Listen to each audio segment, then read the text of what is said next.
week. Yielding now, Senator Cotton. Where's the House been for the last week? I know you always want to do Trump, the president's bidding. You always want to do, I have the floor and I will keep the floor. The fact is that we were in negotiations with Speaker Pelosi, I assume with Leader McCarthy. In the Senate, we were this close to legislation. Senator McConnell went home. Senator Cotton's not disputing the fact he went home for a political event with a justice of the Supreme Court, for gosh sakes. Went home Friday. We didn't vote Friday. We didn't vote Saturday. We didn't vote Sunday. We didn't vote Monday. We didn't vote Tuesday. We didn't vote until Wednesday. So we've tried to be bipartisan. Senator McConnell then dispatched all of us just a few days ago to do negotiations within our committees. I sat with. Would the senator yield for a question? Well, I'd like to sort of explain the senator does not details, yield. but if the time comes out of your time, I'd be glad to. The senator yields. My question will be short.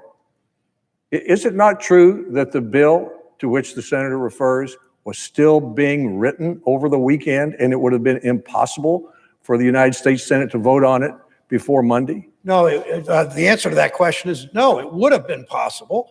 We can always suspend the rules and move if it's in the national interest, but we didn't vote, you know this, Senator Alexander, we didn't vote until Wednesday. But let me back up. So this weekend, Senator Crapo and I and banking committee members were making progress on Friday and Saturday. Then Saturday night, Senator McConnell decided that he would take everything back and write a partisan bill. So don't tell us that this has been a bipartisan effort. Again, Senator Rubio and Senator Cardin had some bipartisan efforts. We attempted that. But the fact is, we need to learn from 10 years ago, the same people came to us and said, we need this bailout. They promised that it would help people stay in their homes. They promised that it would be money in the pockets of workers. The banks have done well. The executives have done well. But since then, wages have basically remained flat. The American people don't want another corporate bailout. They don't want a bailout for Wall Street. They don't want a bailout for the airlines. They want money. If we're going to do a relief package, the money needs to go in the pockets of workers.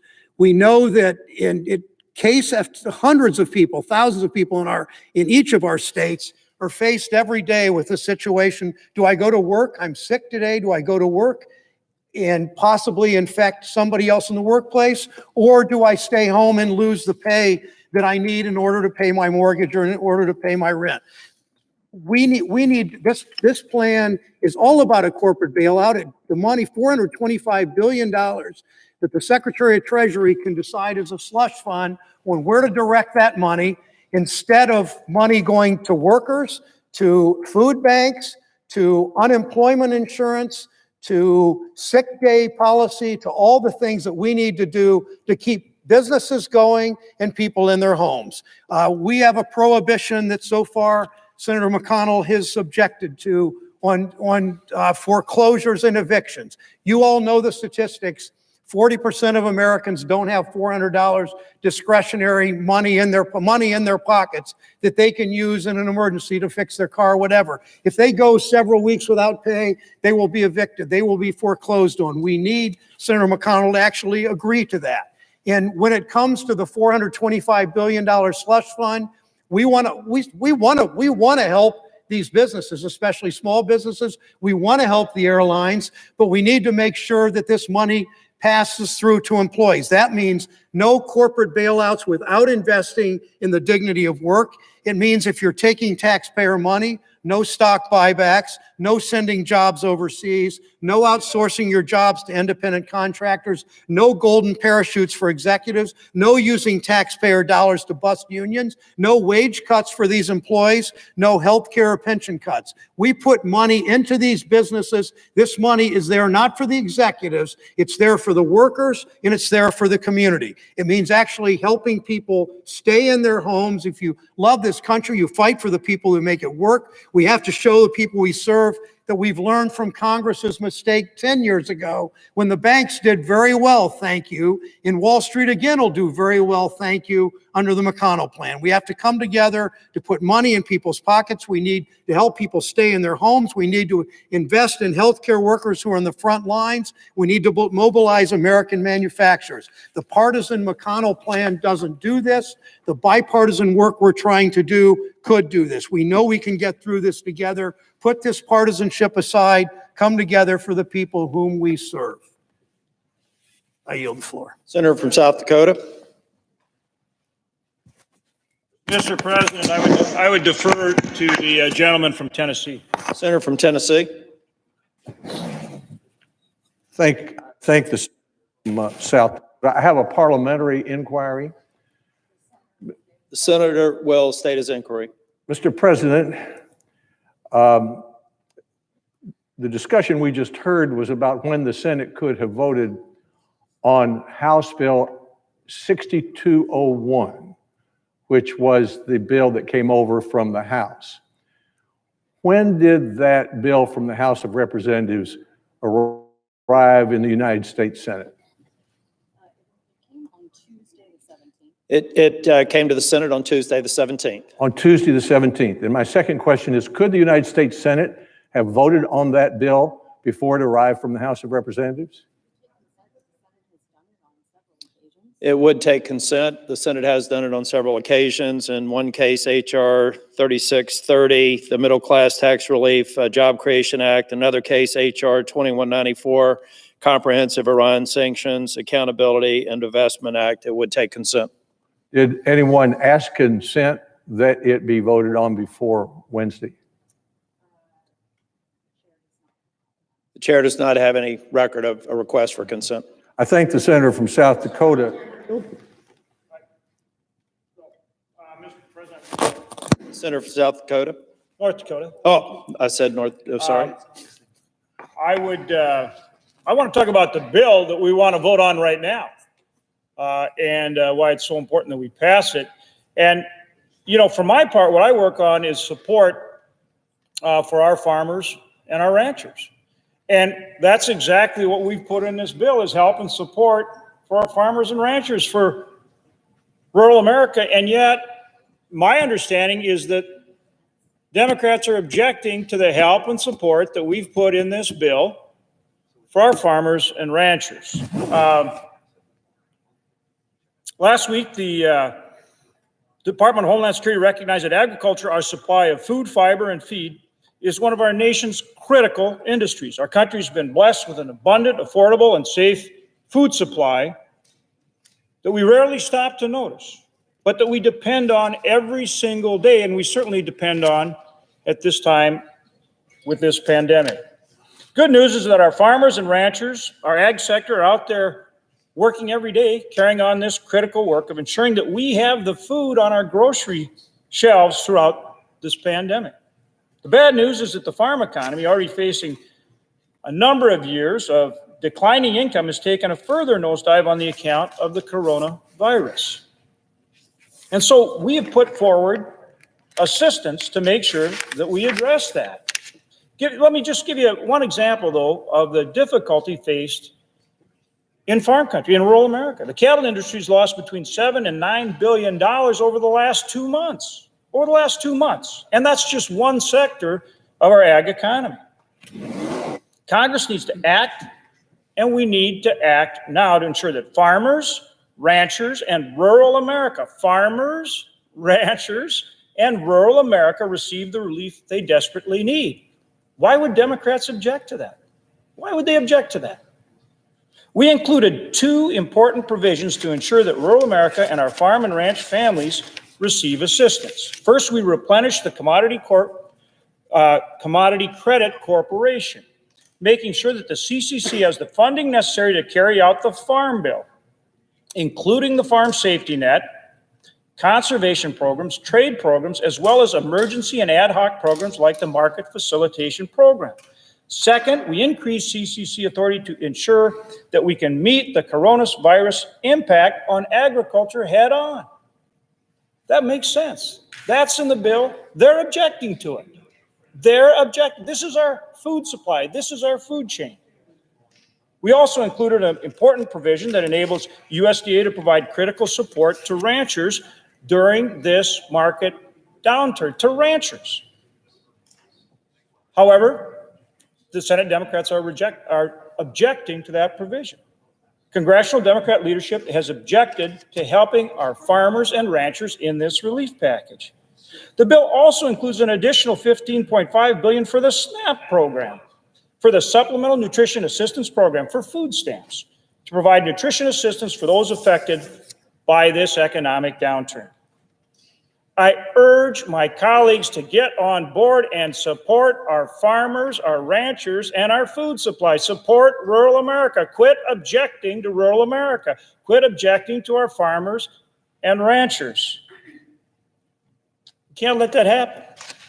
We've talked about the importance of the bill. It's important for our entire country. And it is certainly important for our farmers and for our ranchers and for the food supply, the lowest cost, highest quality food supply that they provide every single American every single day.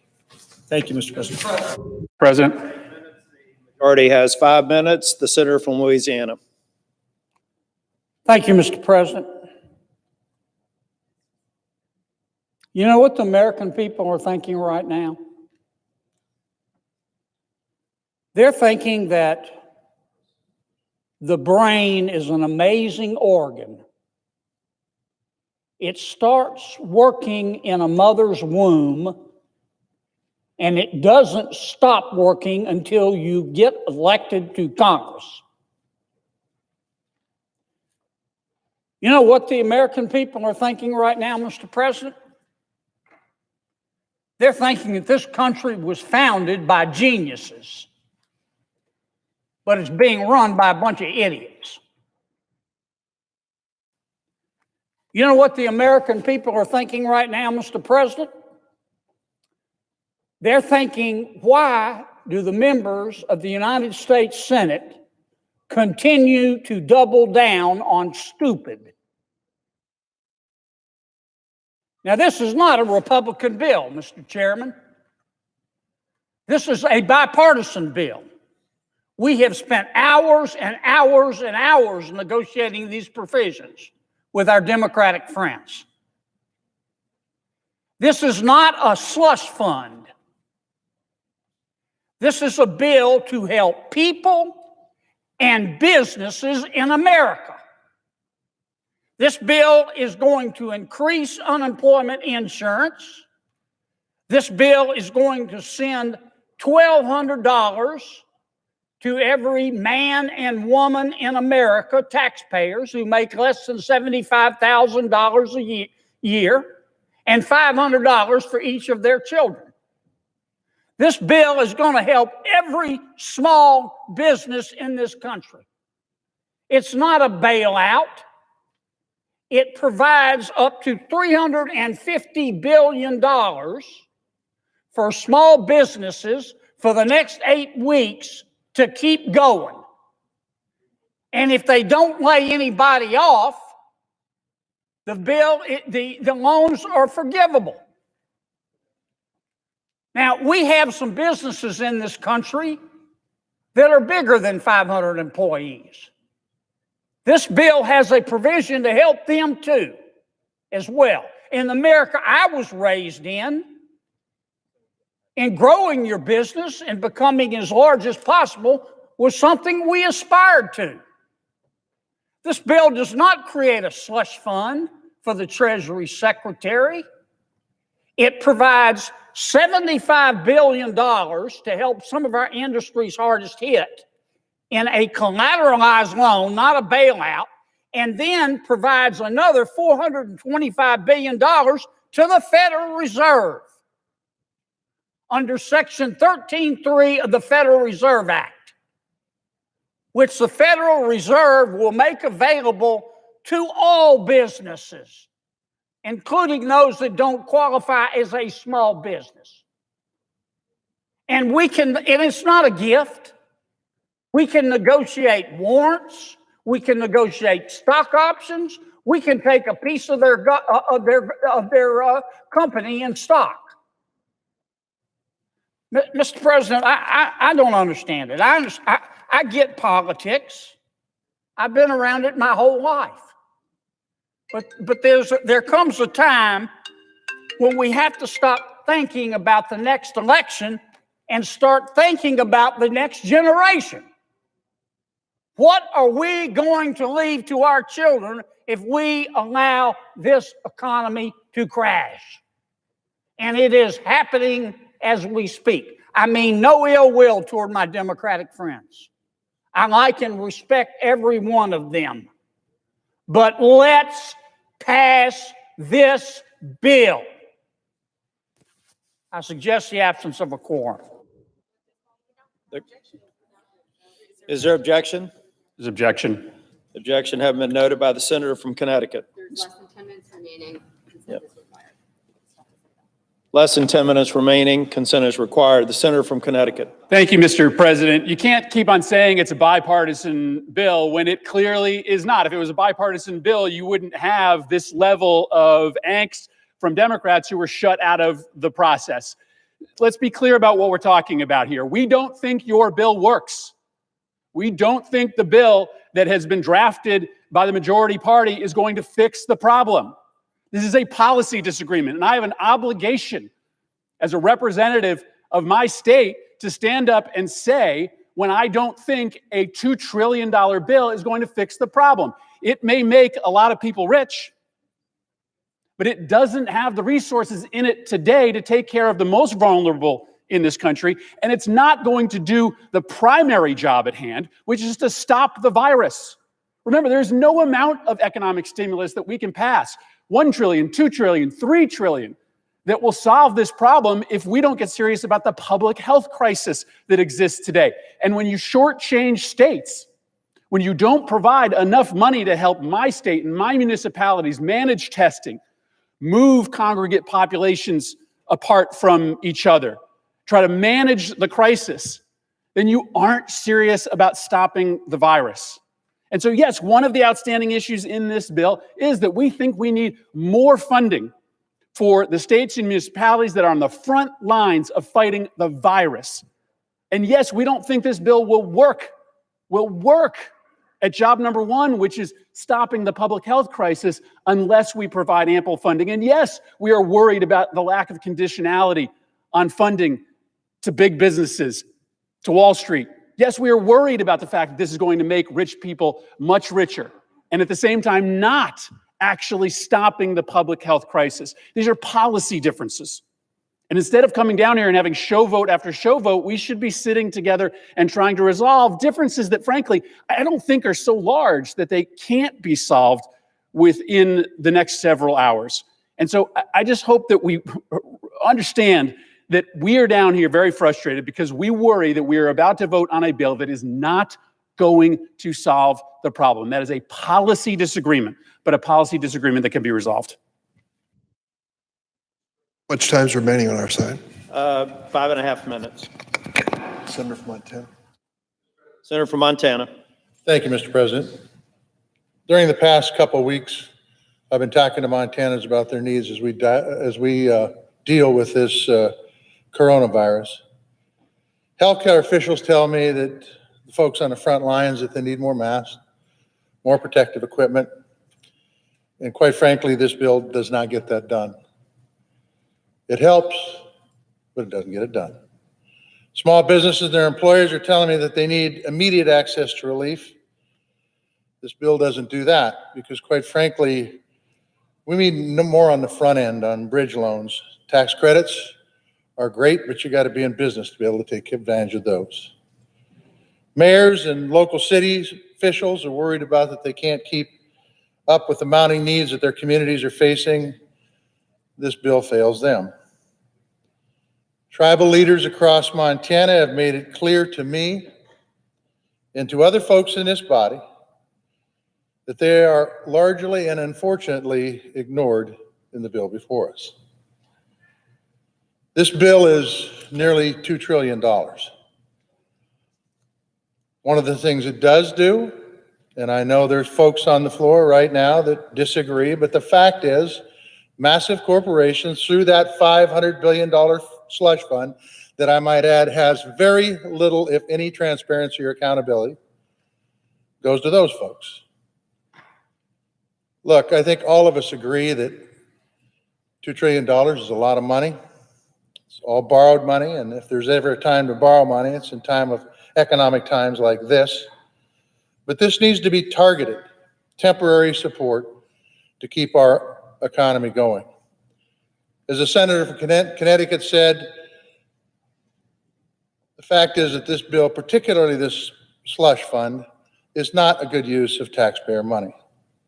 It would allow an unelected official with no accountability to the American people to dole out $500 billion while hiding the receipts for months, if not longer.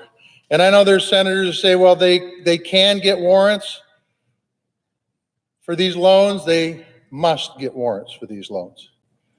As written, these companies could take advantage of billions of dollars in taxpayer money and continue to lay off some of those same taxpayers that are supporting through their taxes.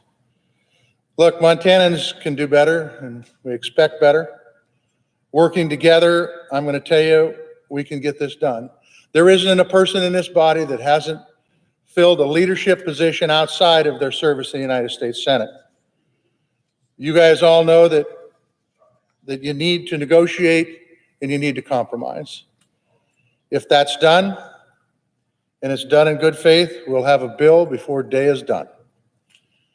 I yield the floor.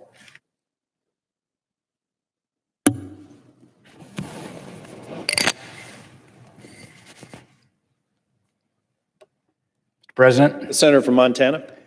Mr. President, I could give you a very long list that describes everything we're doing here to help small business and the people of this country, our hospitals, personal protective equipment. Let me just say this.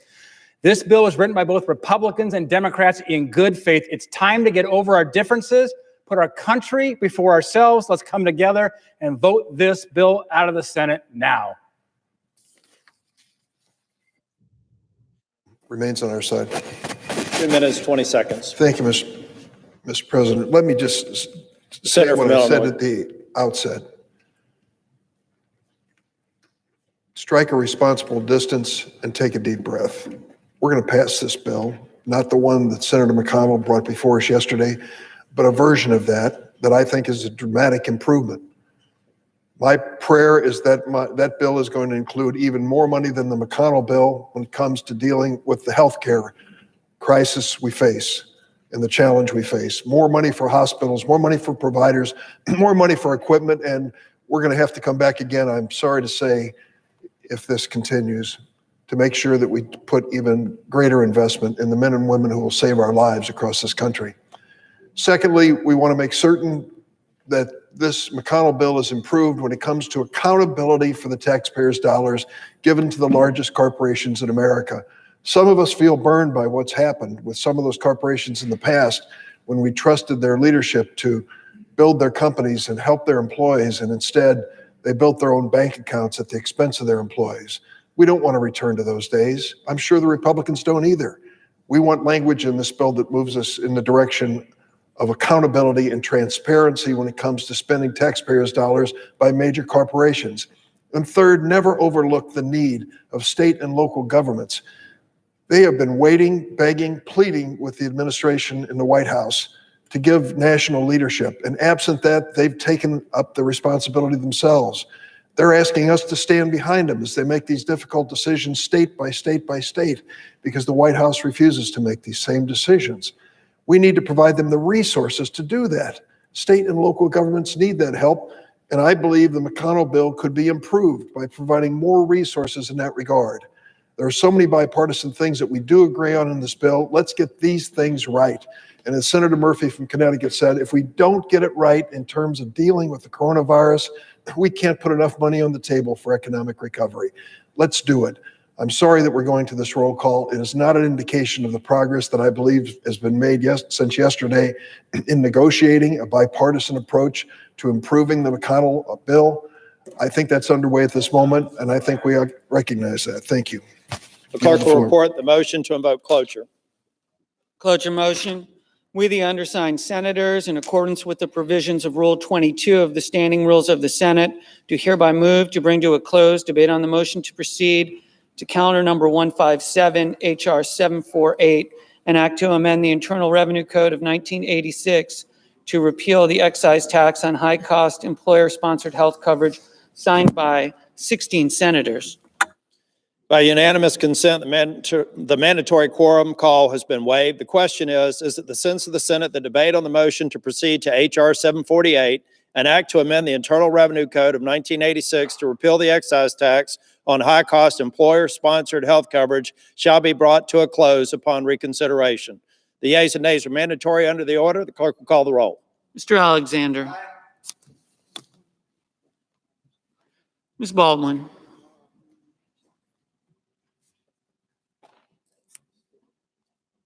Mr. Barrasso. Mr. Bennett. Mrs. Blackburn. Mr. Blumenthal. Mr. Blunt. Mr. Booker. Mr. Bozeman.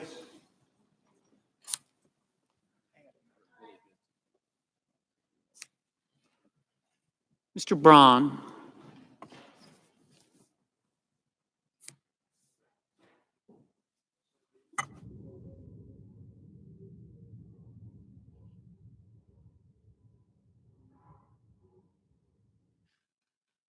Mr. Brown.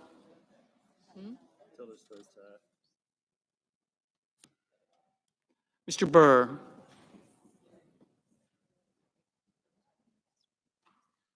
Ms. Cantwell.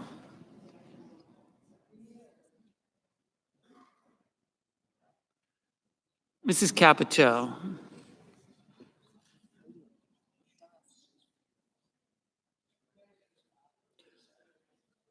Mr. Cardin.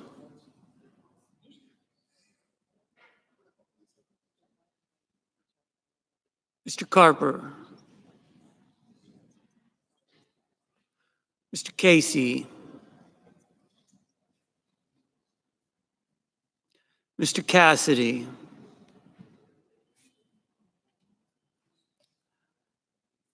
Ms. Collins.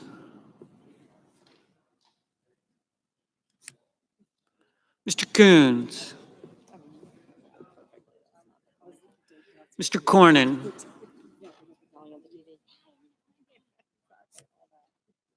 Ms. Cortez Masto.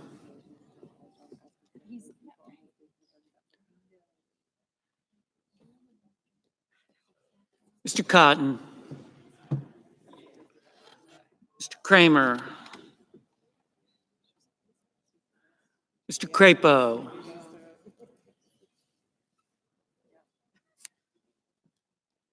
Mr. Cruz. Mr. Daines. Ms. Duckworth. Mr. Durbin. Mr. Enzi. Ms. Ernst. Mrs. Feinstein. Mrs. Fisher.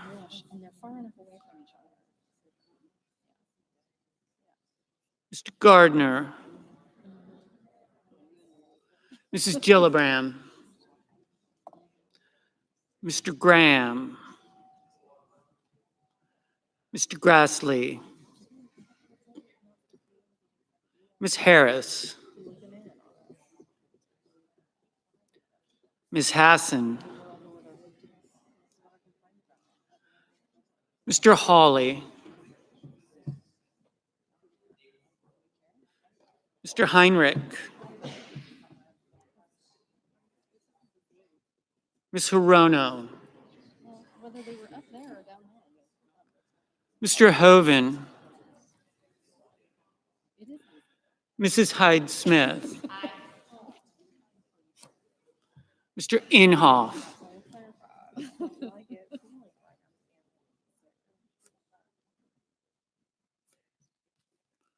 Mr. Johnson.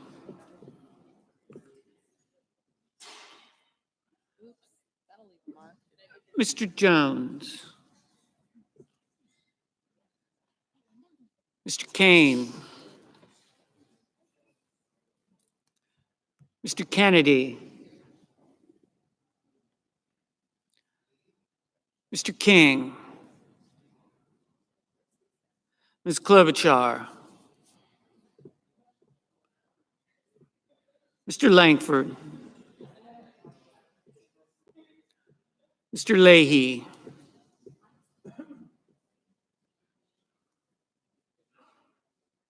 Mr. Lee.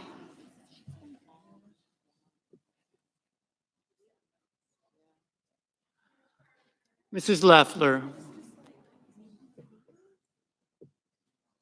Mr. Manchin. Mr. Markey.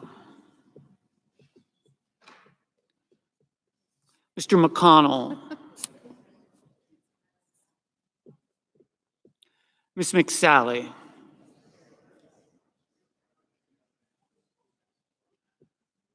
Mr. Menendez.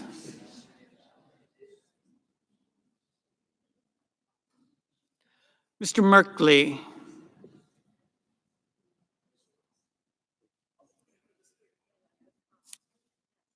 Mr. Moran.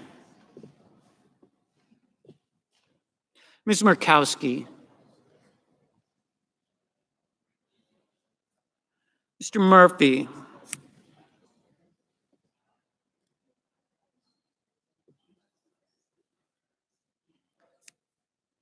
Mrs. Murray.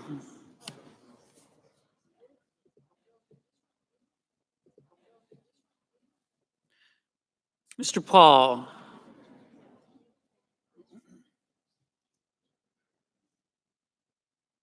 Mr. Perdue.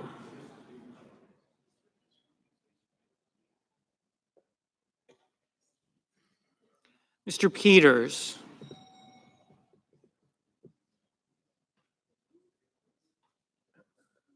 Mr. Portman.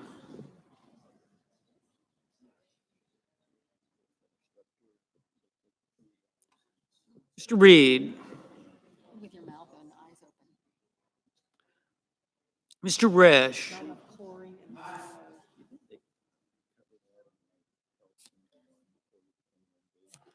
Mr. Roberts.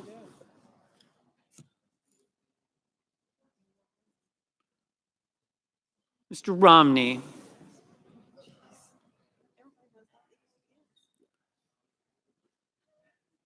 Ms. Rosen. Mr. Rounds. Mr. Rubio.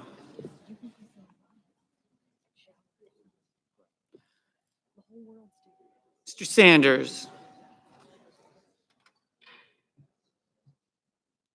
Mr. Sass.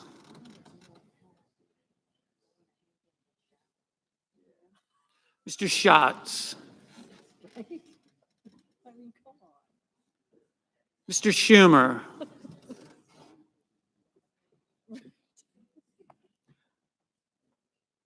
Mr. Scott of Florida. Mr. Scott of South Carolina. Mrs. Shaheen. Mr. Shelby.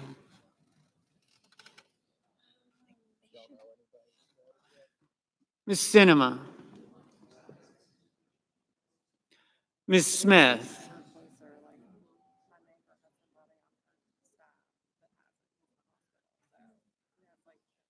Ms. Stabenow. Mr. Sullivan.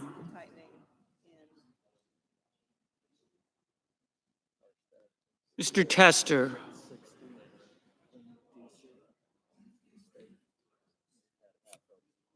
Mr. Thune.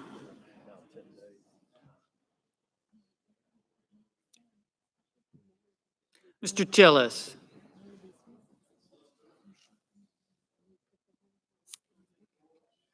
Mr. Toomey.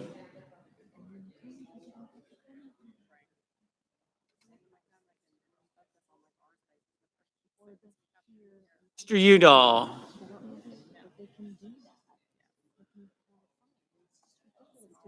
Mr. Van Hollen. Mr. Warner. Ms. Warren.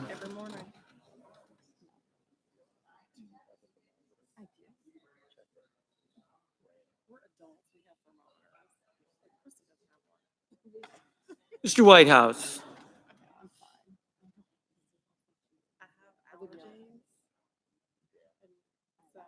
Mr. Wicker.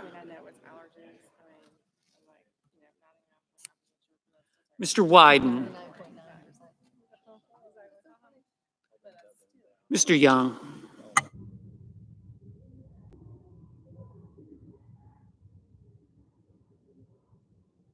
Senators voting in the affirmative: Alexander, Bozeman, Cornyn, Cotton, Daines, Enzi, Ernst, Fisher, Graham, Hyde-Smith, Johnson, Kennedy, McSally, Risch, Roberts, Rubio, Sass, Scott of South Carolina, Thune, Tillis. Senators voting in the negative: Brown, Durbin, Murphy, Stabenow, Tester, Udall.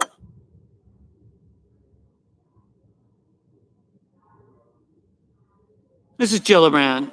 Mrs. Gillibrand, no.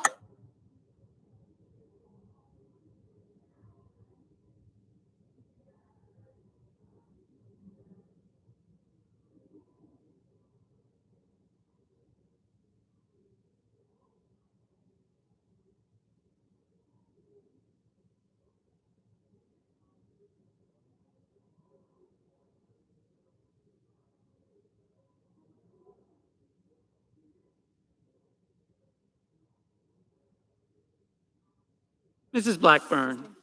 Mrs. Blackburn, aye. Mr. Booker. Mr. Booker, no.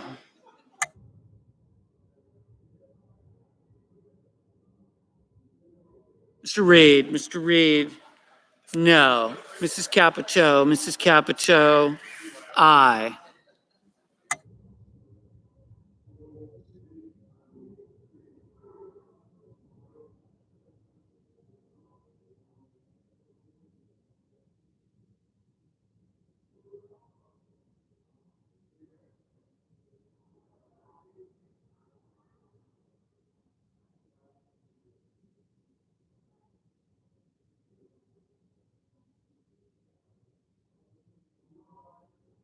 Mr. McConnell. Mr. McConnell, aye. Mr. Rounds. Mr. Rounds, aye. Mr. Cruz. Mr. Cruz, aye.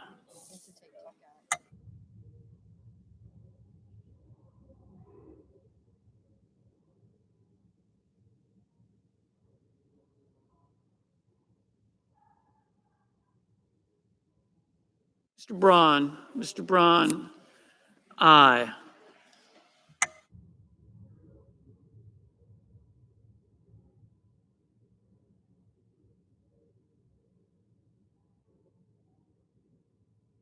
Mr. Peters. Mr. Peters, no.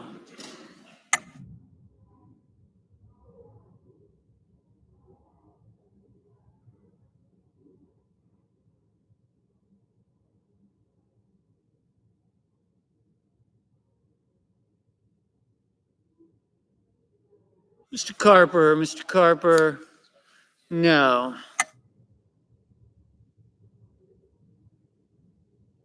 Mrs. Murray. Mrs. Murray, no.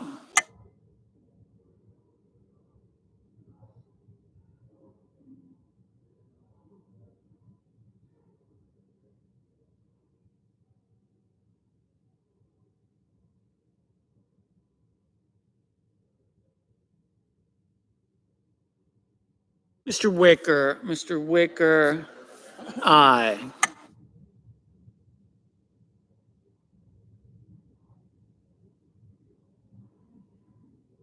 Collins. Ms. Collins, aye. Mr. Purdue. Mr. Purdue, aye.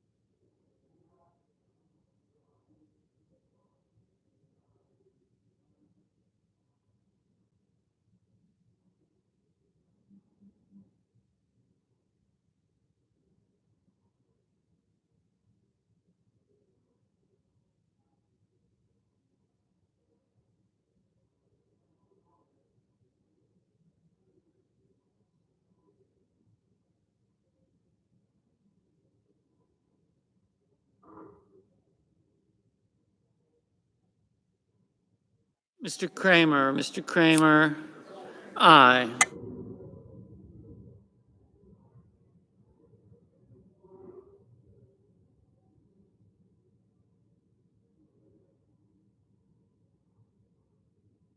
Mr. Kane, no.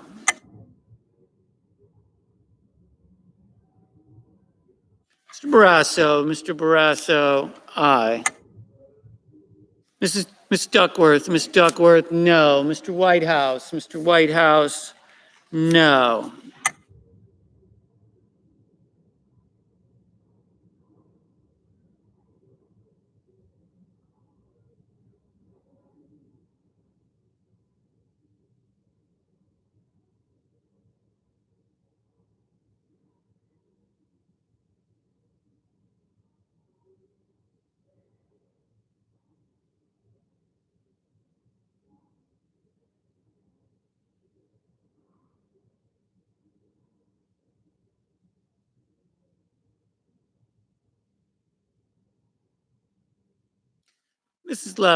Mrs. Leffler, aye.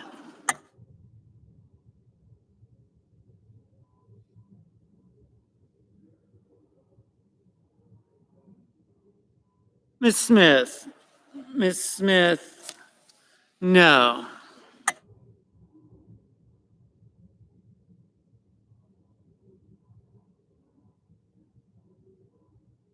Mr. Langford, aye.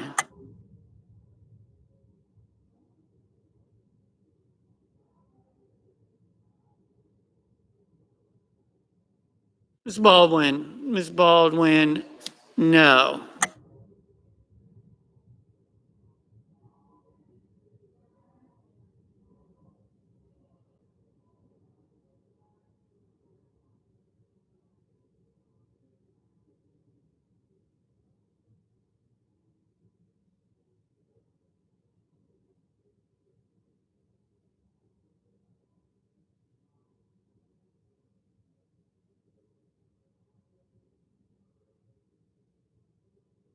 Mr. Burr,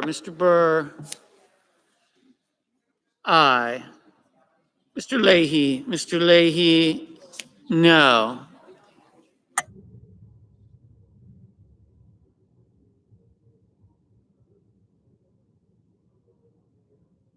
Mr. Blunt, aye. Mr. Casey, no.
Ms. Warren, no.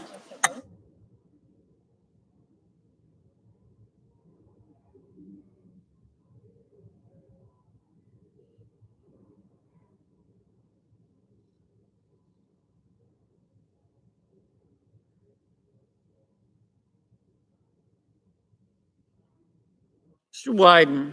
Mr. Wyden, no.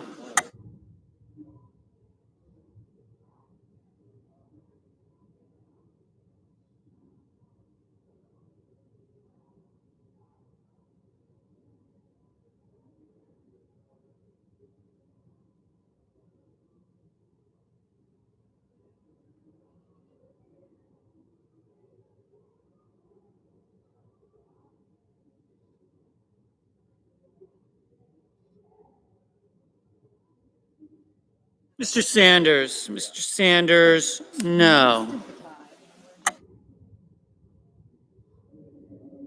Ms. Hirono. Ms. Hirono, no.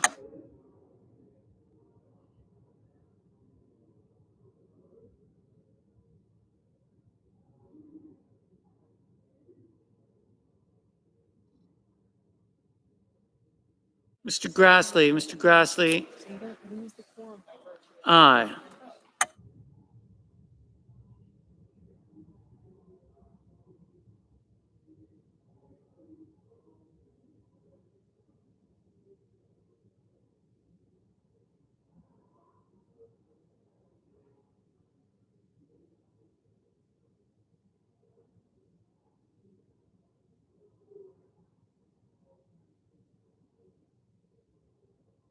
Ms. Rosen. Ms. Rosen, no.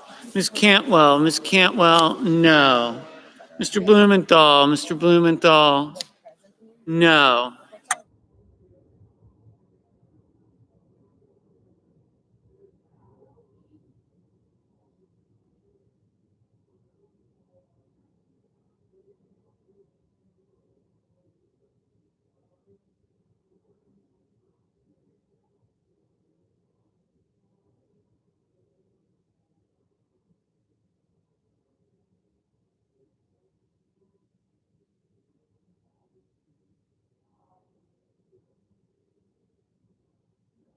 Ms. Cinema. Ms. Cinema, no.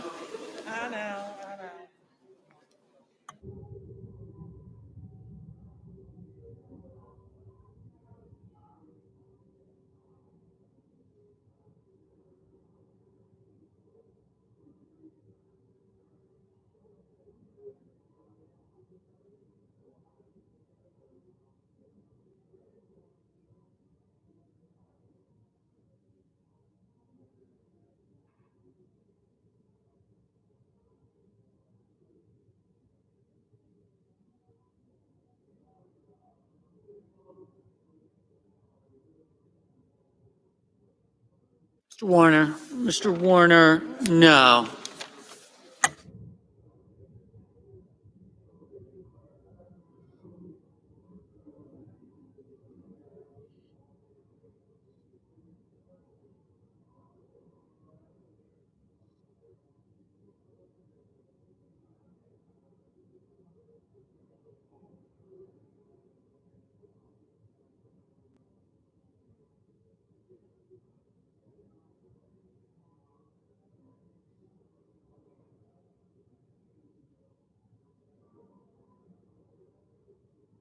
Mr. King. Mr. King, no.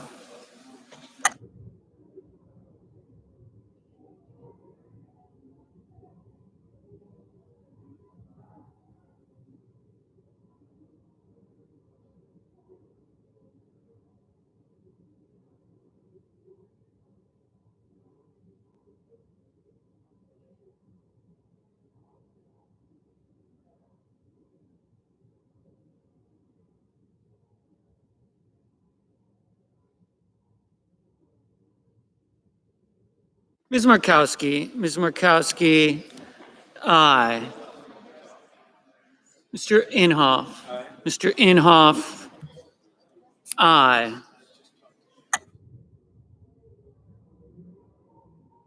Ms. Cortez Masto. Ms. Cortez Masto, no.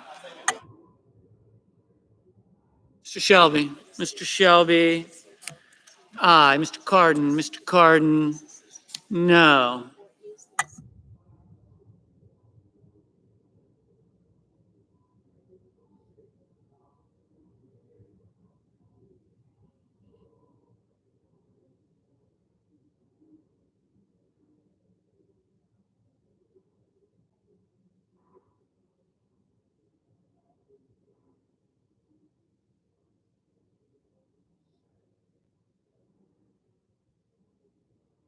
Mr. Manchin? Mr. Manchin, no. Mr. Schumer? Mr. Schumer, no.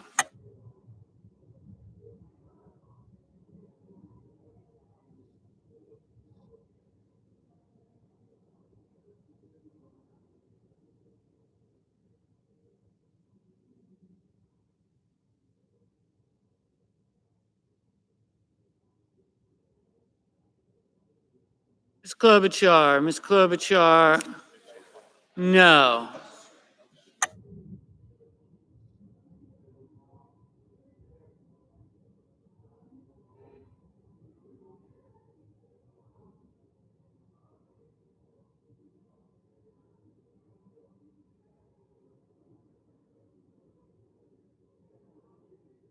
Mr. Merkley? Mr. Merkley, no.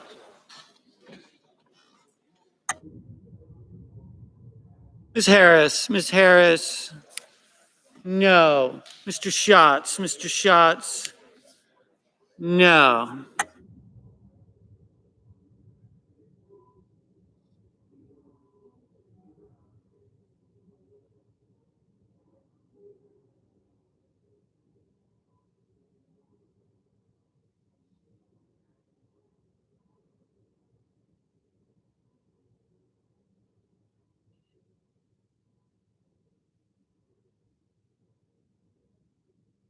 Mr. Sullivan? Mr. Sullivan, aye. Mr. Bennett? Mr. Bennett, no.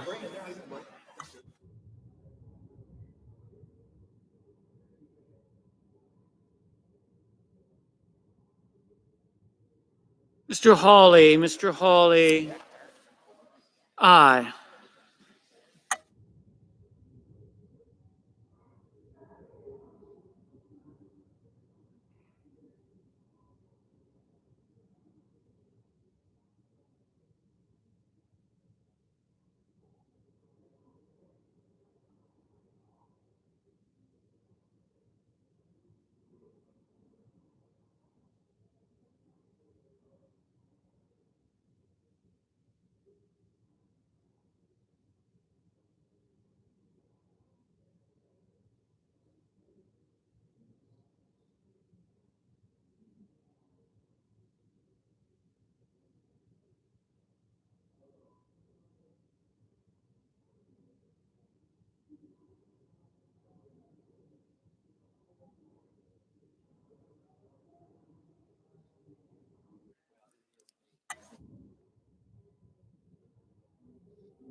Mrs. Feinstein?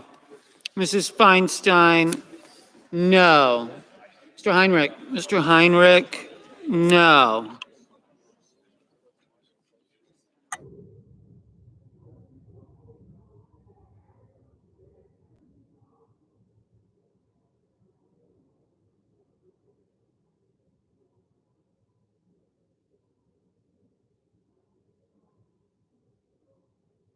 Mr. Moran?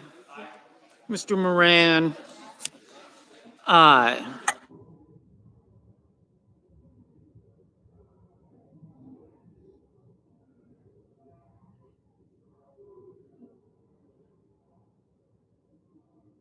Mr. Markey? Mr. Markey, no.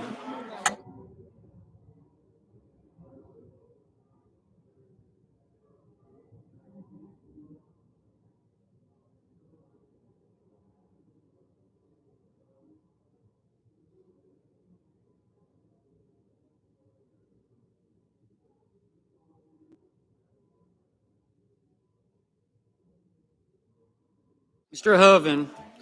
Mr. Hoven, aye.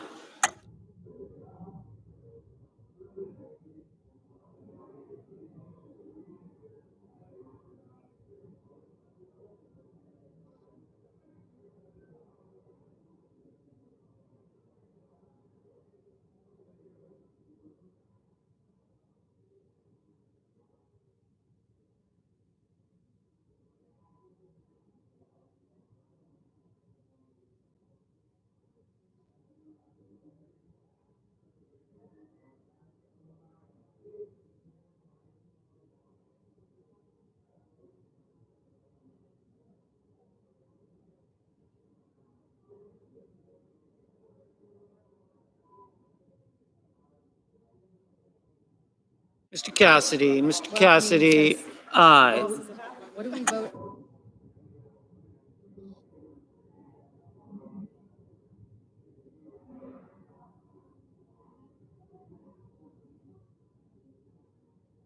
Ms. Hassan, no.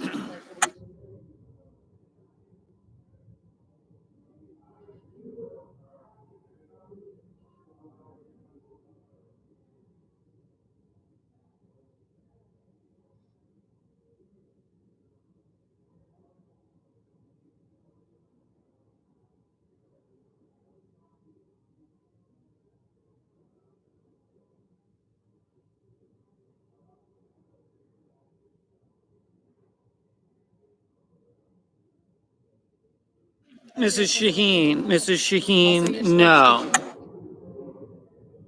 Mr. Young, aye.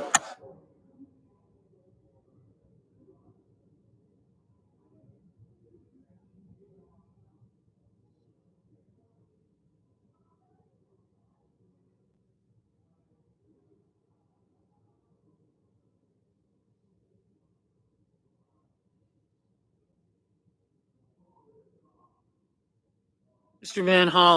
Van Hollen, no.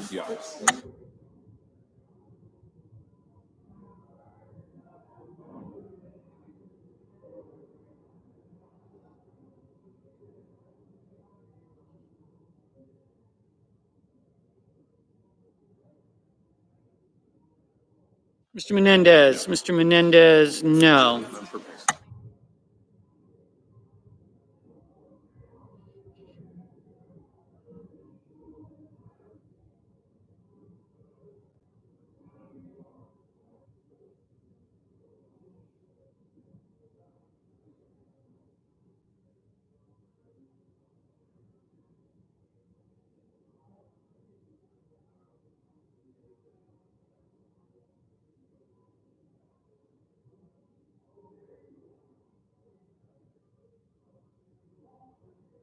Mr. Crapo,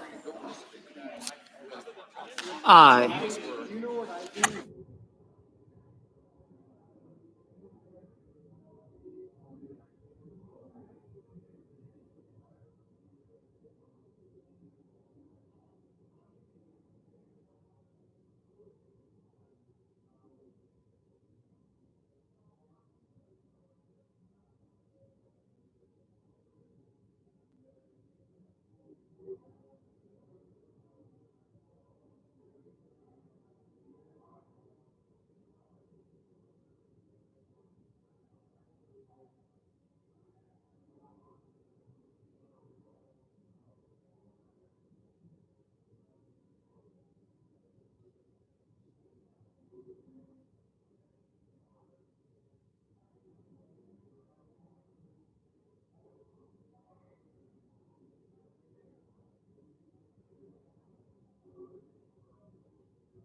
Jones. Mr. Jones, aye.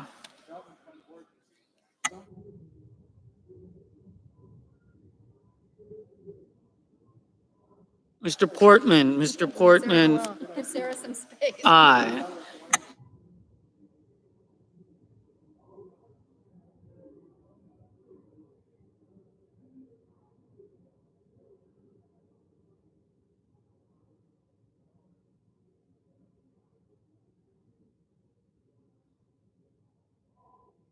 Mr. Coons. Mr. Coons, Oops. no.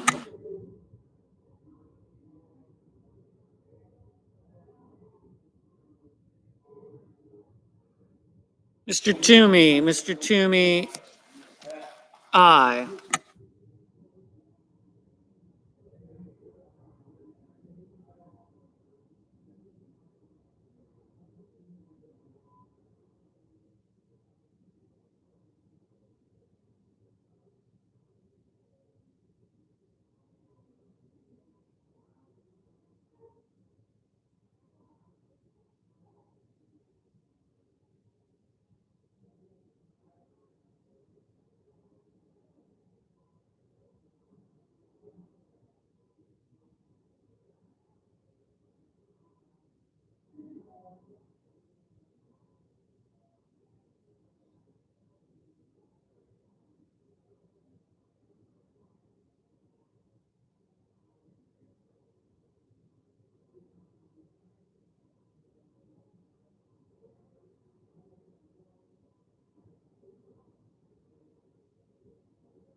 Okay.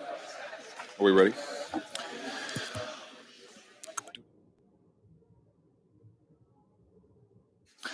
On this vote, the yeas are 49, the nays are 46. 3/5 of the senators duly chosen and sworn not having voted in the affirmative upon reconsideration, the motion is not agreed to. Under the previous order, the Senate will resume consideration of the motion to proceed to H.R. 748, which the clerk will report. Motion to proceed to calendar number 157 HR 748, an act to amend the Internal Revenue Code of 1986 to repeal the excise tax on high-cost employer-sponsored health coverage. Mr. President, The Majority Leader. just for the information of all of our colleagues on both. Can we have order, please? Senators will suspend their personal conversations, move them off the floor. The Majority Leader. For the information of our colleagues on both sides, as a result of this procedural obstruction, let me explain where we are. By refusal to allow us to take this first step, which would have still given them plenty of time to negotiate, we have put the Senate in the following position. If any one of the 100 of us choose to object, we can't deal with this until Friday or Saturday at the earliest.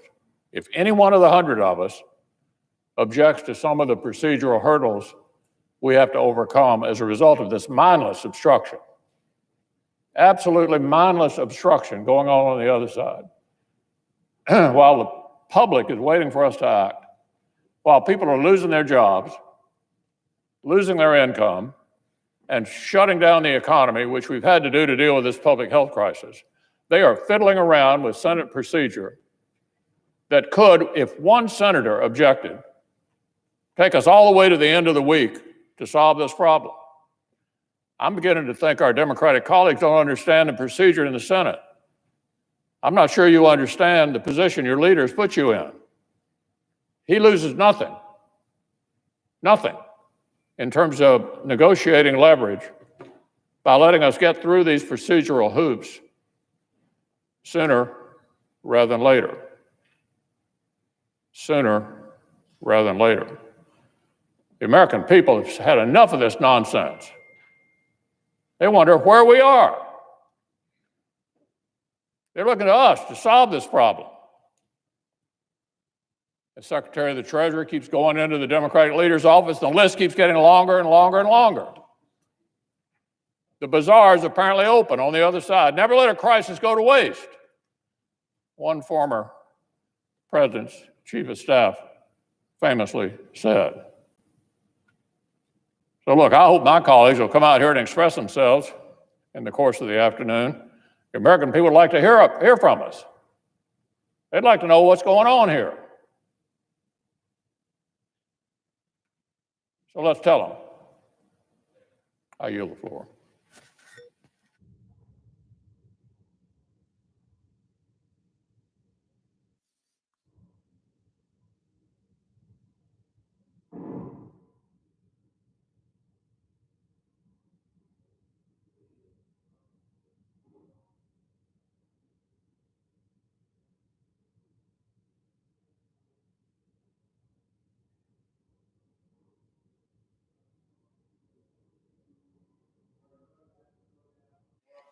Clerk will call the roll.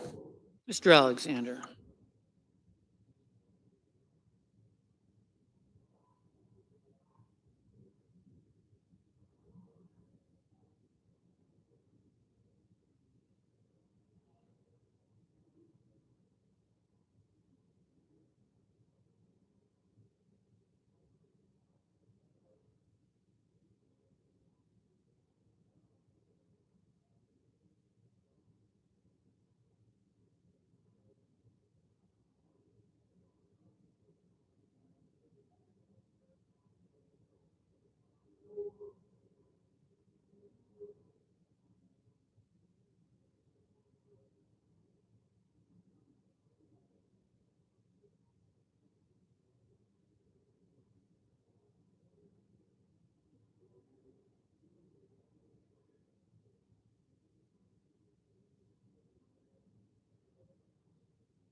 Mr. President, are we in a quorum call? We are.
Hey, Mr. President. The senator from Oklahoma. Mr. President, are we in a quorum? We are. Ask for unanimous consent the quorum call be eviscerated. Is there objection? Without objection. President, we're in an odd spot right now, not just as a Senate, but as a nation. With millions of people that are gathered in their own homes, trying to figure out what's going to happen next, waiting for a virus to be able to die down. We have people in a hospital that are afraid because there is no tested treatment yet. Order on the floor, please. Senators will move their private conversations off of the floor. Senator from Oklahoma.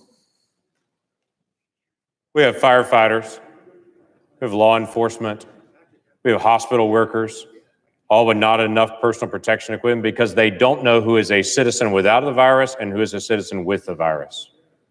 The most basic elements of decision-making of how you take care of your neighbor have become a distraction across the country as Americans have become afraid of a stranger and of a friend. This is a huge shift in where we are as a country. And what this demands is immediate action. Now, 3 weeks ago, this Senate and the House passed $8.3 billion, and we did it with an overwhelming bipartisan support to be able to add additional funding for diagnostics, for testing, and for rapid work on a vaccine. All that work is advancing quickly. We actually have human trials on a vaccine happening right now because we came together and there weren't extra things that were added to it. We focused in on the problem, that is the virus. Now, this body has a lot of things we disagree on. There's no question. And there's lots of moments to be able to debate the things we disagree on. But this is a time we need to focus in on what is the problem, and the problem is dealing with COVID-19. And so there was a bipartisan bill that was put together in the Senate. A week ago today, Senator Schumar released a 10-page list of here are the things that the Democrats would like from the Senate. A 10-page, very detailed list. 28 of those items on that list are included in this bipartisan bill. 28 items from it, of that 10-page list of items. So much of that list that was released a week ago are included in this bipartisan bill. Republican chairman and Democratic ranking members of the committees of jurisdiction met and talked about this. The chairman and the ranking member of appropriations worked together in an appropriations package for $250 billion on just that one section that they worked on together to get resolution. Put all those items together, and let me tell you what I mean by that.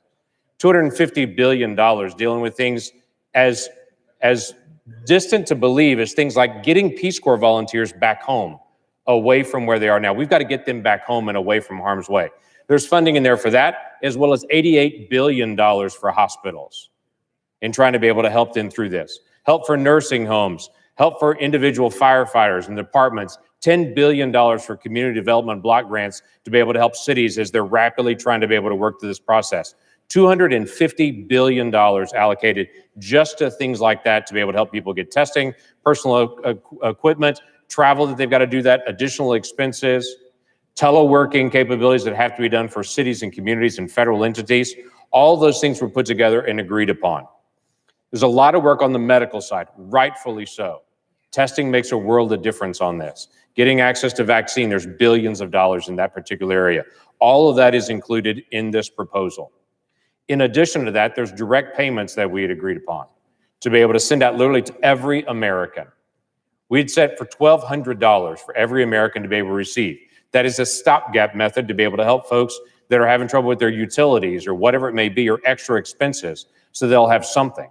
But it wasn't just that for the individuals, it was also unemployment insurance. And this is something that Republicans and Democrats had worked on together, to do a plus up of unemployment insurance, because we have millions of people suddenly unemployed with no advance warning at all. So there's a significant increase in unemployment insurance that's built into this. About $250 billion additional that's put into that amount. Small businesses, the goal is not to have people on unemployment, the goal is to have people employed. So a very creative thing was built into this that I happen to be a part of in the design. And that was small businesses, a business with 500 or fewer employees, could actually apply for a rapid loan. That loan would be given to them quickly, and they could use that loan. If they used it for payroll, would be forgiven entirely. If they used it for their lease, would be forgiven entirely. The goal was to not have small business go out of business and to keep employees currently connected to their company. Not to put them out on unemployment, but to keep them employed so they have the same system. And so when we get through this virus, which we hope we do soon, when we get through it, they still have the same job. They're not on unemployment and then later looking for a job. They're able to keep their same job. And we thought that was very significant. And it's a brand new strategy for how to be able to do this. A much better idea than just pushing people on unemployment, though we do have great aid for unemployment. That program's $350 billion. So as I've already laid out already, healthcare, hospital, first responders, that's the first piece of this. Working on testing, vaccines. Second piece, direct payments to individuals, direct payments for unemployment insurance, then assistance for small businesses to stay in business and to help their employees stay connected to their business. And then on top of that, loans for the largest businesses in America. Not a bailout, loans for the largest business in America. Now, my Democratic colleagues keep saying over and over again, this is a bailout for the biggest companies. It is loans for the largest companies because you know what? They employ a lot of people. And we'd like those businesses to also stay in business. All of that seemed to be going on well and negotiating well until the last 36 hours, it suddenly blows up. And here's what I've heard first. It's not enough. It's $2 trillion. It's $2 trillion. And it suddenly, well, it's not enough. We need to plus this up to be even bigger. And then suddenly it's become this whole transition into the most random of things. Well, if a corporation gets a loan from the federal government, then someone here in Washington, D.C. should be able to determine how that corporation is run. We should be able to have a member on their board or a union representative on their board. We should be able to have some kind of stake in their board to be able to do that. We should be able, this was my favorite one, we should be able to tell the board if they're considering layoffs, someone here in D.C. should be able to go to the company, evaluate the rest of their portfolio, and tell them other ways they can do their business besides laying people off. Are you kidding me? We're now going to create a whole new federal bureaucracy that goes to every company if they take out any loan in this program and to be able to tell them how to be able to manage the day-to-day operations of their company. There was a requirement that every company had to do a $15 minimum wage from their company. There's a requirement they couldn't do stock buybacks. And by the way, I have no problem with prohibiting the use of these loan dollars to use for stock buybacks, but that's not the concept. The concept was for the next 10 years, you can't ever do stock buybacks on anything, regardless if it's with these loan funds. It became this bizarre shift into, oh, we have an opportunity to run every company in America and tell them how to be able to operate, and that became the goal. Then it became, we need to also add solar grants. The latest proposal that just came out today was $600 million for the National Endowment for the Arts and the National Endowment for Humanity. $600 million. Not connected to anything COVID. It was just they need a plus up of an additional $600 million for the National Endowment for the Arts, National Endowment for the Humanities. The other one was that we need to have a forgiveness of all debt for the post office, ever. All post office debt. That was just released today. The list is going on and on and on. My frustration is I have people at home that are suffering, that are small businesses teetering on the edge, about to go out of business, trying to figure out if there's going to be a proposal to come out of this Senate while folks are discussing whether we need to do more solar grants and if we're going to take over corporate boards and require a $15 minimum wage at the end of this. Can we just deal with COVID-19? Can we just deal with one thing with COVID-19? And to say, let's help businesses and workers and families that are struggling. That's what I thought we were trying to do with this bill.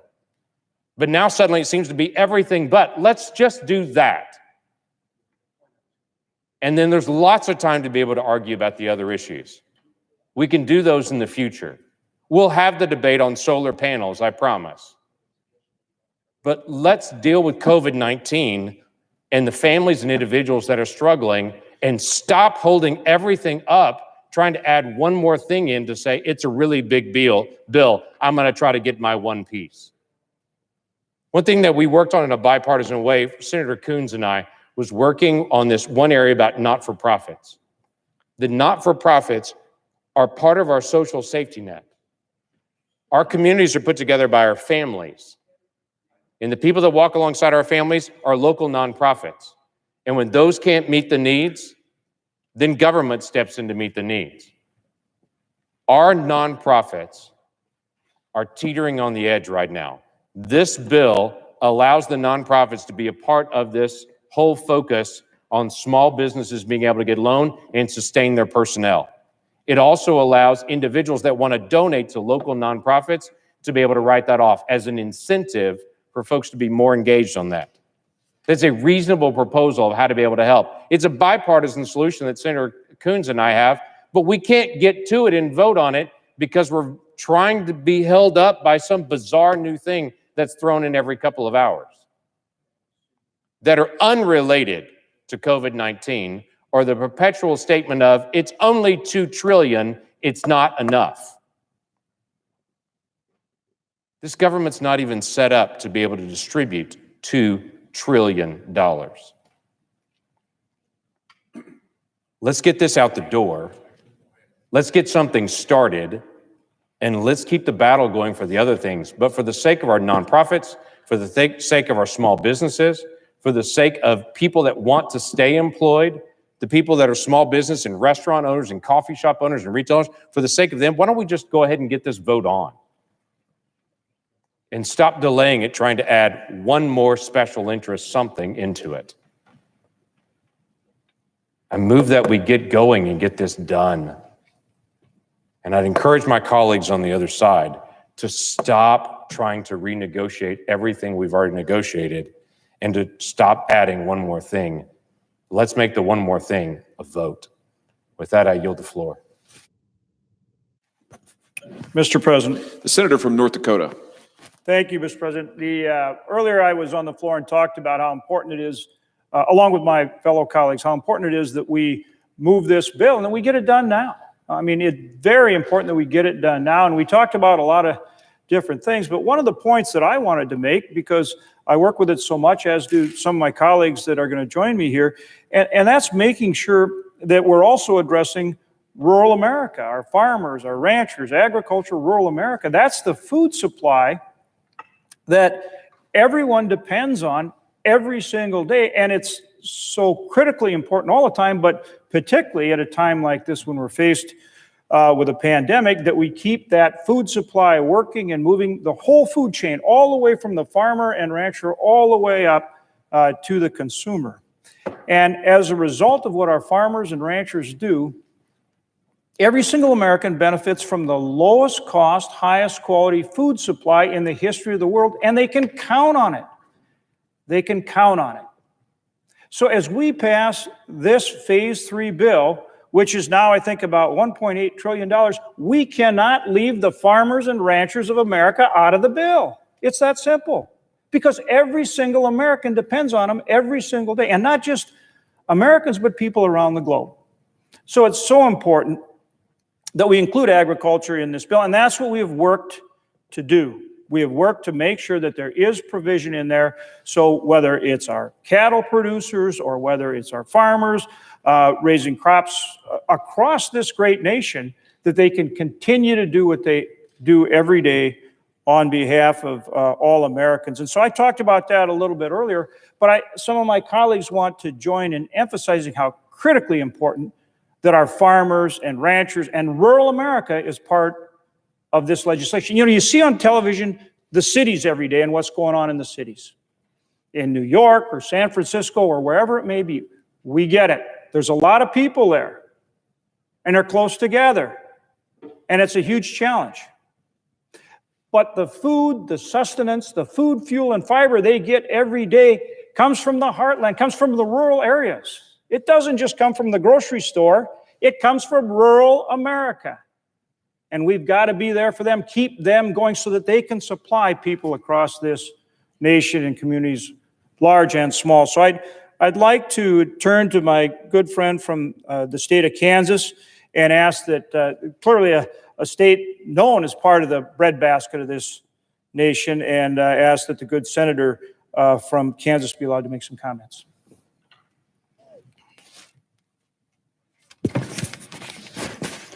Mr. President, thank you very much. Senator from Kansas. Thank you, Mr. President. I appreciate the leadership of my colleagues, and particularly today, Senator Hoeven, on his efforts. He chairs the subcommittee on appropriations on agriculture and rural development. We're joined here by the senator from Nebraska, Senator Fisher, and the chairman of the Agriculture Committee, my colleague from Kansas, to highlight something that is potentially going to be absent from this legislation. Earlier this month, I asked Secretary Perdue in a letter that I was joined with by many of my colleagues, both Republicans and Democrats, to look for a way to be helpful, particularly to livestock producers, the men and women who raise cattle, who feed cattle, who are the backbone of the ag economy, are certainly a huge and critical component of how we earn a living in Kansas. Both Republicans and Democrats signed the letter asking that Secretary Perdue take steps.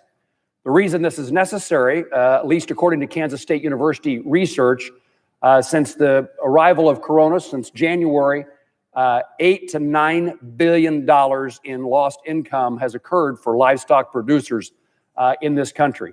That is a huge and significant amount of money, and one that is hard to recover from. So the chairman of the Appropriations Subcommittee, Senator Hoeven, indicated about the importance of rural America. This is absolutely about feeding not only the rest of our country, but the globe in its entirety.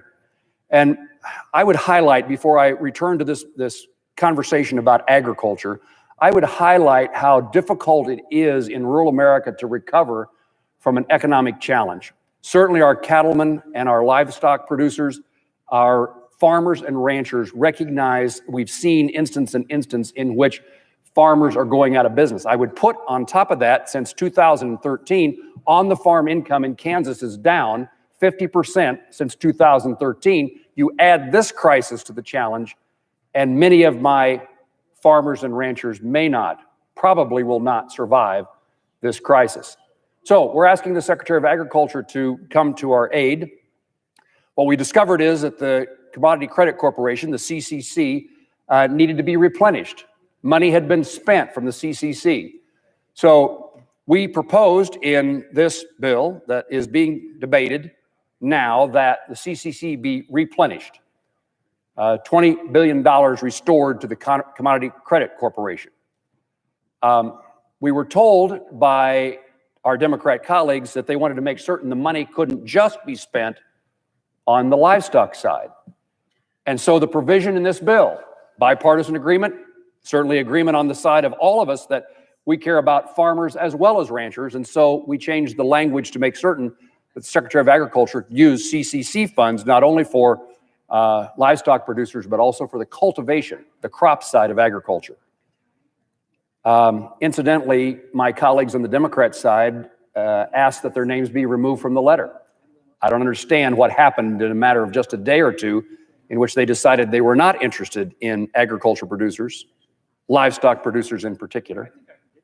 And then within the last couple of days, we now learned that the Democrats, I'm not in the room, so I can't verify this, but I'm told by those who presumably know that Democrats are opposed to this provision being included in the bill at all. We cannot forget livestock producers and agriculture as we try to deal with the economic consequences of COVID-19. It is a huge challenge. And so I would ask my Democrat colleagues, those who signed the letters and others who visited with me and my colleagues about trying to solve this problem. I don't know what's going on in the rooms that I'm not a part of, but we need to make certain that an end result is where we started, taking care of those who produce the food and fiber of our nation. While I have the floor, let me point out the challenges of rural America just a couple steps further and why it is so important to get this done today, now. Community hospitals, significant resources in this bill to try to keep the doors of our hospitals, to keep our physicians practicing medicine, to keep the pharmacy on Main Street are involved in this bill. The dentist is a pretty important person in a small town in Kansas. The optometrist, a huge component of how we deliver health care. Very small businesses, Many of them are solo practitioners and they employ just a handful of people. This bill will help them, and yet it is now stymied. And I would say that even if you're not a healthcare provider, this bill is important to every small business in Kansas. And it's important to the business, not for the business sake, but for the people who work for that business. We want that sole proprietor, but we want that business that employs 10, 5, 50 people. A lot of small manufacturers in Kansas that produce agricultural equipment. They are on the cusp of being put out of business. And what is so dramatic in rural America is if we lose a business, the chances of reviving it in the future disappears. Almost all of our businesses in small towns across Kansas and around the nation are hanging on already by a thread. This is the factor now that may put them out of business, likely to put them out of business. And the chances of them then coming back into business when this is over, virtually none. Our businesses are run by small families, by individuals, by people who often run a business for the sole purpose of making certain their community has a business. We can linger no longer and expect that it will get better if we don't take action to help them preserve their business and the people who work for them, and we do it now, not later.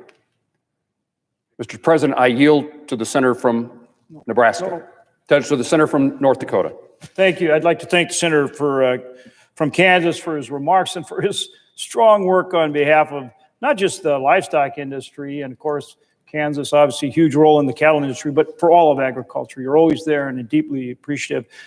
Before I recognize our next colleague, I do want to make a little change in the order here, Mr. President. If I could, I'd like to recognize our colleague from Michigan, who is the ranking member on the Ag Committee. She had some thoughts that she wanted to interject, and I would be willing to defer to her at this point.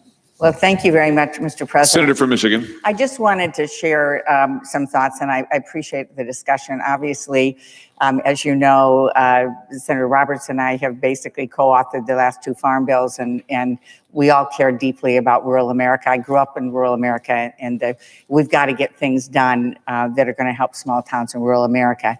The distinguished senator from North Dakota and I have been talking about what we need to be doing in a number of ways. And I just wanted to indicate that when we talk about the needs that have been addressed through the market facilitation payments and so on, that I think we have a joint interest in making sure all of agriculture that has been hurt will be benefited by this. I understand the concerns about livestock.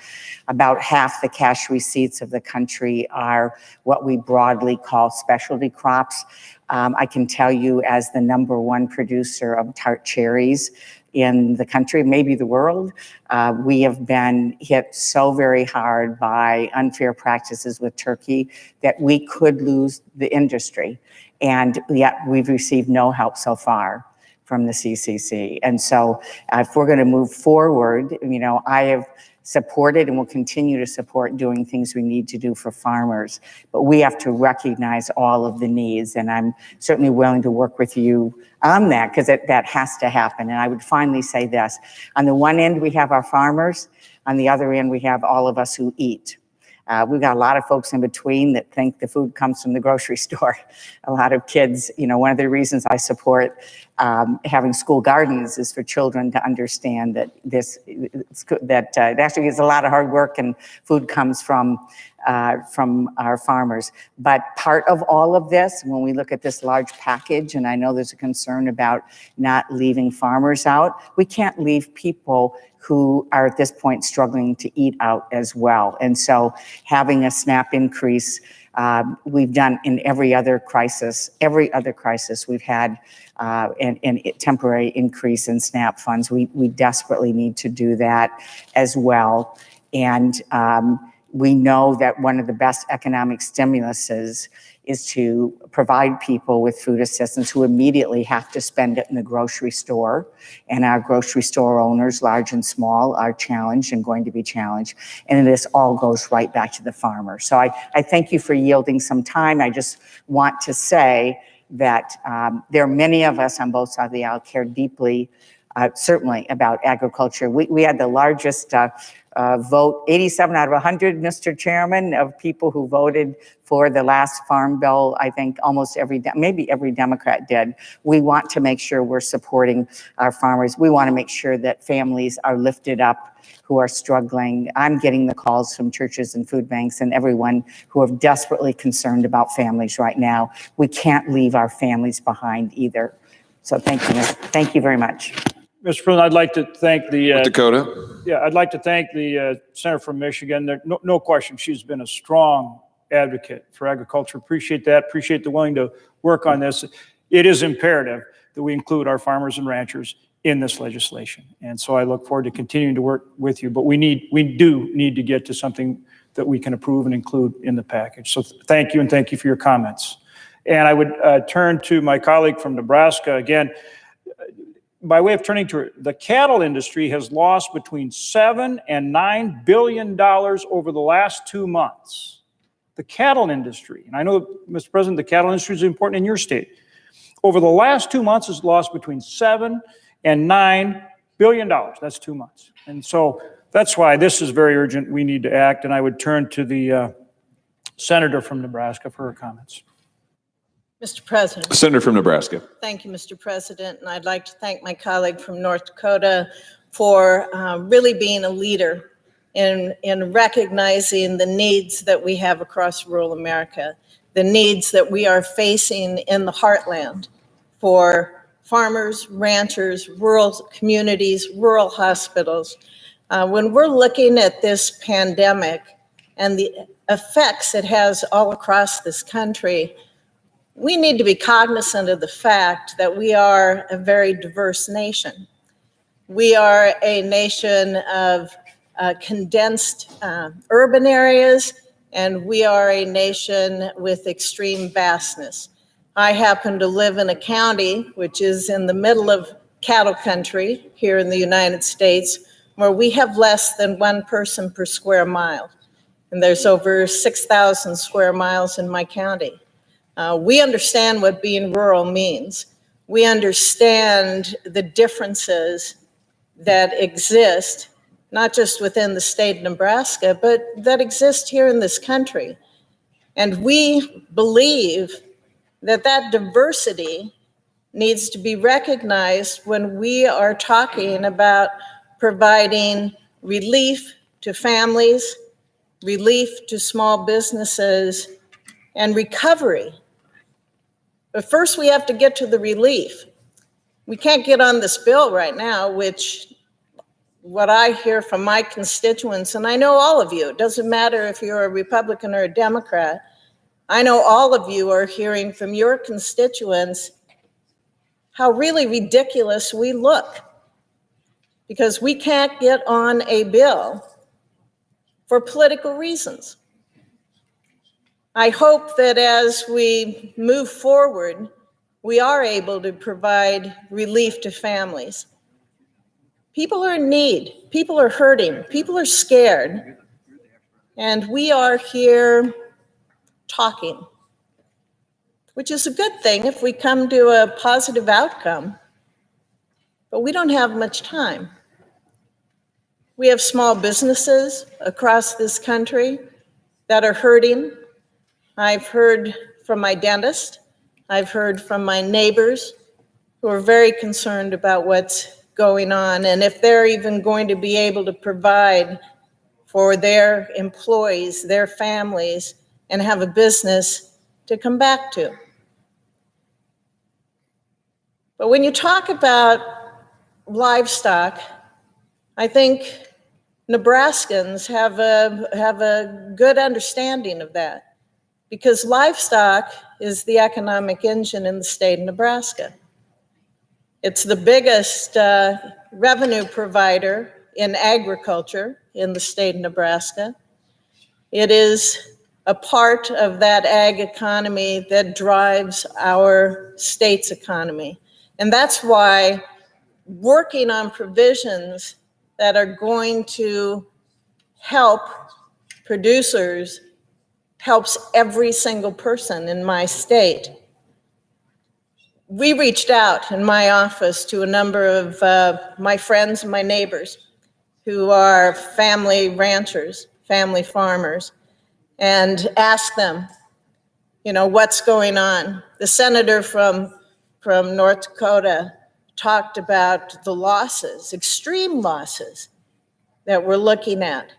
And when I'm talking about farmers and ranchers, I'm talking about family farmers and family ranchers, and how people are looking at their families, they're looking at their neighbors, they're looking at their communities.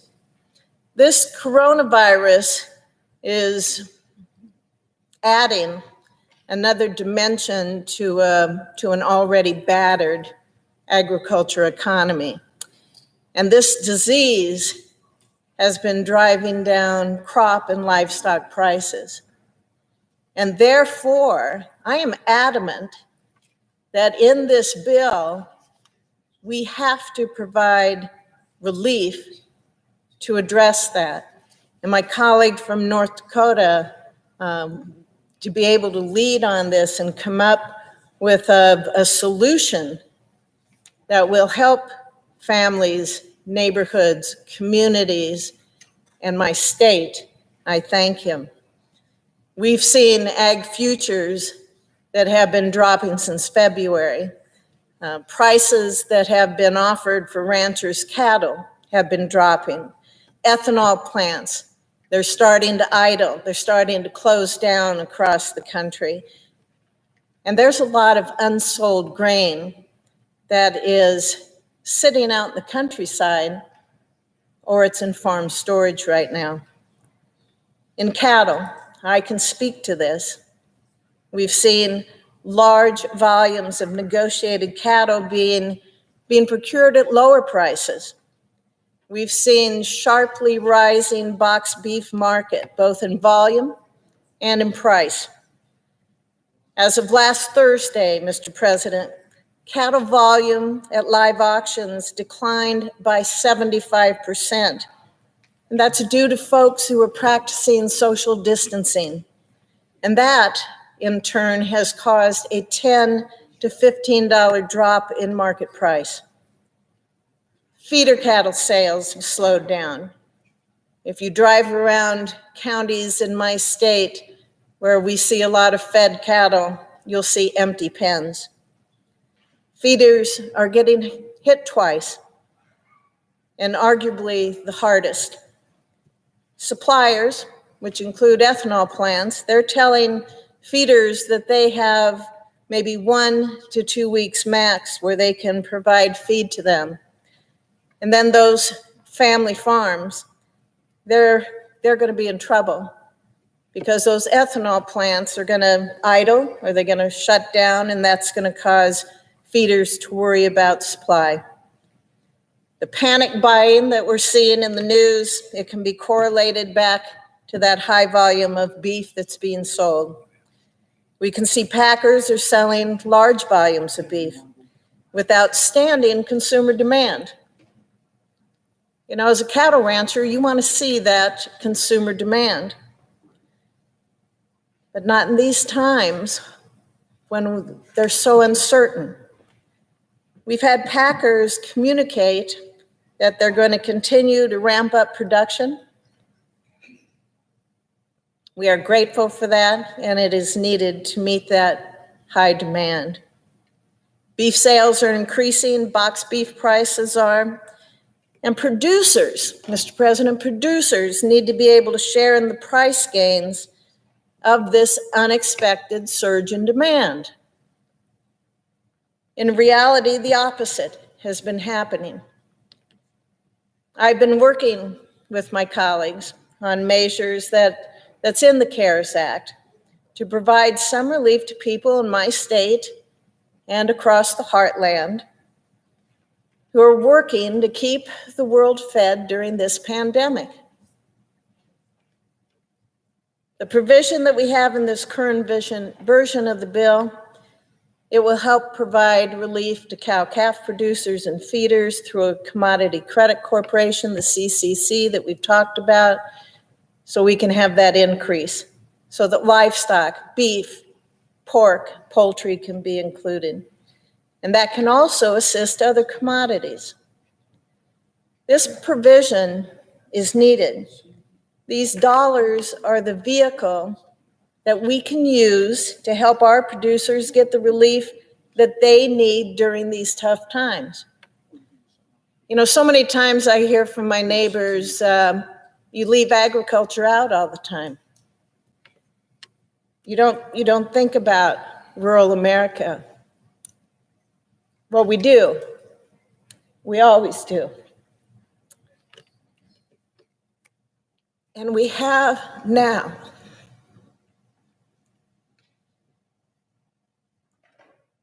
to listen to colleagues on the other side put off a vote is appalling. People are suffering. People must be helped. We need to be here to provide relief and to have a plan for recovery. We have that. We worked in a bipartisan way to have it. Agriculture must be a part of that. Thank you, Mr. President. Mr. President, Senator from North Dakota. I'd like to thank the senator from Nebraska for her very powerful and heartfelt comments. And I have to say, she knows of what she speaks.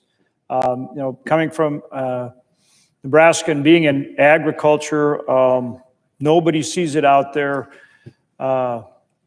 more directly and understands what our farmers and ranchers are going through than she does. And so I really do appreciate her comments. And I think she brings home very clearly how we need to make sure that our farmers and ranchers are part of this important effort as we seek to battle this pandemic. So again, I can't thank her enough for her heartfelt comments. And I would like to turn now to our colleague from the state of Mississippi for her comments. Thank you, Senator Hoven. Senator from Mississippi. Thank you, Mr. President. You know, as we continue to navigate this unprecedented position we find ourselves in because of this extremely contagious virus, I want to bring one issue to the attention of all of my colleagues. You know, anyone who's been on social media has seen the empty shelves in the grocery stores throughout the country. The last shortage we need right now is within our American farmers. We are going to be able to feed this country, but only if we keep the farmers in business. With virtually every restaurant in this country being on shutdown now, we have never found ourselves here. They are not ordering the food that they normally order because they are on shutdown. To be here in the city of Washington, D.C., and every restaurant closed except a few for takeout, that is one market our farmers have just lost in this position that we're in. We don't need to, we have to make sure our food production continues. You know, as a former ag commissioner of the wonderful state of Mississippi, I can speak to this firsthand when this market slows down. It doesn't move the needle a little bit, it moves the needle a lot. The emergency supplemental appropriations portion, Division B of the coronavirus phase 3 legislation, provides that critical support for American farmers and ranchers that are truly being impacted by this virus. An important provisions which Democrats seem to oppose is just a no-brainer for me.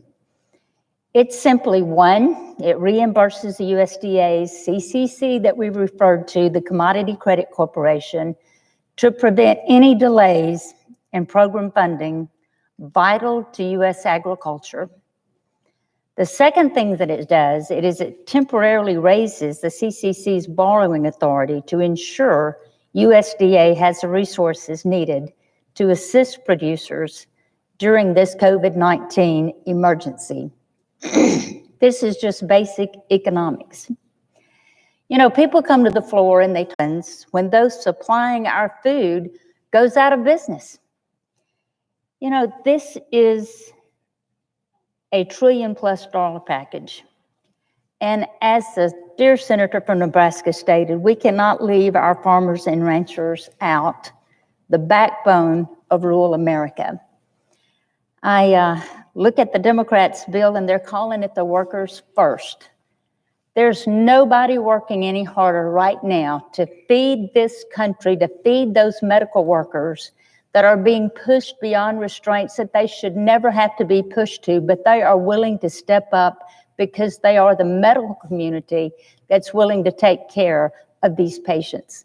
Every small business has employees. They're going to have to be fed. We have to ensure that we continue to have the safest, cheapest, I might add, food supply of anywhere in the entire world. I appreciate the work of the Agriculture Appropriations Subcommittee, Chairman Hoeven, and others for including this in this bill, this provision that is very vital, and it has to remain in there. So I just want to stress the importance of making sure the farmers and ranchers, including those wonderful farmers and ranchers in the state of Mississippi and throughout this country, can continue to do what they were born to do, and that is to produce our ag products to make sure this country will continue to sustain itself. Thank you very much, Mr. President. Mr. President. Senator from North Dakota. I want to thank the senator from Mississippi who also understands agriculture and is a strong advocate for agriculture and recognizes how critically important it is. And then I'd like to turn at this point to our chairman on the Ag Committee who, though, you know, he's somebody who's been around agriculture for a long, long time. He's worked on many, many farm bills. He understands whether it's livestock or crops or, you know, any specialty crops, but across the board. And I say that for this reason. The provision that we have put in here helps all of it. It's designed for all of agriculture. Certainly it's absolutely vital for our cattle ranchers, for us to help them working with USDA, but for all these other crops too across this great country. And there's incredible diversity in agriculture. But what we've tried to do here is make sure that we have something that enables our Department of Agriculture and this body to help all of our producers. And without this, we're not able to do that. And that's why it's so vital that it's part of this package. And with that, I would like to turn to our esteemed Ag Chairman. I thank the senator for yielding to me. Senator from Kansas. Thank you, Mr. President. We're in a tough place. We really are.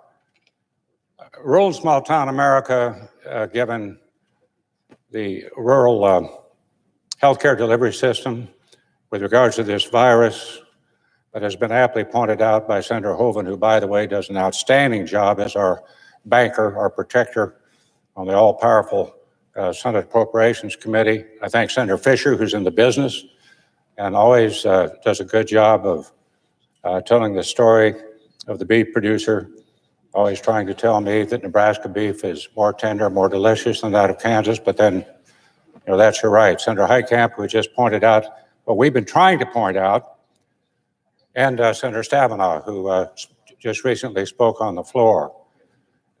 We in the Ag Committee like to say we're the least partisan committee in the Congress.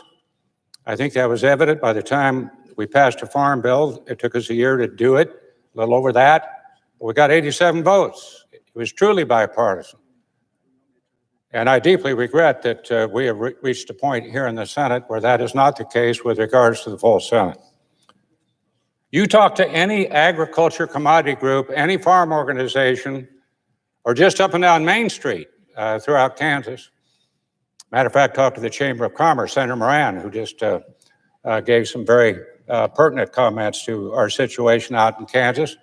About the second question in, Chairman Pat, what about our rural areas? Well, at that time, we were having trouble with regards to the testing, and some rural hospitals were having to drive a great deal of miles to Topeka. That was the only source. That stopped. In other words, it hasn't stopped. It's gotten a heck of a lot better. But with Quest and LabCorp and other folks that are now making these tests available. But I want to get back to agriculture, and the senator from North Dakota is exactly right. We've been hit pretty hard. 2013 was the last time we had our prices above the cost of production, and that involves everybody involved in agriculture, along with Senator Thune. And I'm going to try to, wind this down here pretty quick so we can get to you, Coop. And I thank you for your help. And I thank you for your overview of what's in this bill, what isn't in this bill, and why on earth we can't get to it. So I think probably the best thing to do for our beef industry is to continue to work with our Secretary of Agriculture, Sonny Perdue. If there's anybody who is more knowledgeable about what we're facing, I don't know who it is. And I think possibly there could be a CCC payment that would help us out in the beef industry in particular, because that's where we are really in trouble. But you could go down every commodity and you'll see the same thing. And people from all of their organizations are coming forward to all of us on the Ag Committee and saying, why can't you help? I'm going to leave that subject. I think we can work on that. I think we can get some more help from CCC, and that would be a direct payment that would be immediate, that could be of help to people who are really in trouble. I want to say something else with regards to Senator Manchin. He was sitting over here by his lonesome on the other side of the aisle. I really like this guy. We're good friends. We hit it off right from the first. Both of us want the same thing. In particular, his comments this morning was about the rural health care delivery system in West Virginia, going through the same tribulation that we are going through nationwide with regards to our rural areas. I wanted to point out there's $75 billion in this bill for our rural hospitals to pay doctors and nurses who are dealing with the virus. Well, we all are doing that. It lifts the 2% sequester that happens all the time. You got to go back to 2013. And under the Budget Control Act that was passed at that particular time and not enforced, but at least was, what's the word for it? I'm referring to President Obama. He would always be under the Budget Control Act, find the necessity that no matter what we got from the CMS, the Center for Medicare Services, which is lovingly called out in our rural areas, it's a mess. Not under Seema Verma, though. I think she's doing a good job. But every time we would convince CMS to raise the Medicare reimbursement to critical access hospitals, of which we have over 80 in Kansas, that there was, again, that 2% cut. So we waived that cut for the first time since 2013. In addition, let me say that there is special funding called for by all of the community health care centers and rural health centers, of which I know that are a lot in West Virginia, as they well are in Kansas, for telemedicine. That was something back in the day where we couldn't even think that would be feasible, but it is now. And there's a 15% reimbursement increase for these folks who are using telemedicine. So it's not like that we haven't put together something we think that will be improved. We could do more. We could do more. The senator from West Virginia has certainly indicated his strong interest in doing that.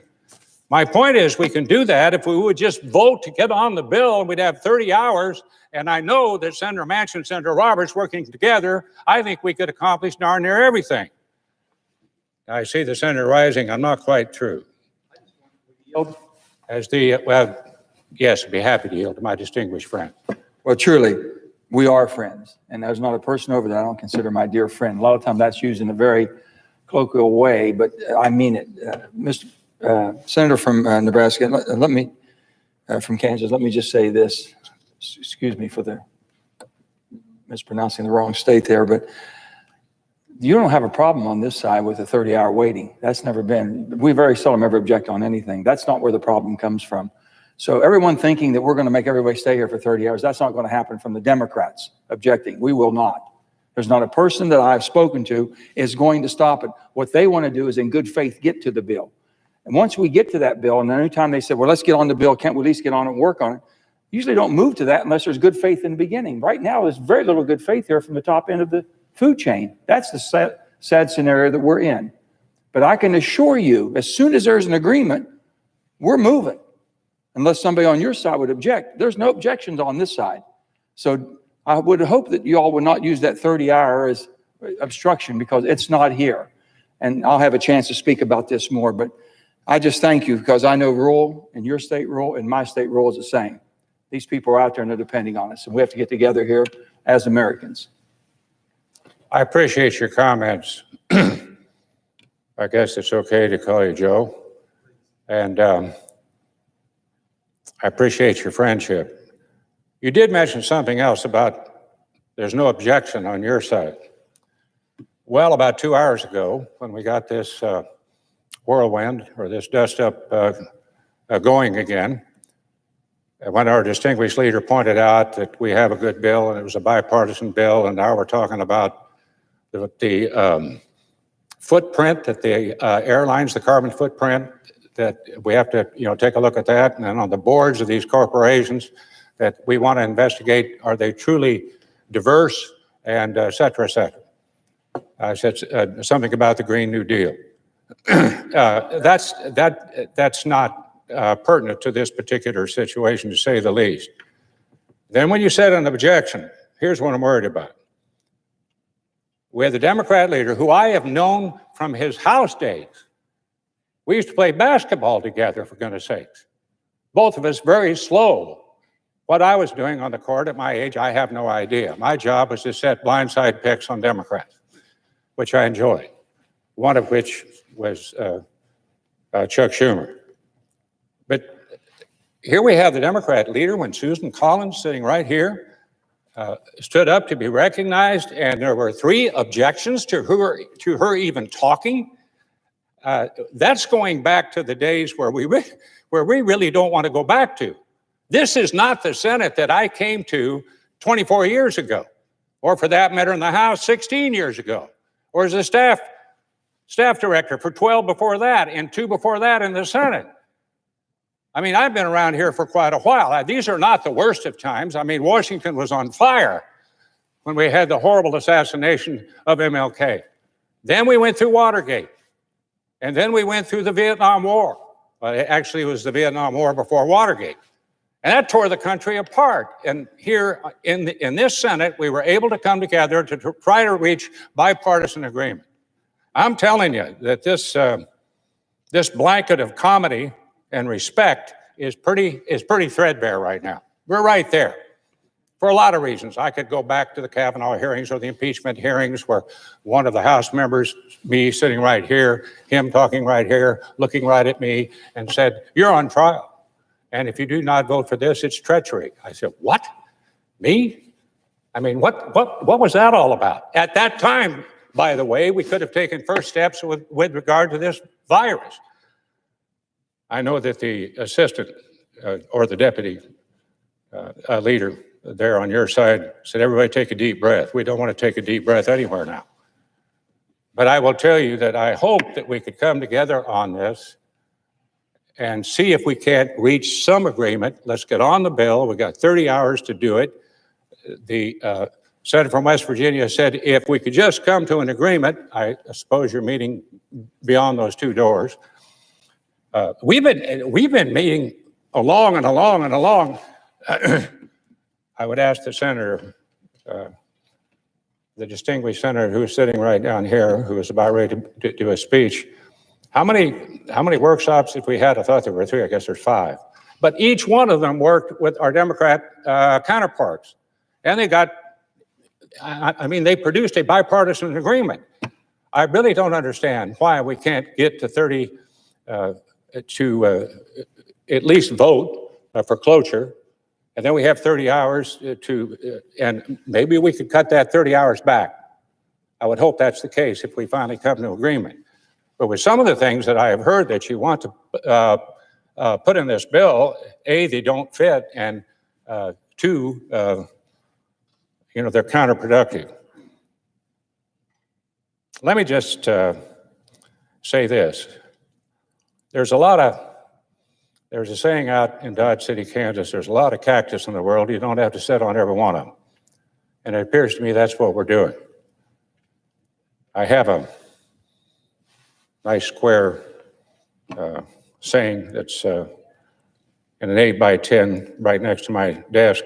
It's a quote from Lyndon Baines Johnson. Sometimes you just have to hunker down like a jackass in a hailstorm and just take it. Well, I'm tired of just taking it. I'm tired of the partisanship.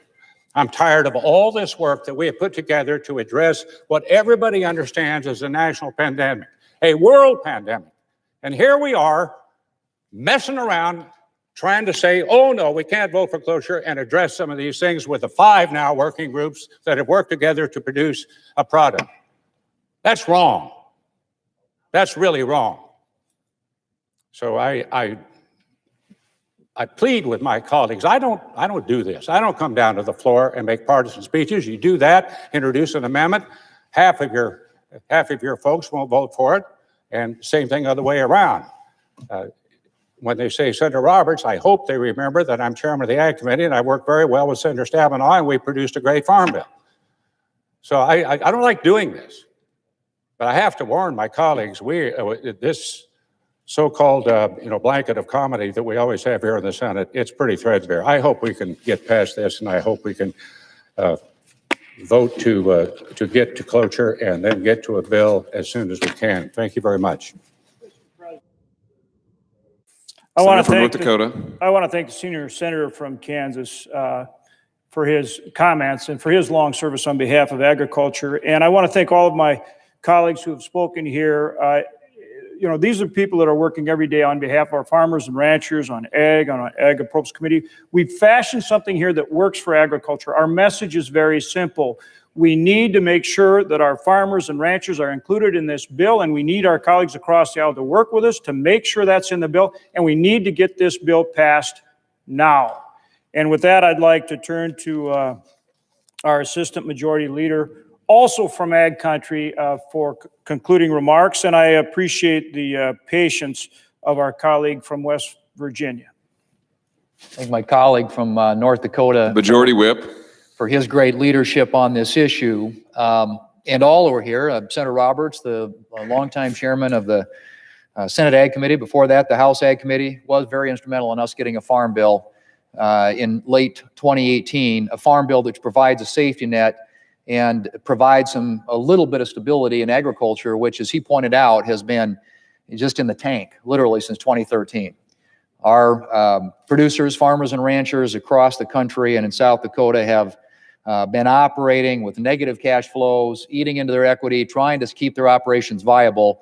And that was before COVID-19. Now we got COVID-19. And we saw the bottom fall out of the cattle market in this country.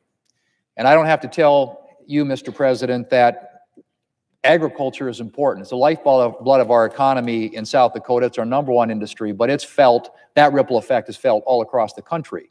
And it is our food supply. Senator Hoeven talked earlier today about the importance of ensuring that we maintain a safe, quality, predictable, and affordable food supply for people in this country, particularly when people are concerned in a time of crisis. We need to maintain that food supply. And so I want to thank him and all of our colleagues here from Farm Country for working together to provide some assistance in this particular bill that would hopefully give some relief to those who are out there day in and day out, grinding it out to make sure that we have the food and fiber to keep this country growing forward, and frankly, for that matter, to feed the world.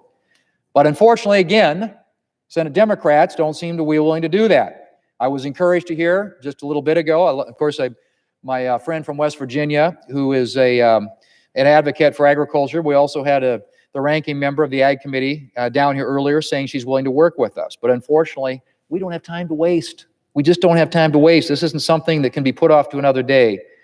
We have producers that if we don't do something, we're going to leave them behind, and we need our Democrat colleagues to step up and help get this bill passed. As Senator Hoeven mentioned, the bill would provide $30 billion to replenish the Commodity Credit Corporation and has an additional $20 billion temporary increase in CCC funding to address impacts from the outbreak of COVID.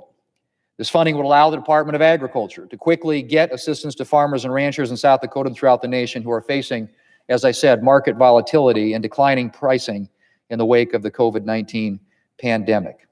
Farmers and ranchers, I might add, Mr. President, as I already mentioned, who were already dealing with a weak ag economy well before this emergency hit. I spoke with the Secretary of Agriculture a couple of days ago and conveyed to him just the incredible amount of hardship and economic pain that's being created across the Farm Belt these days, particularly with our cattle ranchers and the pain that they're feeling as a result of these declining prices and what it might mean to their operations.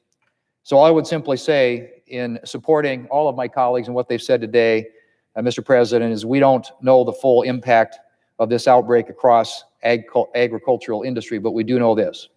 Our producers are doing their part to keep the grocery shelves stocked and food on our tables. And we need to do our part and provide the resources necessary to support them, which is why it is so important for many of the reasons we talked about earlier today to get on this legislation, get it moving. The national economy is melting down. And of course, as I said, the economy out in farm country is happening well before the national economy. But if we don't do something to stop the bleeding and do it soon, there's going to be a whole world of hurt. Let's get this bill across the finish line. We need help from our Democrat colleagues to do that. I yield the time. The senator from West Virginia. Thank you, Mr. President. I want to thank all my colleagues and truly all my friends that are here and expressing their concerns, because I think we're all on the same side.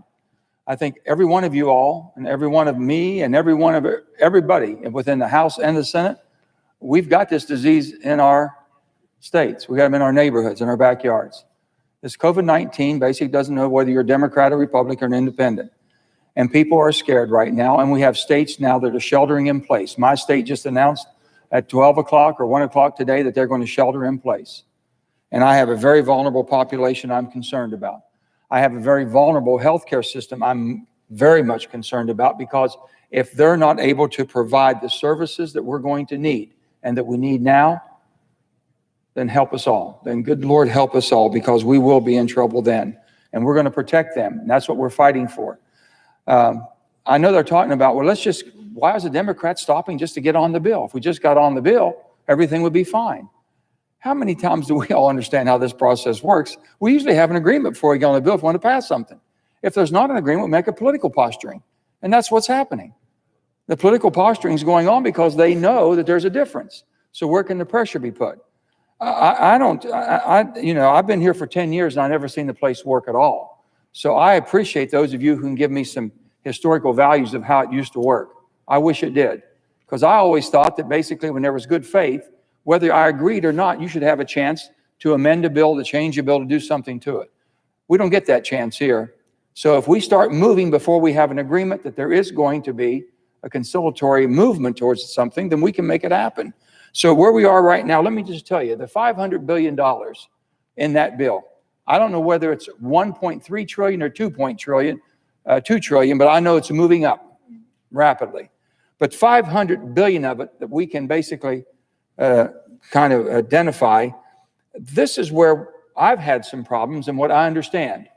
First of all, there's no strong language to prohibit the stock buybacks. I know they keep saying corporate bailouts, okay? Forget about the bailouts, but you tell me if this is not pretty favorable, slanted to one side.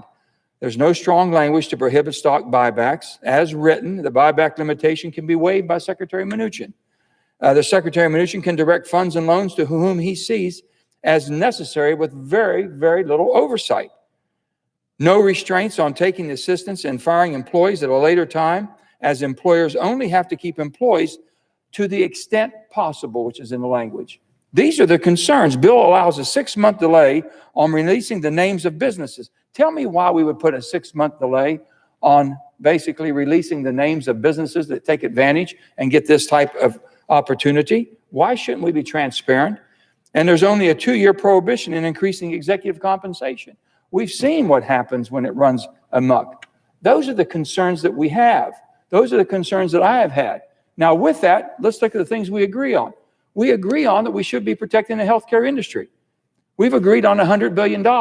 We were way off of that. Finally, by not agreeing to move on to the bill, what's up to $75 billion. I think when we come out this afternoon, there will be $100 billion to take care of our hospitals, our rural, our basically all of our healthcare system, so they can survive. Making sure that all of our healthcare providers are protected.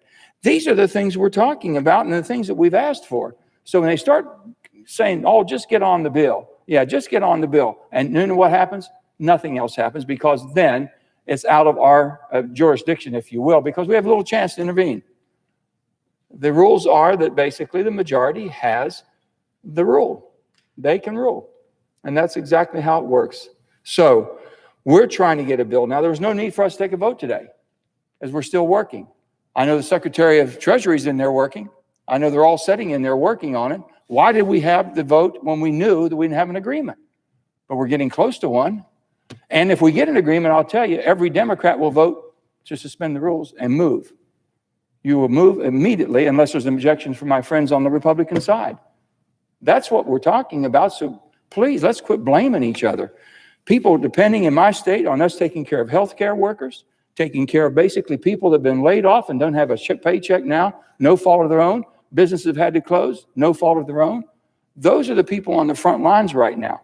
And I've got really people scared, sheltered in place right now, an elderly population. So the things that we have agreed on, I heard Senator Langford from Oklahoma, that was speaking on the things that I agree 1,000% with him. And why can't we be on that? If we can't get anything else done in the things we don't, let's vote today on the things we agree on. Let's just move right now and take care of the health care, take care of COVID-19, take care of the healthcare industry and all the workers, take care of the people who lost their jobs and the businesses. But we're worried about a $500 billion payout and with very little oversight and very little transparency. That's truly the problem in a nutshell. And all we're asking for is basically, shouldn't the people and shouldn't the taxpayers of this country understand where their money's going to, and the people that are going to be able to use it have some type of transparency and some oversight to it. That's all we've asked for, and that's all I've asked for. About all these other things they're saying that's been thrown in, I am not for that. I am not for that, and I think you all know that. I am not for the Green Deal, and I think you all know that. I think there has to be an all-in energy policy approach. I think we all have to have common sense. And we've got to produce affordable, dependable, reliable energy and use everything you can. Renewables, using your fossil fuels in the cleanest possible way. All these things we've talked about. So who's throwing that stuff in? I have no idea. But I can guarantee I wouldn't vote for it. But what I will vote for is exactly what we should agree on. I think we do agree on. So let's come together as Americans. Forget about the Republicans and Democrats. Get this place working again. If we had the amendment process, I was totally opposed when Senator Reid basically kind of shut things down and we weren't able to have amendments. You all were too. And we were promised, no matter who takes over as leadership, by golly, the system's going to open up. And we're going to have amendments and we're going to have debates on the floor. Well, guess what? It got worse. It didn't get better. It got worse. So if you want to know why people basically are throwing everything but the kitchen sink onto a piece of legislation when they get a chance, because we get very little opportunities to do anything here. There's too much power in the two basically leaderships. This much power should not be in this few of people. All of us should be involved. And I believe that you're going to see, and I've said this, we all have that better angel inside of us. I hope you let her fly. I hope you let her fly today. She needs to get out and go a little bit right now. We need her. We need the better angels in all of us to start looking out and taking care of each other. There's a lot of people hurting, a lot of people uncertainty right now. And I want to make sure that we fix it. And I'll stay here all day, all night, whatever it takes to make sure we get it fixed. So with that, I ask all my good friends, and I really mean that, my good friends, I ask you all, let's please work together for the sake of this great country. Thank you. I yield the floor. Senator from Wyoming. Thank you, Mr. President. I just heard my friend and colleague from West Virginia say there was no reason to vote today. There's a lot of reasons to vote today, Mr. President. It's a country affected by disease, people waking up anxious, scared, afraid, of the disease and the economic consequences that are there. There are a lot of reasons to vote today. And every member of this Senate needs to stand up and be counted. And for the senator from West Virginia to say, I wouldn't be for this, I don't know where that's coming from. Well, just read the papers that are coming out of the Democrat House. Just read the papers of the demands by the Democrats to muck up a bill that is designed as a rescue operation for the American people. That's where the problem is, Mr. President. We need to vote today, again and again and again, until we provide the relief, the rescue that the American people need. That's why we have a dozen Republicans on this side ready to speak, standing at podiums, ready to speak. And you don't right now have even a single Democrat on the floor to defend their position because it is indefensible. That's where we are. We had Nancy Pelosi flying back from California because she sent the House home a week ago. They're not here. To defeat the work that we've done in a bipartisan way and to say, oh, you've done nice work. Now look at our list of laundry list of things that we are demanding. Tax credits for solar panels, wind turbines, a bailout of the Postal Service. I mean, you can go through this list. Portions of the Green New Deal. Mr. President, I'm a doctor. I've been on the phone with doctors around the country with my colleagues at the Wyoming Medical Center. They are working double time through the weekend, day and night. The nurses, the doctors, the healthcare providers, they need help. They're looking to us for help. They need tests, they need masks, they need respirators. They need hope. Hope that there will be a vaccine. Hope that there will be a treatment. Those things are in this bill that the Democrats voted to block last night, and the Democrats voted to block again today. And that's only the healthcare component of it. Our economy cannot be unleashed again until after we get the healthcare component behind it. But our colleagues, our friends, our neighbors, people that we know in our home states woke up today,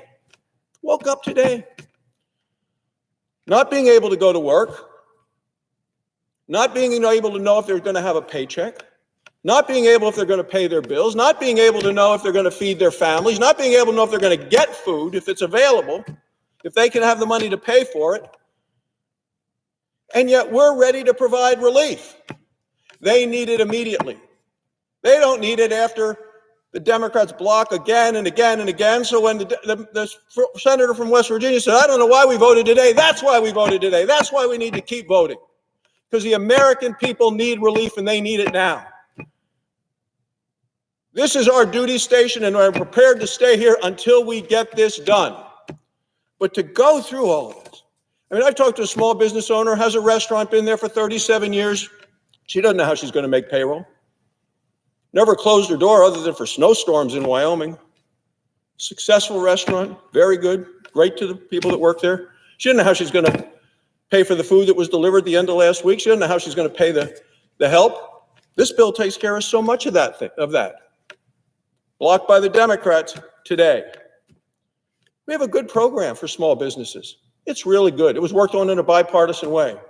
But yet it's being blocked by the Democrats who block even the motion to proceed to the bill. Businesses all across the country employ people, regardless of the size. It's the people that need the jobs, the people that like this. A job is part of somebody's identity. It's their people who work realize how important it is to who they are. They feel a sense of productivity. People I know aren't looking for a check. They just want a job. They want to work. They're ready to produce. And they can't. Why? Because the disease has struck America and the government, not the economy. The government has said we're going to shut down this economy. And the government has a responsibility to provide relief, to rescue those people, to provide immediate relief. And every Democrat came to the floor and voted against doing that last night and again this morning. We need to continue to vote. This bill is about our healthcare system. It's about our economy. It's about money in people's pockets who, through no fault of their own, are finding themselves in a position they've never been in before, ever, where they can't go out and knock on a door and say, will you hire me? I'm ready to go to work, whether it's a farmer, a rancher, anyone. They can't do that today because the government says you may not. You stay home. You might have a good job, a job you love. Can't go to it today. Monday, you want everyone to work on a Monday. Not in America on this Monday. And so there's a role and responsibility of us to step in and do what the role of government ought to be in this case of crisis. A crisis caused by both a disease and the economy, the government's action to shut down the economy, and yet Democrats, one after another, continue to block it. And they're not blocking it for things that have to do with actually helping the American people. It is a wish list, a liberal wish list. It is astonishing. They are delaying direct assistance so they can play to the liberal left, the extremists, the environmental extremists, the labor special interests. We're here trying to fight for the man and woman on the street in our hometowns, and yet they're fighting for the Green New Deal. Bernie Sanders may have lost to Joe Biden, but the Green New Deal of Bernie Sanders and Elizabeth Warren and that entire crew is alive and well in the Democrat cloakroom and is controlling the actions today on the floor of the United States Senate. They want to put up an entire cap and trade system for the airline industry. That's a worthy debate to have, but not on this bill. They want to expand tax credits for wind and for solar power. That's a debate that is worthy of being held, but not on this bill today. That's not going to help one person who's having problems breathing to get a respirator that they need. That's what's holding this up. We know, Mr. President, that Nancy Pelosi has been pushing this extreme environmental agenda from the moment she cut the deal to remain as Speaker and said to the liberals, I will do what you want if you just allow me to be Speaker again. And now, through a letter that she's written to the Democrats, she is bragging that she is carrying the flag for the Democrats' agenda. The Speaker is pushing for diversity on corporate boards, for collective bargaining, for election reform. There are proposals here in her proposal, and she said, I'm going to go write the bill requiring early voting, requiring same-day voter registration. Where does that fit into a bill to rescue the American people who right now find themselves in the throes of a disease that may kill them and an economy that has been shut down?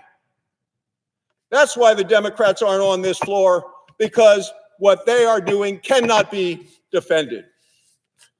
So I would just say, and I would appeal to my colleagues, Mr. President, let us do the work of the Senate. It is time for everyone to stand up and be responsible. Let us get this done. Let us get this passed. The days for political games are now behind us. Everyone who's watching should understand the House of Representatives is not in town. They've been gone for a week. Only Nancy Pelosi just flew back from California to throw a monkey wrench into the works. And we need to get this done. We failed a cloture vote last night, blocked by the Democrats. And at that time, we found that one of our colleagues had tested positive for coronavirus. We failed a cloture vote today, blocked by the Democrats again, when we learned that the spouse of one of our colleagues is hospitalized on oxygen with this same disease that is hitting the entire country. We can litigate the Green New Deal another day. Americans' lives and livelihood is at stake. That is the situation we are at today for the nation. We can litigate election reform another day. We can debate diversity on corporate boards, airline fuel standards. We can do all of that another day. We can talk about cap and trade another day. America needs now to know how we as a nation will survive from the standpoint of our health and our economy. We need immediate relief. The bill on the floor accomplishes that. We need to make sure, Mr. President, when Americans wake up tomorrow, they don't have that same fear and trepidation about the the disease as well as their family's well-being. We need to take that decisive action today. The time for politics is beyond us. We need to vote today, and we need to pass this today. Thank you, Mr. President. I know my colleagues are on the floor. I know Senator Portman's here after me, Senator Cotton after him. We have a dozen who are ready to speak. But I thank you for your indulgence, Mr. President, and I yield the floor. Senator from Ohio. My colleague from Wyoming, and I think he has made it very clear what's at stake here. We're in a crisis. Our economy is in a free fall. People we represent, families are suffering. The healthcare system's under tremendous stress. I spent the morning on the phone talking to Ohioans, small business owners, people who are out of a job and worried, nervous. We all know somebody who's lost a job. We all know somebody who's tested positive for this virus. Some of us, including me, know somebody who has died from the coronavirus. We need to pull together as Republicans and Democrats, as Americans, and address this crisis. I got to listen this afternoon to colleagues of mine on the other side of the aisle talk about the legislation that's before us. And I got to tell you, it was like they were talking about another bill, not the one that we actually are asking Democrats to allow us to vote on. The one we're asking them to allow us to vote on is the product of a bipartisan process. The majority leader set up 5 different task forces. Each task force is represented by Republicans and Democrats. I was in one of them. 2 Republicans, 2 Democrats. We sat down and we hammered out details. We took Democrat ideas, and they are represented in the legislation. So this process that we've gone through, very different, by the way, than what happened in the House with regard to the first bill. We've had an $8.3 billion health care bill. We've also had a phase 2 bill, which is about $200 billion that provided free testing, helped in terms of health care and paid leave. Now we have this bill that's $1.8 trillion. $1.8 trillion. That's about as big as our entire domestic discretionary spending that we approve here every year. And yet Democrats are saying it's not enough money. So the most charitable way to describe what the Democrats are asking for now, although Senator Brasso did a good job of laying out some of the outrageous demands that have come up that have nothing to do with coronavirus, but the most charitable way to say it is that they want more money. They want more money for states. They want more money for hospitals. They want more money for so many things. Guess what? There is $1.8 trillion in this bill, including billions of dollars, hundreds of billions of dollars for those purposes. If we find out in 3 weeks, in 6 weeks, in 2 months, we need to do more, we will. But that's not an excuse for stopping the progress of this legislation now when it is so badly needed. One of the calls I got this morning was from a small business owner. You know what he said to me? He said the same thing I'm sure all my colleagues are hearing, which is I'm watching, I'm waiting, I don't want to pull the trigger and let my employees go. I started this business. I started it from scratch. And now I've got to see the prospect of these people who I know and love losing their job. I'm waiting. I'm waiting to see what you do today. The country's waiting. The markets are waiting. People are hurting. They're suffering, but they're waiting to see if we can get our act together and actually come up with something that helps them. And you know what? This legislation does exactly what all of us, I thought, wanted to do. 3 things. 1, help keep people at work. We want people to stay with their employer, have a job, have their health care, have their retirement. 2, help workers who, through no fault of their own, lose their job. This legislation does that. And 3, let's get this health care crisis under control. Let's slow the spread of the coronavirus. All 3 of those things are precisely what's in this legislation. Last night, I went through in detail and described every detail of how it addresses that and where the bipartisan ideas came from. I won't do that now because I see the majority leader on the floor and I want him to have an opportunity to speak. But I will tell you, those 3 objectives are in this legislation, specifically laid out in this legislation. On the healthcare side, which is so important, we need more masks. We need more gowns. We need more ventilators. We need more respirators. We need to have more testing and a system to track that. That's in this legislation. There's over $4 billion to CDC to do exactly that. We need some data, some metrics, some measurements to know how we're doing and to be able to get out of this crisis. Because until we deal with the healthcare crisis, we'll continue to have this failure of our economic system because we're letting people down right now. I would yield. Beyond everything the senator's accurately pointing out, they put us in the following procedural position. By refusing to jump over some of these procedural steps along the way that would not disadvantage their negotiating one bit, they put us in a position where one senator out of 100, one, could keep us here till Friday or Saturday. And our constituents are saying, act now, as your senator from Ohio is pointing out. Mindless procedural roadblocks in a time of national emergency. Reclaiming my time, that is added to the absolutely inaccurate descriptions I've heard from the other side as to what's in this legislation. In other words, that are blocking us moving forward, creating the procedural hurdles that Majority Leader just talked about, but also doing so by telling the American people, for instance, there's not enough in here for small businesses. My gosh, this is an unprecedented program for small businesses, something we've never done before. Telling businesses, if you're paying your employees to stay there, you don't only get a loan, you get a grant. They say there's not enough in here to help people who are falling between the cracks. Unprecedented unemployment insurance system that we are setting up here. By the way, if you look at the unemployment insurance side, look at it this way. What we are saying is we want to increase by 8 times the cost of the national unemployment insurance system. That's how I look at it. It's an additional $600 per week per person.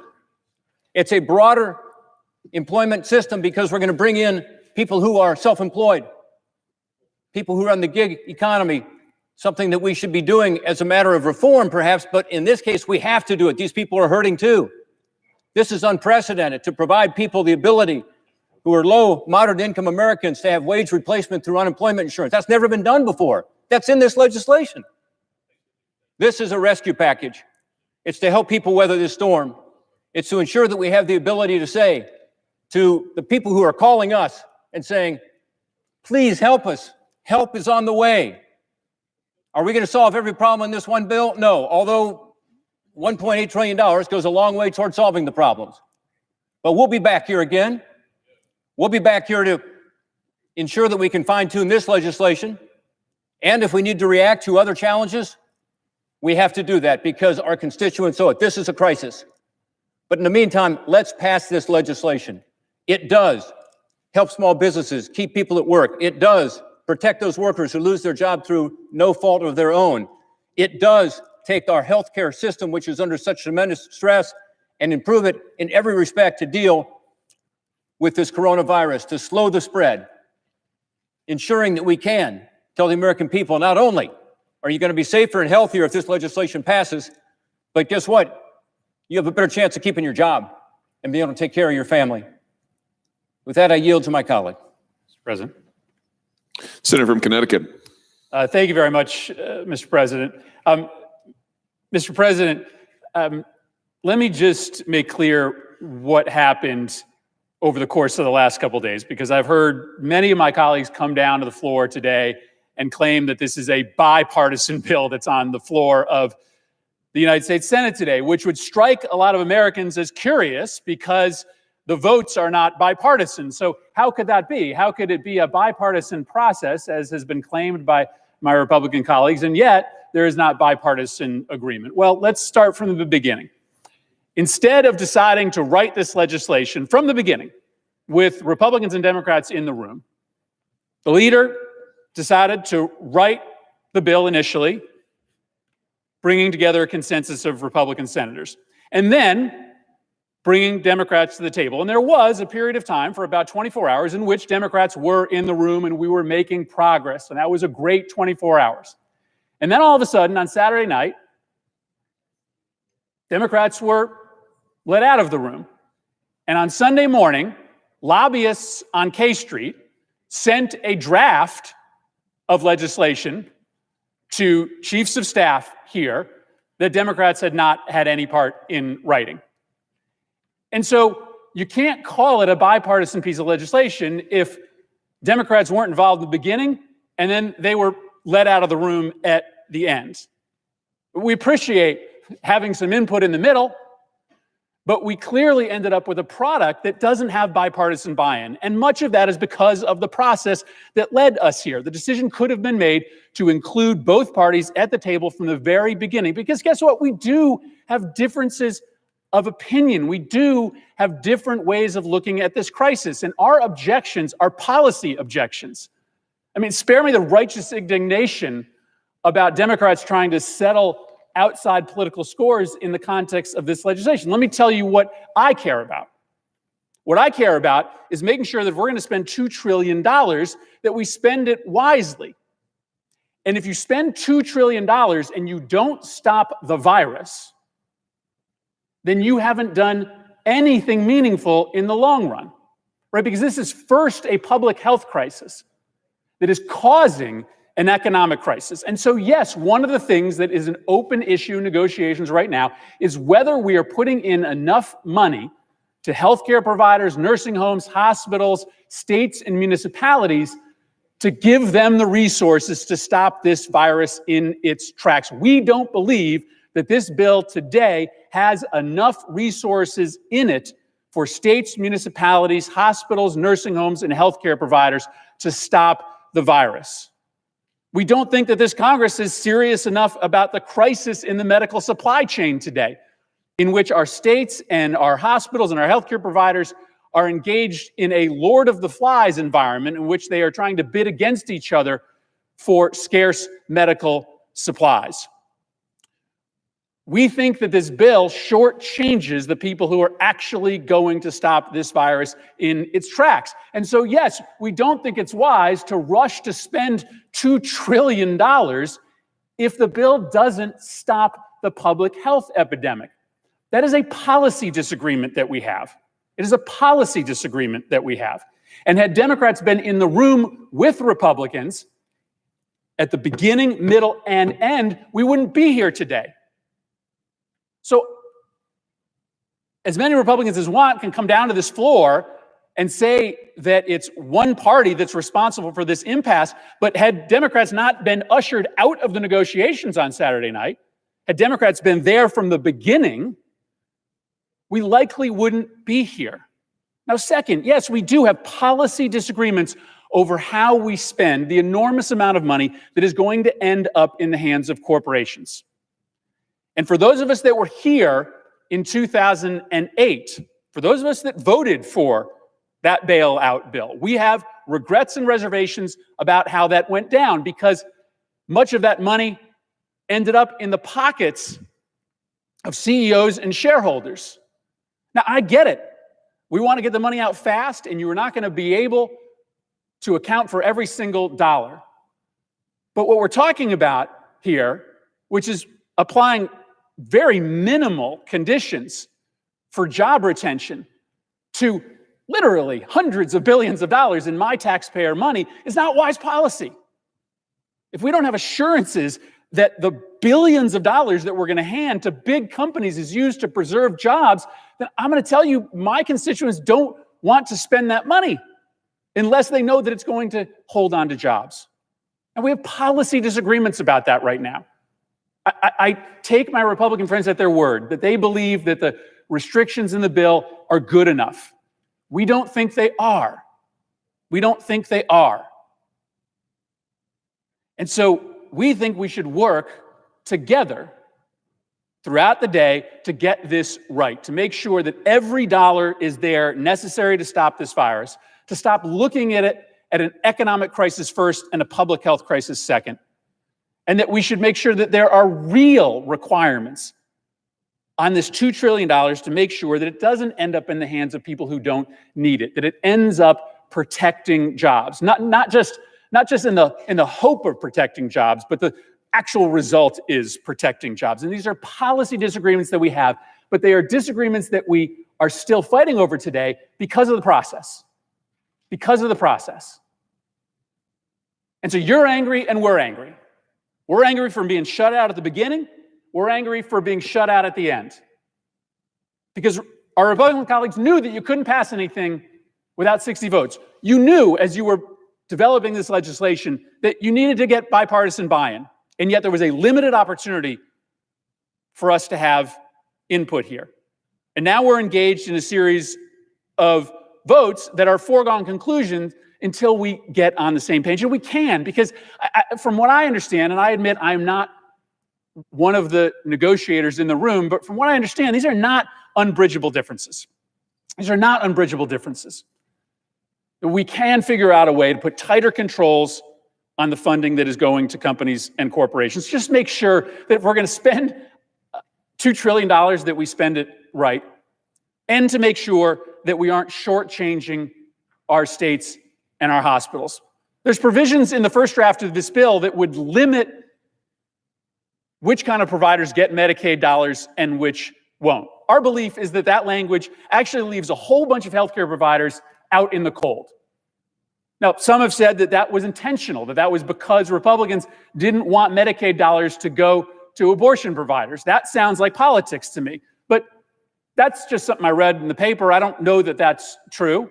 What I do know is that whether or not that decision was about politics, the politics of reproductive health care, it's still just not good policy to leave a whole bunch of healthcare providers outside when it comes to the additional Medicaid money that is absolutely necessary to make sure that we have what it takes to stand up defenses against this virus. That's a policy difference.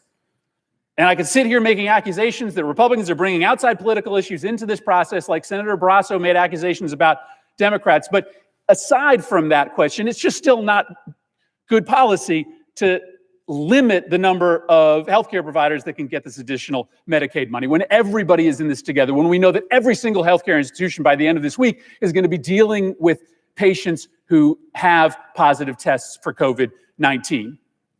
These are policy differences, but policy differences that didn't have to be outstanding today had the process run by the majority party been different, been more inclusive. I agree that back home, my constituents do not care about who takes credit for this, who drafts it. They want a bill done. They want assurances that money is on the way. And I think we have agreement on big pieces of this. I may not love the small business provision of this bill. I put a different concept on the table that I think is better than the one that Democratic and Republican colleagues have come up with. But you know what? I will not let on that front the perfect be the enemy of the good. I think we've made tremendous progress on unemployment compensation, insurance. There are big titles of this bill that I think are in good places. We should be working out the details of those outstanding issues right now, rather than spending all of our time on the floor casting broadsides against each other. I understand my Republican colleagues are complimenting themselves on how many of them are down here on the floor blaming Democrats. You're right, there are not as many Democrats here levying the same charges against Republicans, but it would be better if we were all spending time trying to work out these final differences, because we can get there. We can get there. I think we can get there by the end of the day if Republicans are committed to making sure that we attack the virus first, that we don't shortchange the public health response, and that we make sure that our taxpayers don't end up subsidizing the profits and pocketbooks of people who don't need any more help from this government. Thank you, Mr. President. President. Senator from Iowa. Mr. President, our country is facing a crisis. Maybe I don't need to whisper that, Mr. President. Our country is facing a crisis. I have served many times over in crisis. Floods, hurricanes, and war in a slightly different suit. We are facing a crisis. We have 3 states that have had National Guardsmen activated in support of the coronavirus pandemic. We are in a crisis. And right now, we right here in Congress have the ability, the duty to act and to provide additional much needed relief to the American people. Last night, and unfortunately, yet again today, have been very, very disappointing displays of putting partisan politics ahead of the immediate needs of the American people. Now, some will call this righteous indignation. I say no, it's fighting for the American people. My friends on the other side of the aisle delayed, no, let's say the way it is. They blocked this package to move to cloture to further debate this bill, this bipartisan relief package. And let me make this clear. The votes we've been taking haven't even been on the final bill. It's simply a way for us to continue negotiating and debating on a path forward on a bipartisan relief package, a package that, again, I'm going to echo what my colleague from Ohio said, was written in a bipartisan way. 2 Republicans, 2 Democrats from those lead committees assigned to these task forces. Folks, Iowans deserve better than this. All Americans deserve better than this. This is no time for political games and partisan wish lists. And yes, there are partisan wish lists out there of things that have nothing to do with the immediate needs of this pandemic. This is a time for action, folks, and it is a time for leadership. Look, folks, the Senate took up a House-led Phase 2 package that many of us considered not perfect. Phase 2, now let's keep that in mind. There are many phases going on during this pandemic. Phase 2, we didn't feel that was perfect. Well, what happens when a Phase 2 is not perfect? You move to a Phase 3 because we need immediate relief. We put our differences aside here in the Senate and we supported the Phase 2 package and provided the second round of immediate relief for our workers, our families, our seniors, and businesses across the country. Why? Folks, gosh darn it, it is the right thing to do. Why can't my Democratic colleagues do the same? We need to be working in the most efficient and effective way possible to get immediate relief to the men, the women, and the children across this country. We need to get them what they need. I've spoken directly with Iowans by phone all week. The small business owners, the members of our ag community, many workers at our hospitals and in our healthcare industry. These moms and dads, the employees and employers, the grandmas and the grandpas, nurses and doctors, small business owners, farmers, veterans, you name it, they are all in crisis at this very moment. I can't tell you how many of those Iowans were crying on the phone with me. They keep saying, we need it now. We need relief now. Maybe you don't think across the aisle that Phase 3 is perfect. But you know what? The longer we delay this, the more Iowans I'm going to hear crying on the other end of the phone. Not one of them has told me, don't pass this bill. Not a single one of them. What they have said is it needs to be done today. Again, I will remind you that there are states where we have mobilized National Guard soldiers. The president and those governors don't just mobilize National Guard soldiers because it's a fun thing to do. They do it because we are a nation in crisis. Just overnight in Iowa, we had 15 more cases. And that's a total of 105 cases of coronavirus in my home state. That's not a lot compared to other states, but you know what? Iowa's not populated a lot like other states. 105 in Iowa, that is a lot for us.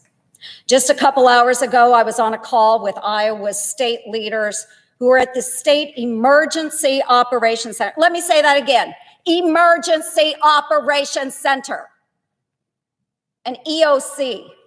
You don't just set those up for fun, folks. You set them up when your state is in crisis. They gave us a picture of what's going on with our workers and our small businesses on the ground in Iowa. Within 3 hours, the state received over 11,000 calls for unemployment insurance. 2,000 of them are self-employed. They won't qualify for unemployment insurance. You know what would relieve their hurt? This package, phase 3. Meanwhile, my Democratic colleagues are holding this bill up that would actually deliver the relief that is necessary for these workers that I just mentioned, for things that have nothing to do with a crisis. Senate Democrats are stalling funding for hospitals and small businesses until they get to jam through their Green New Deal. Mr. President, you tell me, what does placing emission standards on airlines have to do with getting Iowa families and workers the relief they need right now? The Green New Deal was brought up on this very floor last year. How many of them voted for it? None, big zero. Big zero. They didn't believe in it then, so why are they trying to jam it through now? Americans from every corner of this nation are looking to the Senate for more help. This is an extraordinary situation, folks, and it requires an extraordinary response. This is arguably the biggest bill ever. Nearly $2 trillion of funding. But is that enough? If we were offering up $3 trillion, would it be enough? If it were $4 trillion, would it be enough? I guarantee you that our friends on the other side of the aisle would say, oh, that's not enough. We need the Green New Deal. We need XYZ, which has nothing to do with the COVID-19 crisis. Mr. President, we are better than this. Let's come together in a bipartisan way, as we have done through much of this process. We took up phase 2. We supported it. I was glad to support it because it was the right thing to do. Let's deliver for the American people. It is our duty. We do not have time to delay. We must pass this additional relief now. And again, it's phase 3. There may be many more phases to go. And if the Democrats believe it is the right thing to do, they'll get this package done today, and we'll move on and have discussions for yet another phase. Mr. President, I yield the floor. Mr. President. Senator from Maryland. Thank you, Mr. President. America is in crisis.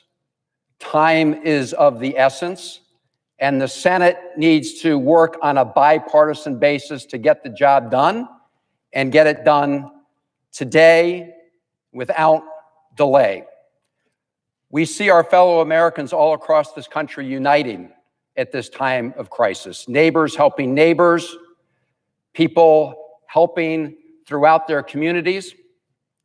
We're watching our healthcare workers on the front lines of fighting this virus, true heroes who are putting themselves at risk every day in order to help patients coming in the door. They're facing extreme shortages in personal protective equipment. We need to rush that out in much greater volumes to protect them. We still have a huge shortage of tests in this country and got caught way behind the curve, and we're having to catch up. We're trying to manufacture ventilators to help those who are sick, who may get sick. And in doing that, Americans are coming together. We've seen stories of notices going out to dentist offices and others who have important personal protective equipment like masks, but aren't needing them right now, to try to rush those to local hospitals. We've seen nurses and doctors and other healthcare workers on the front line coming together. And that's exactly what this Senate and House need to do. We need to do what Americans around the country are doing, united to help one another and help our country. We did that on rounds 1 and 2. We worked very quickly to put together an $8.3 billion package for round 1. What did that include? More resources for our public health infrastructure, more resources to try to accelerate the development of a vaccine and therapeutics. That was all good work. On round 2, what did we do? We said we want to make sure that tests for the coronavirus are free, because we don't want Americans not going to get tests because they can't afford them. We had to fight for that on the Democratic side, but it became bipartisan in the end. We worked to provide more paid sick leave because we don't think it's a good idea for workers who are living paycheck to paycheck to feel like they've got to go to work when they're sick, even if it means they're going to potentially spread the virus. We want to make sure that they can pay the bills at home and stay home and not spread the virus. The provision in round 2 regarding paid sick leave was good.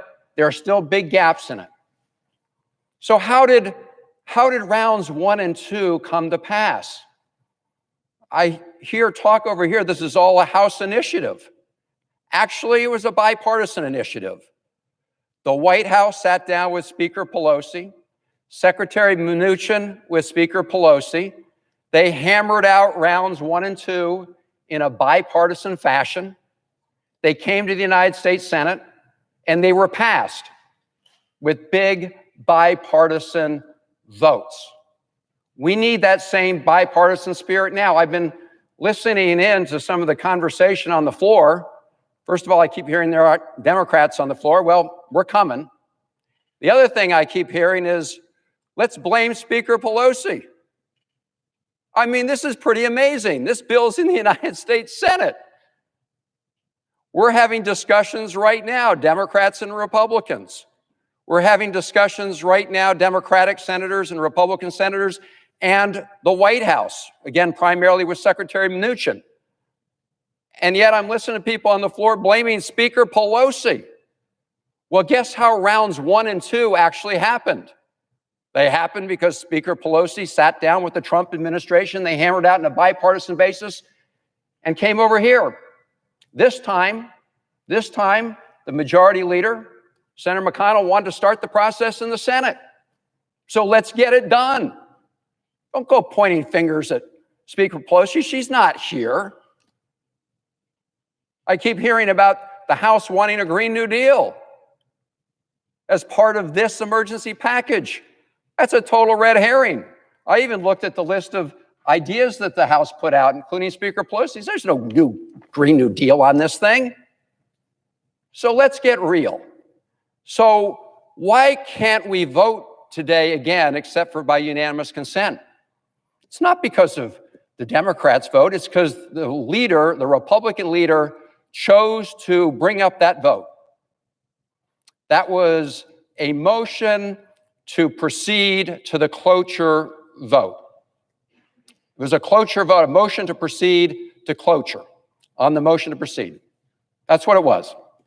And so what did the leader know? He knew that we're still engaged in negotiations. They're going on right now. Hopefully when all of us on the floor leave here, we will continue to engage. But the leader knew that the votes were not there for that motion, that cloture motion. And yet he burned the one opportunity he would have today on that vote, knowing it wouldn't succeed. He could have waited 1 hour. He could have waited 2 hours. He could have waited 3 hours. He chose to hold that vote, knowing it would fail. That is a self-inflicted wound on the United States Senate and on the American people at this moment. Because of that decision, we will have the earliest opportunity to vote again on Wednesday. That was a decision Leader McConnell made when he decided to hold that vote today, knowing he did not have 60 votes, knowing that the negotiations were going on right now. So he's right. If we want to have a vote between now and Wednesday, we have to do it by unanimous consent. I hope we get to that point. But make no mistake, the vote that was held earlier could have waited till later today. It could have waited till we got closer to an agreement. And here's the tragedy of it. We're getting pretty close on a lot of important issues. We're still far away on some, but we're getting close on some very important issues. Unemployment insurance. As we speak, people are losing their jobs. We know that. Small businesses are shutting their doors. They started days ago having to shut their doors in the cases of restaurants and bars and many other establishments. We need to attack that from two angles. One is the unemployment insurance system. And we've made great progress in these discussions on that. What do we have to do when it comes to unemployment insurance?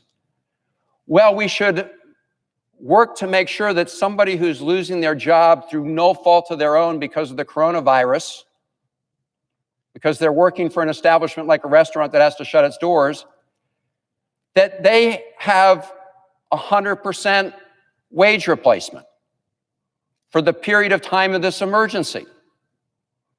We wanted 6 months. Republicans wanted 4 months, wanted 3 months. I think we've got right now in the draft 4 months. Okay, that's a compromise. We also wanted to make sure UI could cover people who are not part of the traditional UI system. Part-time workers, the self-employed, independent contractors, gig workers. And so we've worked together on a bipartisan basis to make sure that we try to get those people help through UI as well, even though they're not part of the traditional system. Trying to streamline the process by which they can demonstrate that they've been making an income so that they can get help through UI in this emergency moment. We're pretty close on that. We've worked together on small and even mid-sized businesses because they're getting hammered right now across the country. We're all hearing from them, and they've had to let off their employees in many cases under very painful circumstances. They don't want to let their employees go, but no customers in the door means no sales, means no income. You still got to pay your rent if you're a small business or your mortgage. You have other fixed costs.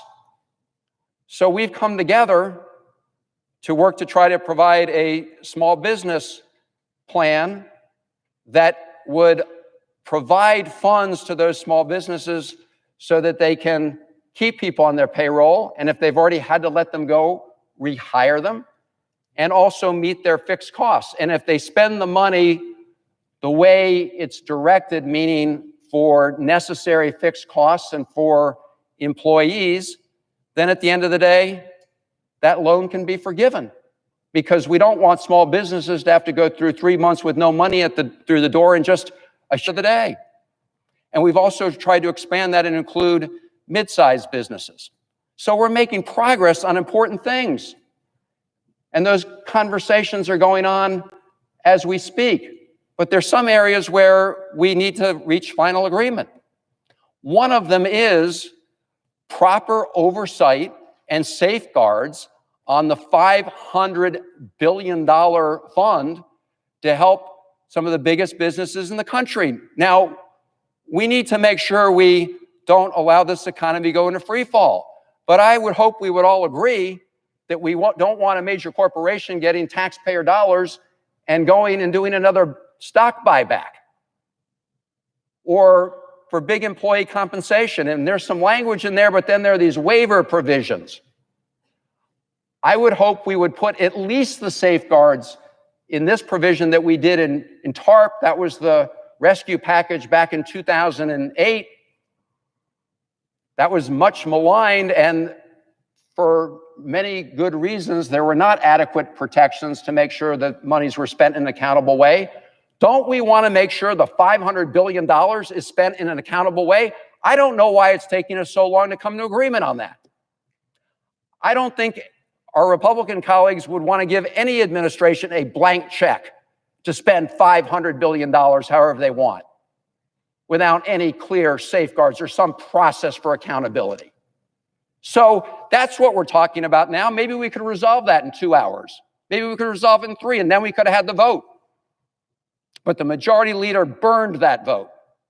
He burned that vote by having it when he knew the votes weren't there, and when he knew conversations were still going on.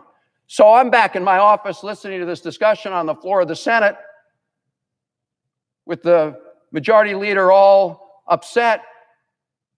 He brought that on this body by holding that vote as negotiations are going on. So what else do we need to work on still? We all got a letter from the National Governors Association, bipartisan, Republicans and Democrats, saying, hey, we're the states, we're on the front lines of this. We need some help. I don't know if all my colleagues here on the floor know it, but just about 48 hours ago, the position of the Republican Senate leadership was, no, we're not going to deal with those big issues now. We'll do it another day. Well, those are issues pressing right now. We're hearing that from Republican and Democratic governors. We're hearing it from mayors. We heard it from the National League of Cities. Don't you think it's worth spending a couple hours so that we can hash all that out before you call a vote where you know the outcome in advance? FMAP. These are Republican and Democratic governors pointing out they need more federal help on the healthcare and medical front as more and more people are coming in the doors. Don't you think we can work that out in the next couple hours? Why hold a vote that you know is going to fail and means you can't hold the next one until Wednesday without unanimous consent? I hope my Republican colleagues will ask the majority leader that question. So we've made a lot of progress on some very important parts of this bill, but we also have a fair distance to go. But a fair distance in terms of getting to an agreement doesn't mean it has to take all day. We should be able to close agreement on many of these things. You know, the administration took an appropriate action, saying that they don't want landlords to be able to foreclose on certain mortgages. I think we should all work together to make sure that people don't get thrown out of their homes through foreclosures or evicted from their homes if they're renters during this period of time if it turns out that they don't have the income to pay those bills. I would hope we could work that out too. I would hope that there was agreement on that measure. So instead of playing political games here on the floor of the Senate and calling a vote where the outcome was predetermined because we're still negotiating on a bipartisan basis, instead of doing that, let's get this job done. And to listen to members of the United States Senate who are negotiating this here, try to blame the House of Representatives and Speaker Pelosi, come on. That's just political rhetoric. The House passed rounds 1 and 2. They did it on a bipartisan basis. Speaking with the administration, Secretary Mnuchin and others, they did that. It's the Senate right now that can't get its job done. So let's stop playing games, procedural games. Let's hammer this out as we've been trying to do. We've made progress. We can close the distance. And then if we can get all that done, we could actually bring it up by unanimous consent anytime. So let's do what the American people are doing. Let's unite at this time of crisis. Let's unite for the good of the country. We did it on rounds 1 and 2. Let's do it to help save our economy and fight the healthcare fight against the coronavirus. I'm confident if we put our minds to it, we can get the job done for the American people. So let's go back to work. Let's complete these negotiations, and maybe we can come back in a couple hours with a proposal that gets the consent and support of this entire body. Thank you, Madam President. I yield the floor.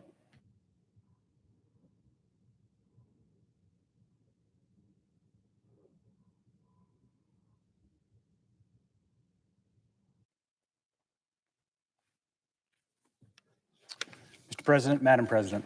Senator from Montana. Madam President, the health and livelihoods of the American people are at risk. They're in danger. We cannot afford to keep squabbling and arguing here in the United States Senate. Time is not on our side. Each day matters. In fact, every hour matters. As we look at the stats coming in terms of those who have been infected with COVID-19, literally it's hour by hour. This is a logarithmic kind of scale. This is a doubling every day kind of scale that's going on. Hours matter, minutes matter. And like many of my colleagues here in the United States Senate, I've been talking to Montanans around the clock to get their feedback. Hospital leaders, ag groups, tribal leaders, small business leaders, construction workers. We are in a public health and an economic crisis. I have not sensed fear like this from the American people any time in my life. I remember 9/11. I remember the crisis of 2008. I remember the 1987 crash. Those pale in comparison to what we're seeing today at this very moment in our country. This is a time that we need to come together. This is a time we must get this done for the good of our country. Listen, neither side is going to be happy with the final product. That's part of negotiation. It's give and it's get.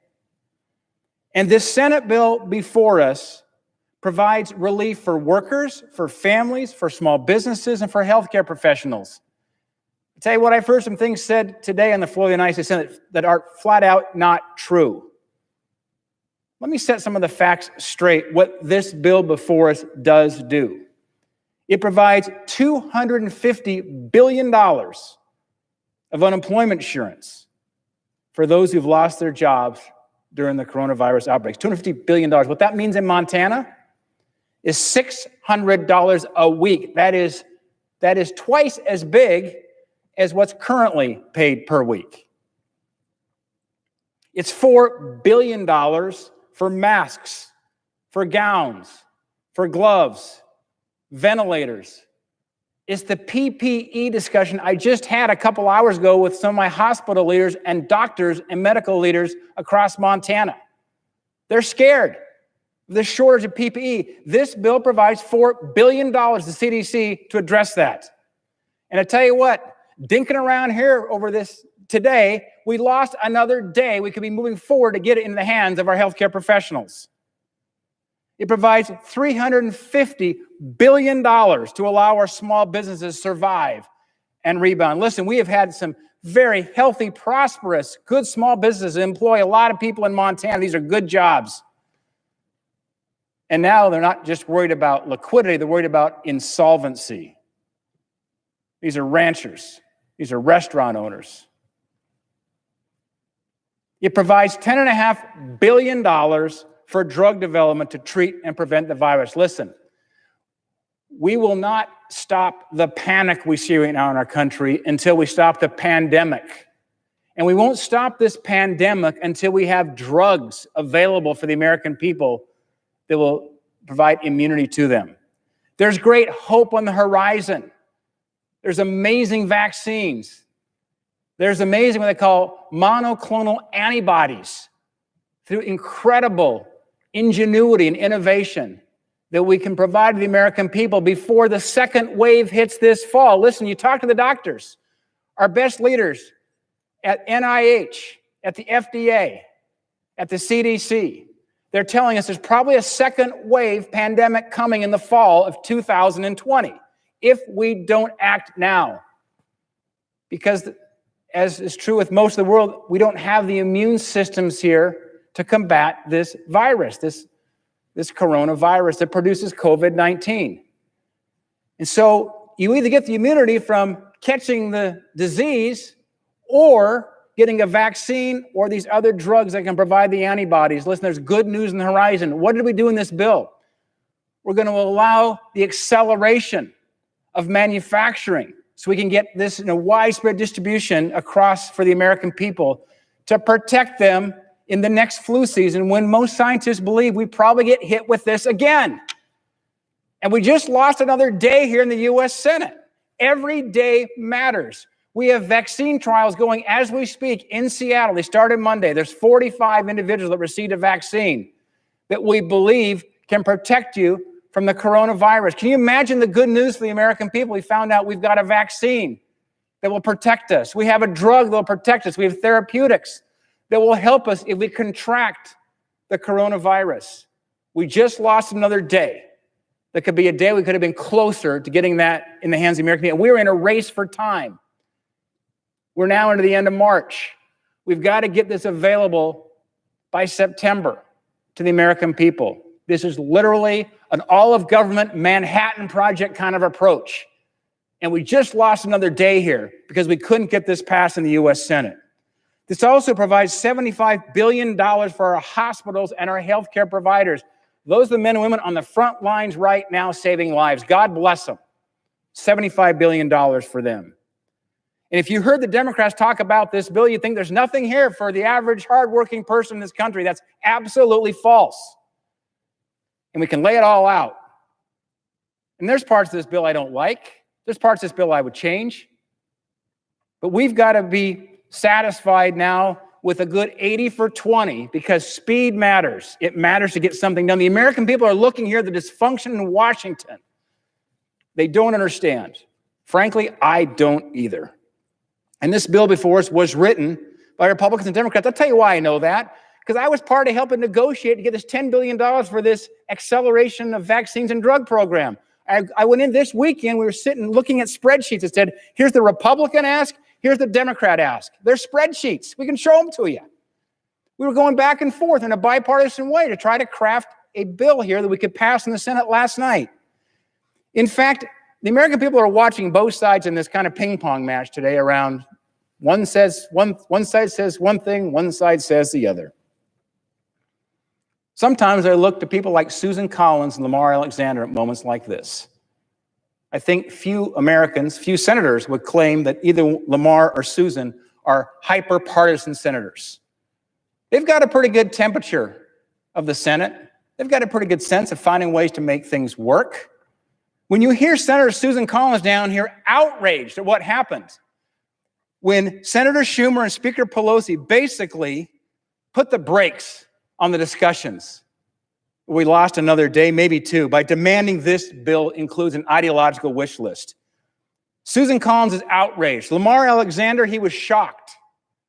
Let me tell you something. When Susan Collins is outraged and Lamar Alexander is shocked about what's going on around here, that tells you something. You can discount what I'm saying here and many Republican senators and Democrat senators, but those two senators are viewed as some of the most bipartisan senators here. And when they're outraged and shocked, that tells you what's going on in terms of one of the low levels of partisanship that we've achieved here in the U.S. Senate over the course of the last couple of days. This obstruction will create a devastating impact on American workers, on families and small businesses. They're pushing for things that have nothing to do with the public health and the economic crisis we're facing today. The issues they're pushing have nothing to do with overcoming this pandemic. And in a global pandemic, some have tossed aside bipartisanship to push for airline emission standards. I was told there's no such thing as a House bill. Well, that's false. Here's Nancy Pelosi's House bill. She's part of the discussions. Why? Because we need something that can pass the Senate quickly now and then go to the House even more quickly. And let me tell the American people something else. The House is not here this week. I was just speaking with a Montana on the phone off the floor of the U.S. Senate a few minutes ago. was describing what's going on, he was despondent, by the way, fearing both the pandemic and also the economic panic as he's losing his business. And had you realized the U.S. House is not even in town right now? He goes, I didn't know that. They're not. They left town last week. They're not here. They're not here. At a moment when the country needs us, the U.S. House left town. They are not here as we speak. I think that's been lost in the discussion. So we can debate this another time down the road, some of their ideological requests. I mean, here's one from Pelosi's bill. The full offset of domestic airline emissions by 2025 for airlines that use assistance under Section 101 of the Pelosi bill. It's right here.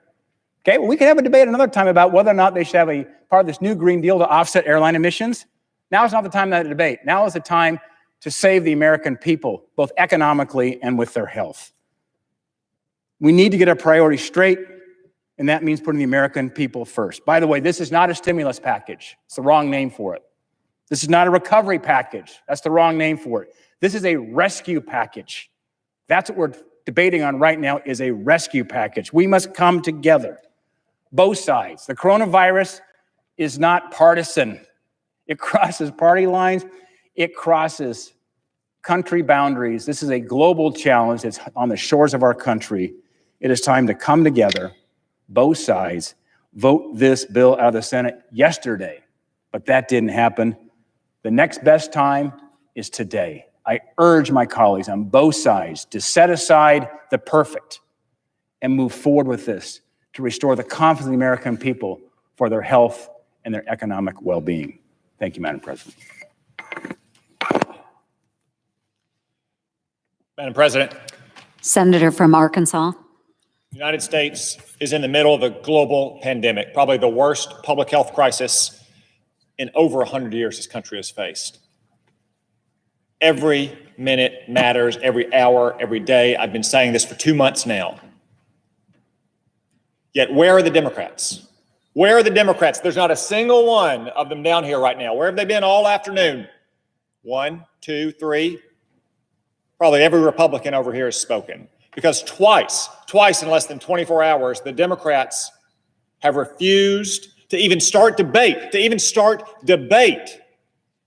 on legislation that would help the American people and our economy survive this crisis, that would provide over $3,000 to your average working family in just the coming weeks, that would provide extra unemployment benefits to the millions of Americans who have already lost their job and who regrettably are going to lose their job, that would provide loans to our small and medium-sized businesses so they don't have to lay off those Americans as they struggle to pay the bills, that would help industries that have been devastated, like the hotel industry, when thousands and thousands of hardworking Americans clean the rooms, make the beds, cook the food, all of whom desperately need help. The Democrats won't even start debate on that legislation. That's what they've done twice.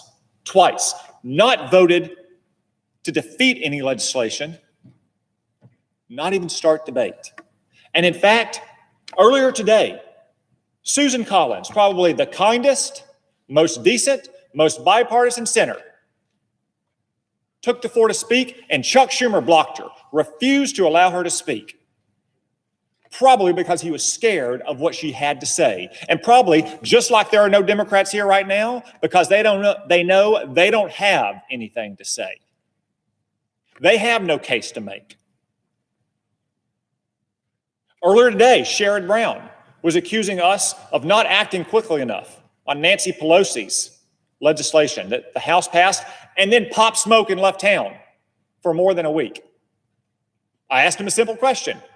When did the House bill arrive in the Senate? He refused to answer. I asked him again a simple question. He refused to answer and rather engaged in ad hominem attacks, which is his weak and sad way of saying he has no answer, which is so often the case with the senator from Ohio. They come down here and they attack the Republicans for wanting corporate bailouts. We want to bail out corporations. Nothing could be farther from the truth. Any large company that borrows money from the Treasury or takes advantage of Federal Reserve programs will have onerous terms attached to it and will have lots of strings as well. We insisted only loans be available, not grants, not cash handouts. Do you know what the Democrats are advocating for behind closed doors? The Democrats behind closed doors are demanding free cash handouts for the airlines. Right through that door, right there, Chuck Schumer's office. They are demanding free cash giveaways from major corporations, and they have the nerve to come down here and accuse us of bailouts. Go right through that door and ask Chuck Schumer what he's demanding in secret behind closed doors. Oh, and don't forget all of their cities and all their states. Dick Durbin represents one of the most bankrupt states in America and the most bankrupt city, Chicago, in America. Behind those closed doors, they are demanding straight cash bailouts for states and cities that have been fiscally irresponsible for years. If they come down here and accuse us of bailouts, we're willing to help these cities and states. They are overwhelmed by this pandemic, yet we simply say they have to repay the money on the back end. That's not what the Democrats are asking for behind those closed doors over there. They want straight cash payments. Now you ask yourself, why would they not even start debate? Not even start debate. Remember, that's all we're talking about here over these last 18 hours. Why would they risk your life and your loved ones' lives and your job and your lifetime of retirement savings? Well, now we know. Now we know. Nancy Pelosi is circulating a 1,400-page bill that she wants Congress to pass, that she claims will help save this nation from this terrible crisis. 1,400 pages. It's almost 3 times longer than our legislation, by the way. To give you a sense of what might be in that bill, because let me tell you, she's not hiding the good stuff in her bill.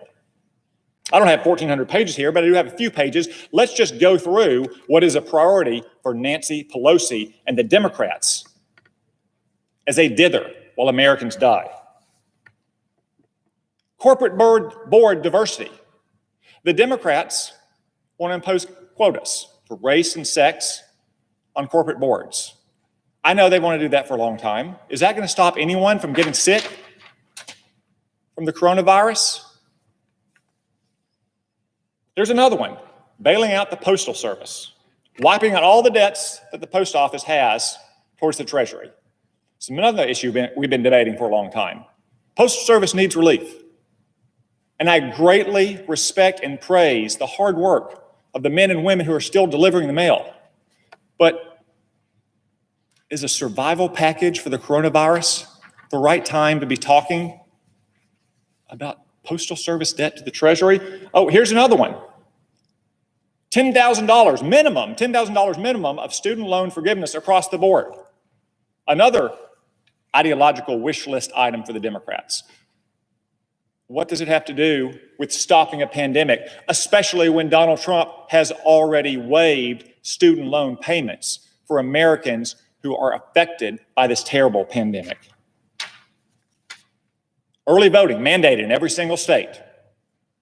The same kind of early voting that almost doomed the Democrats' favored presidential candidate, Joe Biden, against whom Nancy Pelosi and Chuck Schumer, or for whom Nancy Pelosi and Chuck Schumer worked tirelessly to beat their colleague, Bernie Sanders. Oh, combine that with same-day registration. Every single state has to register voters on same day. So now they want to pile election rules on a bill that's designed to stop a pandemic. Remind you, election rules written by the same partisan geniuses who couldn't even count their own votes in the Iowa Democratic caucuses. Here's a good one too. Airline carbon emission offsets. Every airline that benefits from these programs, which is probably going to be all of them, has to go carbon neutral by 2025.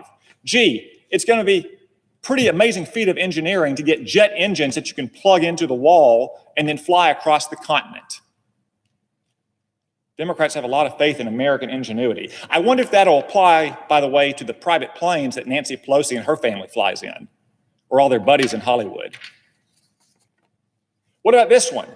Every airline has to tell you on every single flight what the greenhouse gas emissions of that flight are. So you get your departure time and your seat number and your gate number, and oh, by the way, how many greenhouse gas emissions your plane is going to have.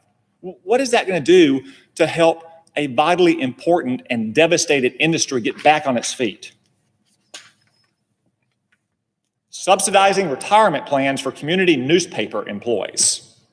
Look, this has been a long-standing debate in Congress. It almost sank a retirement reform bill last year. And here it is again in a bill designed to stop a pandemic. Are you kidding me? $15 an hour minimum wage. Unfortunately, millions of Americans are learning that the true minimum wage is zero. When you lose your job because of a global pandemic that is killing your fellow citizens, and our elected leaders won't even have a debate on a bill. Here's a beauty too.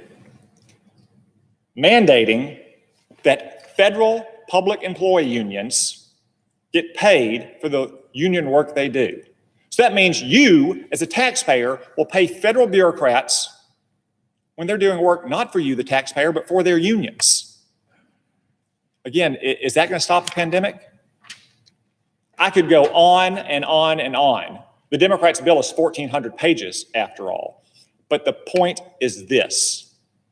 There is a good bill, a bill that was negotiated in good faith over the weekend with many Democrats, no matter what they say, that they are now blocking, that they will not even start debate on because of ideological wish list items like those. It is disgraceful. And it is dangerous to the lives of our people and to their economic well-being. It's time for the Democrats to get serious and to do their job.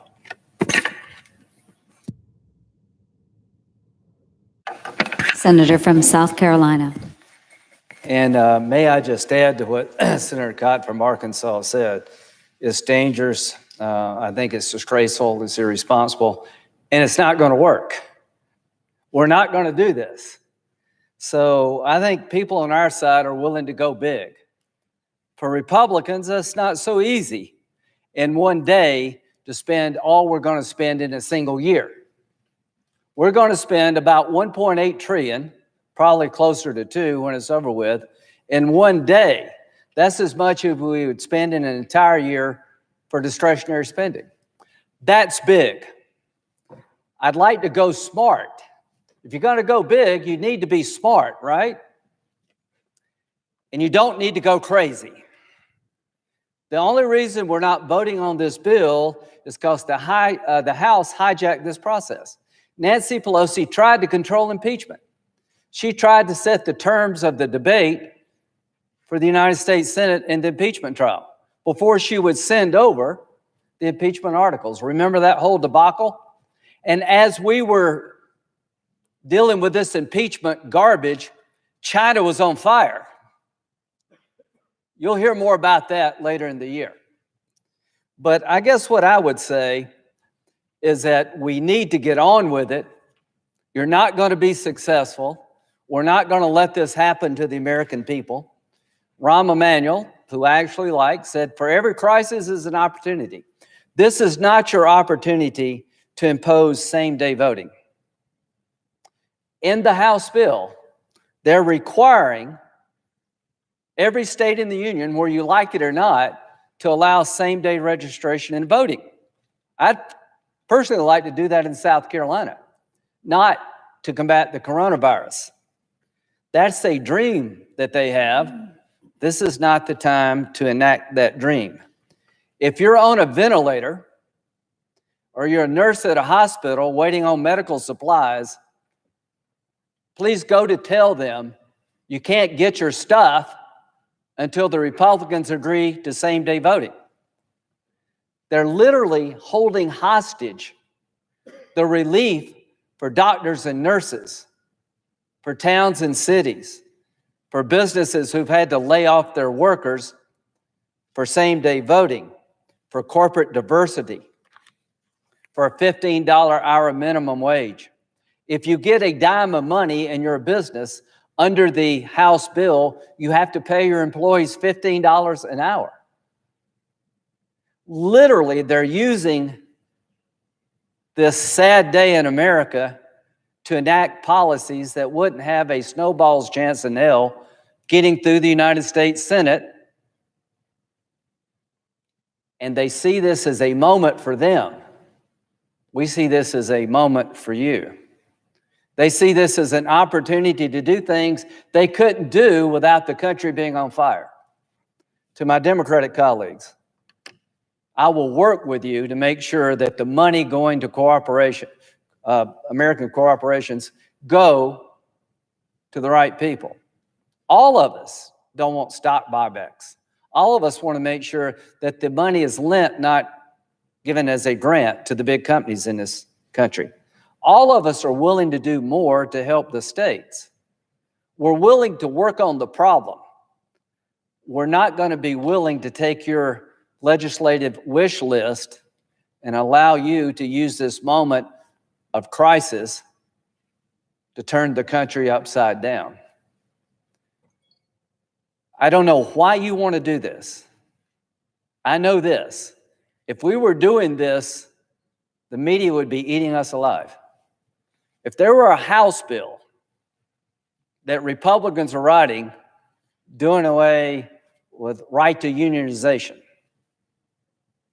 every major paper and TV station in this country would be talking about the Republican Party going nuts, trying to take an ideological agenda and attach it to a national crisis that we haven't seen since World War II.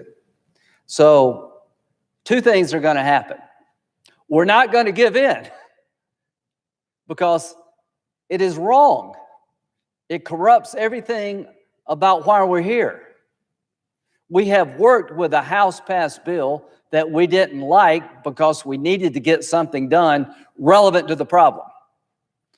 To Speaker Pelosi, you see this as an opportunity to do things you couldn't do otherwise. Republicans see this as an opportunity to do things that have to be done now to save lives. I have never been more disgusted since Kavanaugh. You tried to destroy a good man's life just to keep the seat open. And close friends of mine in the House have publicly said, this is an opportunity to reshape the country and our image. It's not going to happen. We didn't let you destroy Brett Kavanaugh's life to keep the seat open. And we're not going to let you turn the country upside down to shape it in your image. We will work with you in a very generous fashion to help people who've lost their jobs, help doctors and nurses who've run out of supplies. Shame on you. Shame on you for coming in at the 11th hour, taking good faith negotiations and throwing them in an ideological ditch. To the American people, they're going to give in because what they're wanting to do should make you mad as hell. If you've got a family member who is suffering, do you really think now's the time to impose same-day voting? Student loans. $10,000 loan forgiveness for every student loan in the country. That's a debate we'll have, but not on this bill. And let me tell you what it would cost to forgive $10,000 for every student loan in this country. About $500 billion. Here's the question. If you're going to spend $500 billion, wouldn't you want to spend it on the virus? Wouldn't you want to spend it on hospitals who are under siege? Wouldn't you want to spend it on businesses who are shut down and have no hope of opening up anytime soon? So we're going to hold our ground to focus on the people who need the help the most. We're going to say no to an ideological agenda. And I can't believe that we're having to do this. What the hell has happened? How could we get here as a nation? We've gone a long way from we're all in it together to this. So to my colleagues on the other side, I am more than willing to work with you on unemployment insurance and all the things that are in this bill. I am not going to give in to the hijacking of the legislative process by the most partisan people in the country at a time people are dying. With that, I yield. Madam President. Senator from Texas. Madam President, I know there are a number of senators here wishing to speak, and so I will not be long.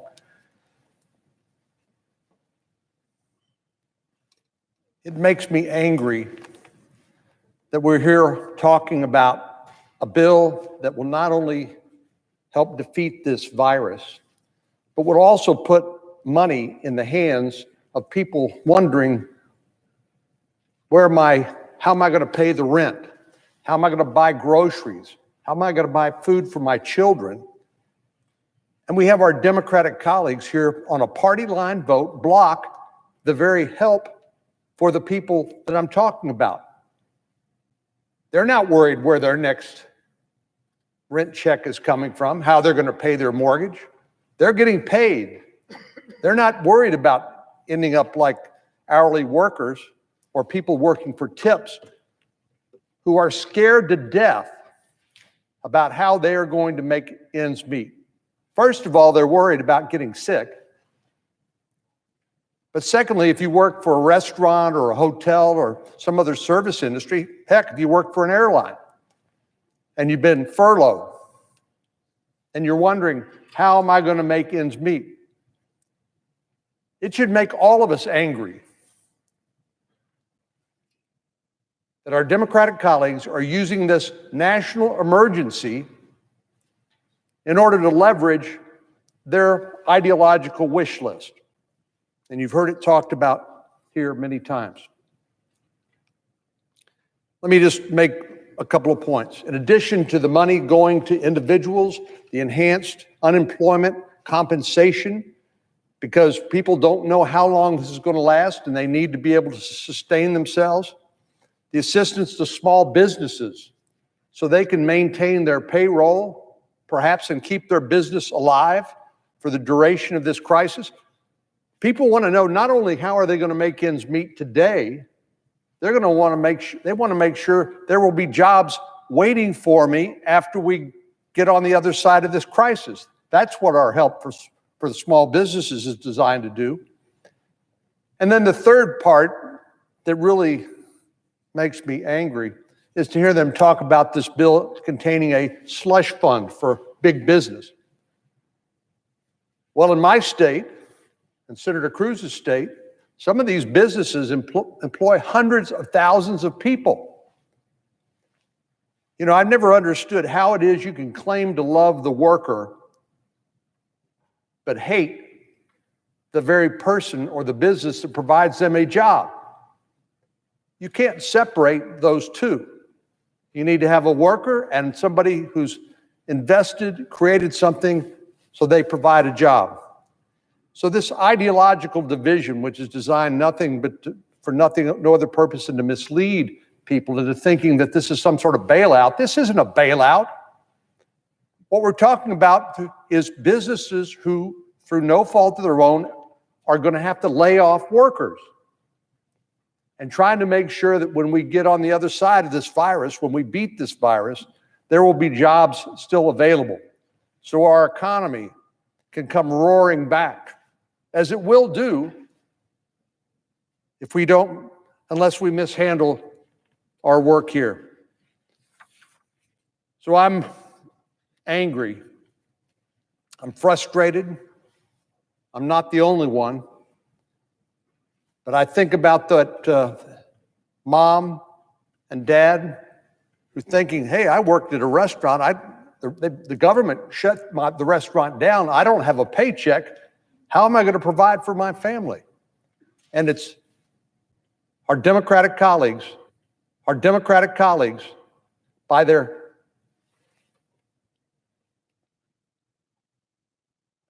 complete an unequivocal devotion to their ideological agenda that are basically turning their backs on our fellow citizens.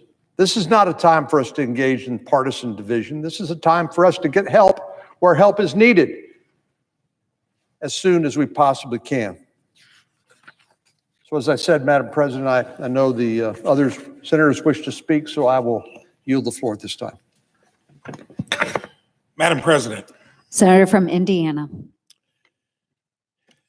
Been here a little bit over a year and have gone through several issues. It tells me how this place works. Never thought we'd come to the point where we've actually choked down the real economy with the valid effort to try to get rid of the disease. And the American public, it's been caught in the crossfire already, is suffering. The ones that early had to shutter their business, they were hoping that when they woke up today, they were going to see something. Now you can see that's not going to happen. Many others here have kind of gone after the other side, and I think that's a valid argument. What I'm going to talk about here this evening, two things. If we do not get something done, and done through unanimous consent, and we have to wait until Wednesday, we will all be held accountable. And we're going to do what this place normally does and doesn't work for the people that sent us here to do the business. Had a hotel owner in Indianapolis called me earlier in the week. Last week, 2% occupancy. The number of small businesses across the country, not only in Indiana, that have had to employees leave, have had to shutter their business by government edict. The toll and the carnage is going to be great. I want to stress what we might get done. And I had 4 or 5 Democratic senators tell me this. I want to throw the gauntlet out and do it publicly. Obviously, a list like that does not make sense. And how you'd even bring that up at a time like this boggles my mind. 3 areas, 4 or 5 different Democratic senators said that if we come together on those 3 areas, they would have enough people to get it across the finish line, even through unanimous consent. Number 1, and I think most of the folks on my side of the aisle, shoring up what state and local governments need to effectively handle this crisis. That's Main Street. That sounds okay with me. Helping the frontline industry that's responsible for fighting the disease, hospitals and providers, and we're real close. We're not far away. And then the one that we hear the most about would be the transparency associated with what could be the most important part of the package, the Emergency Stabilization Fund that helps all those businesses that need liquidity to keep employees on their payroll. But I'm going to be for full transparency. The airlines and their practices of what they could do at the time that ate up all their cash, I think there needs to be accountability. Senator Manchin said earlier, needs stronger language to prohibit stock buybacks. Check. Most of us would be for that. To where Secretary Mnuchin cannot have full latitude on where to direct the funds. I'm a Main Street guy. I'd go for that too. Don't have enough restraints on the assistance in firing employees at a later time, as employers might do. Any of us that care about our employees would be for that as well. A couple other things. So I throw the gauntlet out to the leadership who I think trotted out a lot of this other stuff, confused the process, and now we are here to where we have to do it through unanimous consent. I feel good that our side comes along on three key areas: helping state and local governments, helping the front line of defense, hospitals, and holding the big companies accountable that are going to get the benefit of government assistance. And we need to keep in mind, this isn't 2008, where you're looking at bailing out and helping some of the people that caused the problem. Even these larger businesses have been impacted by government edict to flatten the curve. And what we got to make sure is we get this out the door so that in the process of flattening the curve, we do not flatten the economy. We owe it to every wage earner, to every small business, and to Americans in general. Let's take those three areas that many Democrats told me today, if we just get them trued up, we'll get it across the finish line. That's the gauntlet I throw at the leadership on the other side. Let's get it done. The American public expects us to. Yield the floor.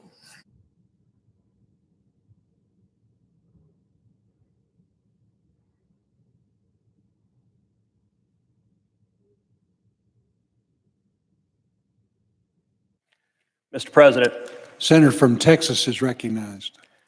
Mr. President, this is a time of extraordinary crisis for our nation. In this time of crisis, I call upon each of our colleagues on both sides of the aisle to rise above. Rise above petty partisanship.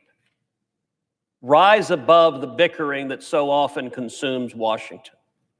Rise above and put first the priorities of the millions of Americans who are hurting. Look, there is a time for political disagreements. There's a time for policy disagreements. I am no stranger to robust political and policy disagreements. But we are in the midst of a global pandemic. People are dying. People are suffering.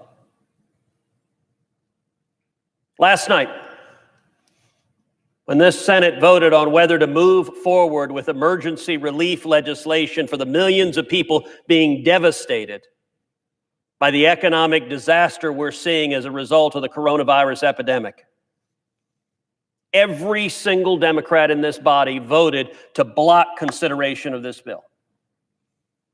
Now, for those of you at home who are not poring over a Senate procedural matter, what does it mean to vote to block consideration? Doesn't mean they voted against the bill.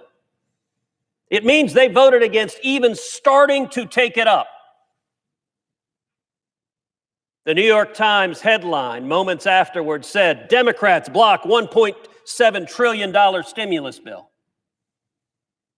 Of course, that headline had the fault of being accurate. And so within minutes, the New York Times changed it to Democrats block $1.7 trillion stimulus bill, citing worker concerns. That was headline number 2. But then apparently the partisan leanings in the New York Times were too strong for that. And so they revised it a third time to say partisan division halts discussion of the bill. No, it wasn't partisan division. It was one party, the Democratic Party, saying to this chamber and the American people, hell no. We won't even take this up and discuss it. At a time of crisis, at a time when people are dying, that's wrong. That's shameful. When we awakened this morning, following the Democrats' obstruction, worldwide, there were 372,563 reported cases of the coronavirus. In the hours since then, just today, there have been an additional 23,352 cases reported today. While the Democrats are blocking the bill, 23,000 new cases today. In the United States, when we started this morning, there were 35,224 cases this morning. Right now, as of the latest numbers, there are 41,708 cases in the United States today. That means we've had an additional 6,484 cases today while the Democrats are blockading. And by the way, where are the Democrats? C-SPAN doesn't show this whole chamber often, but it'd be nice if they did, because that entire side of the chamber is empty. They're not showing up for work. They're not doing their job. In Texas this morning, there had been 668 cases. As of right now, there's 722, 54 more cases today, while the Democrats are blocking consideration of this bill. How about deaths? Look, as we look at this crisis, there are people right now gasping for breath. You and I, we have friends who have been diagnosed with this disease.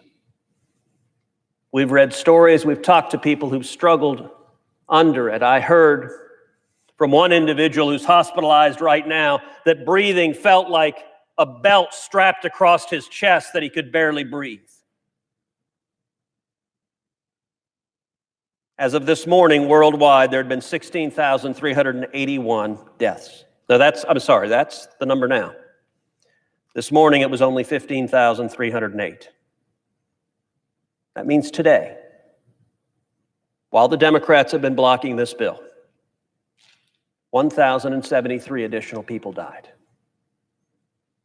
In the United States, as of this morning, there were 471 deaths reported due to coronavirus. As of right now, it's 573. That means today, 102 Americans died,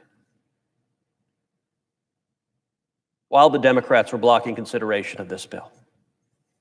In Texas, as of this morning, there had been 8 deaths. Now, there are 9. One Texan died, while half this chamber refused to show up and do their job. Now, this morning, when we voted again, we saw the first signs of cracks as one Democrat, senator from Alabama, who had voted no yesterday, decided this morning, well, maybe we should take up the bill. One Democrat. Where are the rest? There are a lot of Democrats who like to hold themselves out as moderate Democrats. Where are they? Right now, what the Democratic leadership is doing is they're playing games. They're playing games in a way that is irresponsible. Listen, this bill has a lot of important elements for a lot of people that are hurting. You've got not only the people who are hospitalized, the people who are suffering, but you've also got economic devastation, as we have much of this country has ground to a halt. We've got people who work in restaurants, waiters, waitresses, bellboys, who haven't gone to work in over a week. We have people in hotels. I've spoken to business owner after business owner after business owner for the last week. One hotel owner described how he currently had 6% occupancy rates. You can't keep a hotel running with 6% occupancy rates. I talked to one hotel owner who described how he had made 5,000 layoffs in the last week. Another hotel owner had made 6,000 layoffs in the past week. I talked to an oil and gas business owner who'd laid off 5,000 workers in the past week. I talked to another oil and gas business owner who'd laid off 5,000 workers in the last week. You know, today I'm thinking about people like my friends at Republic Country Club. A Republic Country Club is a bit of a misnomer. It's a barbecue joint outside of Houston. It's owned by my friend Michael Berry. It is often the venue for country western concerts. It's the venue sometimes for comedy shows. I went and took my dad to Larry the Cable Guy at Republic Country Club. I've had multiple election night parties at Republic Country Club. It's a big old honky-tonk. You've never seen so many confused national reporters as they walked in and looked around and didn't know what to make of the place.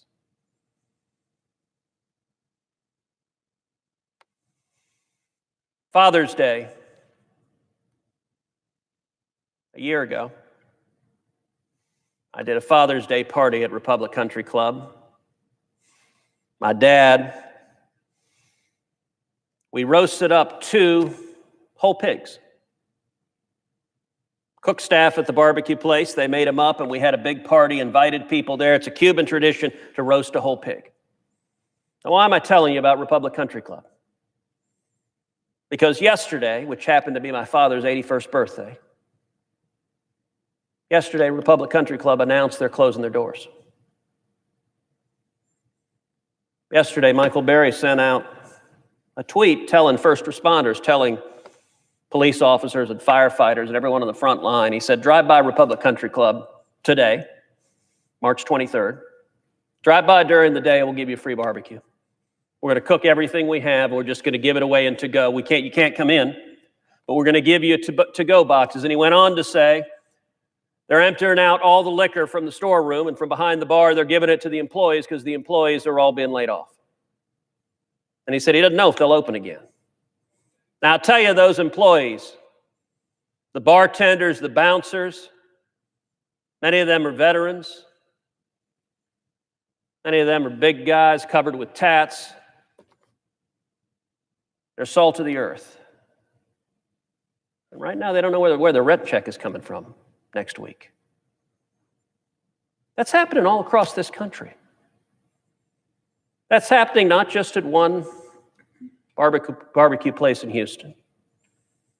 That's happening at bars. It's happening at nail salons. It's happening at movie theaters. You know, I love Sunday night to go with a buddy of mine and go watch a movie. Movie theaters are shut down all over this country.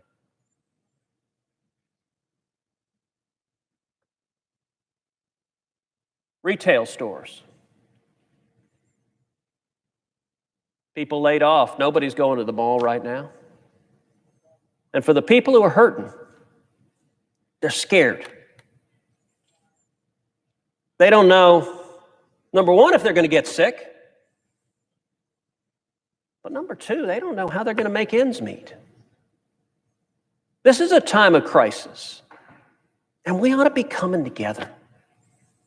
Now listen, this bill that we were moving to, I don't necessarily agree with every word of it. But there are a number of elements in this bill that are designed to provide real help to people who are hurting. One element of this bill is to give cash, an immediate check for $1,200 to every person in this country, every adult in this country earning under $75,000 a year. $2,400 for every couple earning under $150,000 a year, plus $500 for every child they've got. Now, you want to talk about real relief. For people that are scared, they're saying, what do I do next? Those are checks that are coming in the mail. And what have the Democrats said? No, halt the checks. Right now, those checks aren't coming, and they aren't coming for one reason, because the Senate Democrats are blocking taking up that bill. In many circumstances, that would not be the right policy outcome to just send checks to people. But at a time of crisis, where you need people just to be able to make it to tomorrow, putting some resources in their hands makes a big difference. Another element of this bill that is being blocked by Senate Democrats is $350 billion in emergency loans to small businesses like Republic Country Club, to small businesses like restaurants and bars, to small businesses like nail salons and barbershops and movie theaters and dress shops and hardware stores. Small businesses that are right now putting up the sign saying closed for coronavirus. Now, those emergency loans are designed to be given with the condition that they keep their employees on payroll. A lot of these small business owners want to keep their employees on payroll, but they don't have the cash. Under the terms of this bill, those loans are forgiven if they keep their employees on payroll. By the way, the Democratic talking point is, oh, this is just cash to businesses. Tell that to the owner of the barbershop, who takes an emergency loan to not fire all of her employees. That loan, under the terms of it's forgiven if the employees stay on the payroll. The Democrats are blocking that right now. What about unemployment insurance? The job numbers coming out shortly, I expect to be massive in terms of the job losses. I think we'll see north of 2-3 million people who've lost their jobs, and the numbers are getting worse. Every phone call I have is with more and more people that are losing this jobs. It is bad. It will come back, but it is bad right now. We need support to get people through this dark time. This bill had $250 billion for additional unemployment insurance. What did that mean? That's an additional $600 per week for an additional 13 weeks. If you're one of the waitresses right now who's just been told your job's gone away and you apply for unemployment insurance, if this bill passes, you get an extra $600 immediately. But you know what? You don't right now, because Senate Democrats are blocking this. Now, if they have reasonable concerns, they're welcome to raise them. And by the way, this bill was drafted with the participation of nearly a dozen Senate Democrats who are actively part of the task forces submitting suggestions.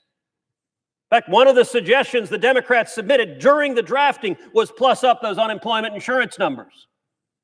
And they got agreement. This was drafted in a bipartisan manner, but what happened? I got to tell you, yesterday, Sunday, most of us thought we were going to move to this. But then Nancy Pelosi decided it was time to play politics. Decided to throw a grenade into the whole process. And she had a list of demands, an over 1,000-page bill that she drops out of nowhere. And the demands she's pushing, I ask you, do these have anything to do with the coronavirus epidemic? A number of people have cited the famed quote from Rahm Emanuel, who's President Obama's chief of staff, "Never let a good crisis go to waste." Sadly, we're seeing the embodiment of that cynical approach right now. Because all the people out of jobs the Democrats are using to push, what are they pushing for? Changing the emission standards on airplanes. Mr. President, what the hell do the emission standards on airplanes have to do with thousands of people dying and millions of people out of work in the coronavirus epidemic? Don't treat this bill like a partisan Christmas list. And by the way, you know, Republicans, we've got things we would like to advance too. Things I believe in deeply. You want to talk about what I'd like to do? I'd like to abolish the IRS. I've campaigned on that all over the country. I'm going to continue fighting for that. But, Mr. President, I'm not standing here with an amendment saying, as part of this emergency relief, let's abolish the IRS. There's a place for that political and policy discussion. The Democrats are pushing wind and solar tax credits. Mr. President, what in the hell does a windmill have to do with this crisis? Other than there's some Democratic lobbyists getting fat and rich, and they're willing to extort a crisis to try to advance their political agenda.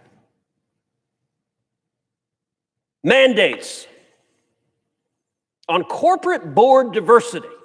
So these are Democrats that want to social engineer. Now listen, I actually have a lot of problems with corporate boards. I think we have far too many corporate boards that are docile and do what management wants. That's a serious problem. A lot of discussion about stock buybacks. I'll tell you what I get concerned about stock buybacks is when you have compensation agreements in place that the executives get rich if they get a short-term boost in share price, and it ends up hurting the shareholders. So I'd love to see actually more vigorous boards of directors that make sure that you're not creating incentives to game the stock price. That's a reasonable question. But they want to mandate effectively quotas on boards of directors. Mr. President, what in the hell does that have to do with this crisis? The Pelosi wish list wants to restructure the debt for the post office. Mr. President, last I checked, look, our postal workers, they go through wind and rain and snow, but they haven't been laid off.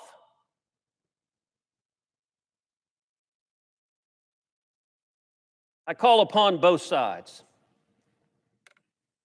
Don't play games with this. This crisis isn't going to end tomorrow. It's not going to end the next day. It's going to last for a considerable time. It's going to require adults to step up and lead. On the pandemic, we need to follow the science. We need to listen to the doctors. We need to listen to the physicians. We need to do the steps that we're taking to keep people safe.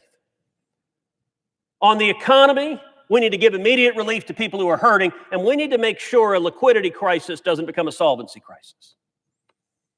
You know, it's interesting. Many of the Democrats are saying they don't want corporate bailouts. Well, listen, I agree with them.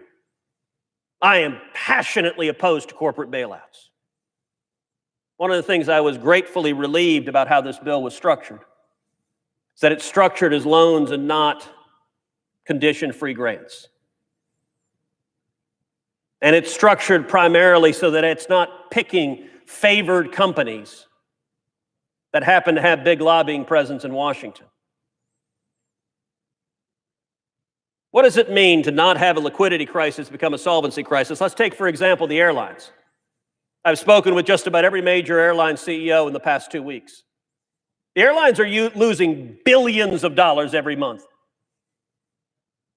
Now, they didn't cause that problem. Unlike the financial crisis in 2008, this crisis was not caused by misconduct of one industry or another. This pandemic wasn't caused. It's not the airline's fault that the federal government has shut down flights to Asia and to Europe. That's not their fault. It's not the owner of the restaurant in downtown Houston's fault that the city of Houston has shut down the restaurant. That's not that small business owner's fault. Now, what we don't want is when the bills come due for all of those businesses, for them to have to sell their assets at a fire sale. We don't want the restaurant owner who has a pizzeria, who saved to buy this fantastic pizza oven, to have to sell the pizza oven for pennies on the dollar because the liquidity crisis has become a solvency crisis. We don't want our U.S. airlines to have to put up a garage sale effectively to sell all their airplanes because they're going bankrupt in the midst of a crisis. We want to come out of this with strong, robust commercial airline sector. We want to come back out of this with the small businesses thriving. We want to come out of this with a thriving energy sector. We want to come out of this with jobs. And so, Mr. President, I'm going to close this the way I started,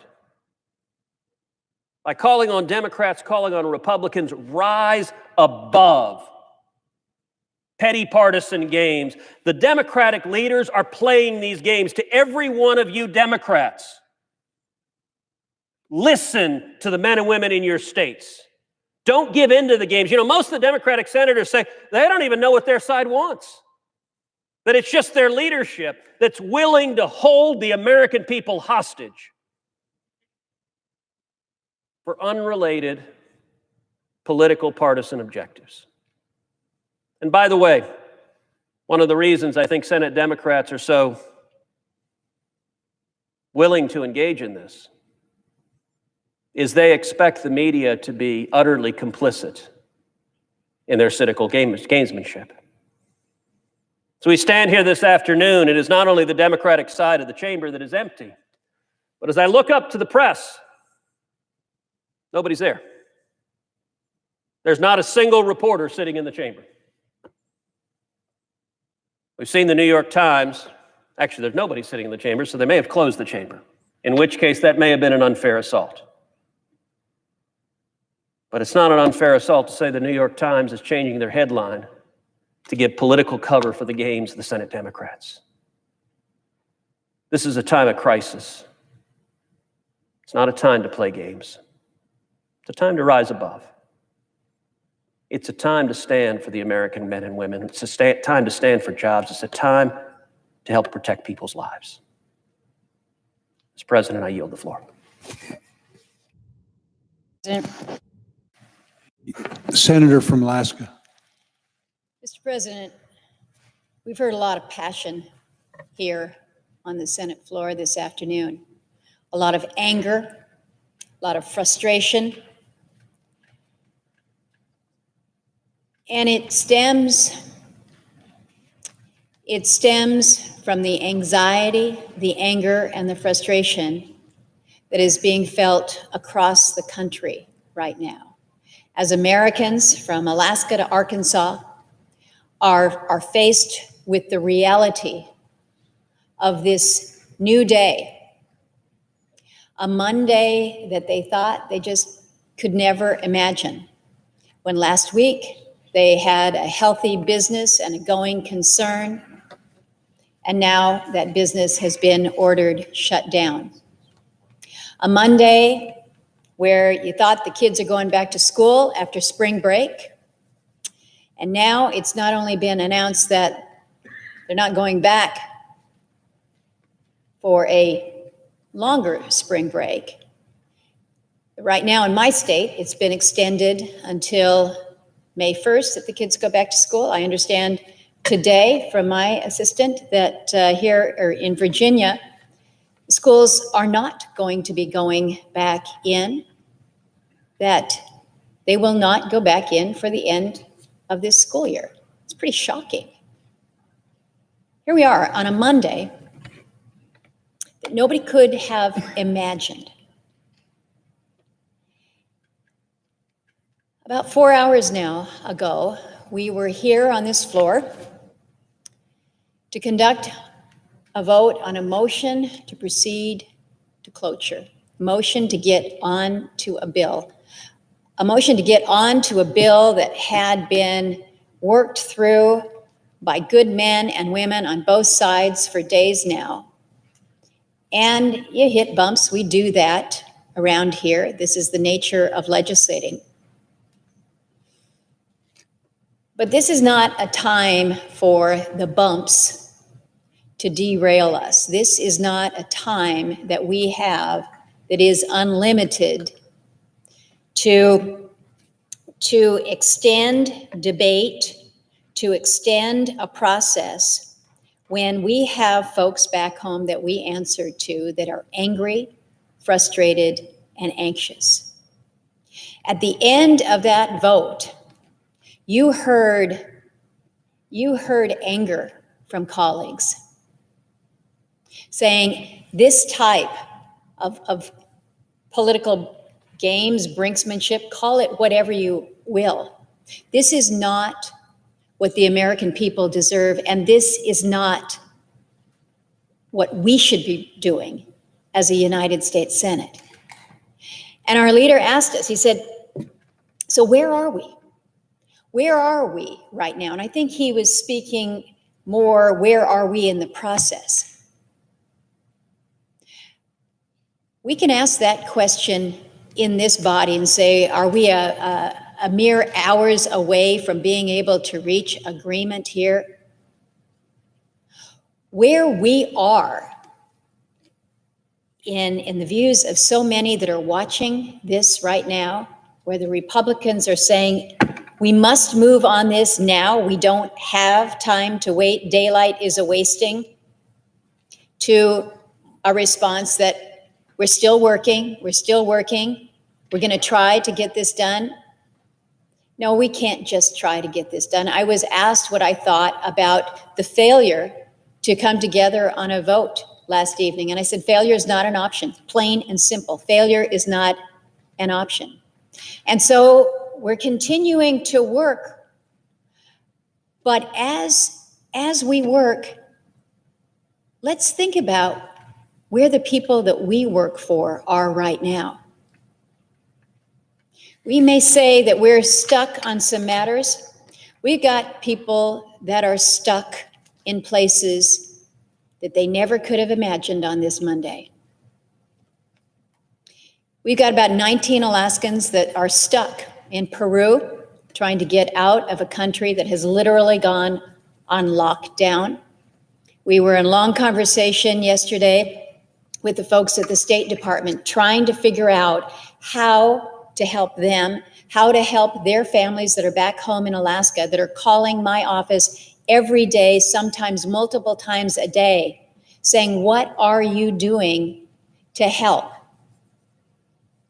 What are you doing to help not only those 19 Alaskans getting out of a place like Peru, the pregnant woman with several children, the minor exchange student, the families that are over there?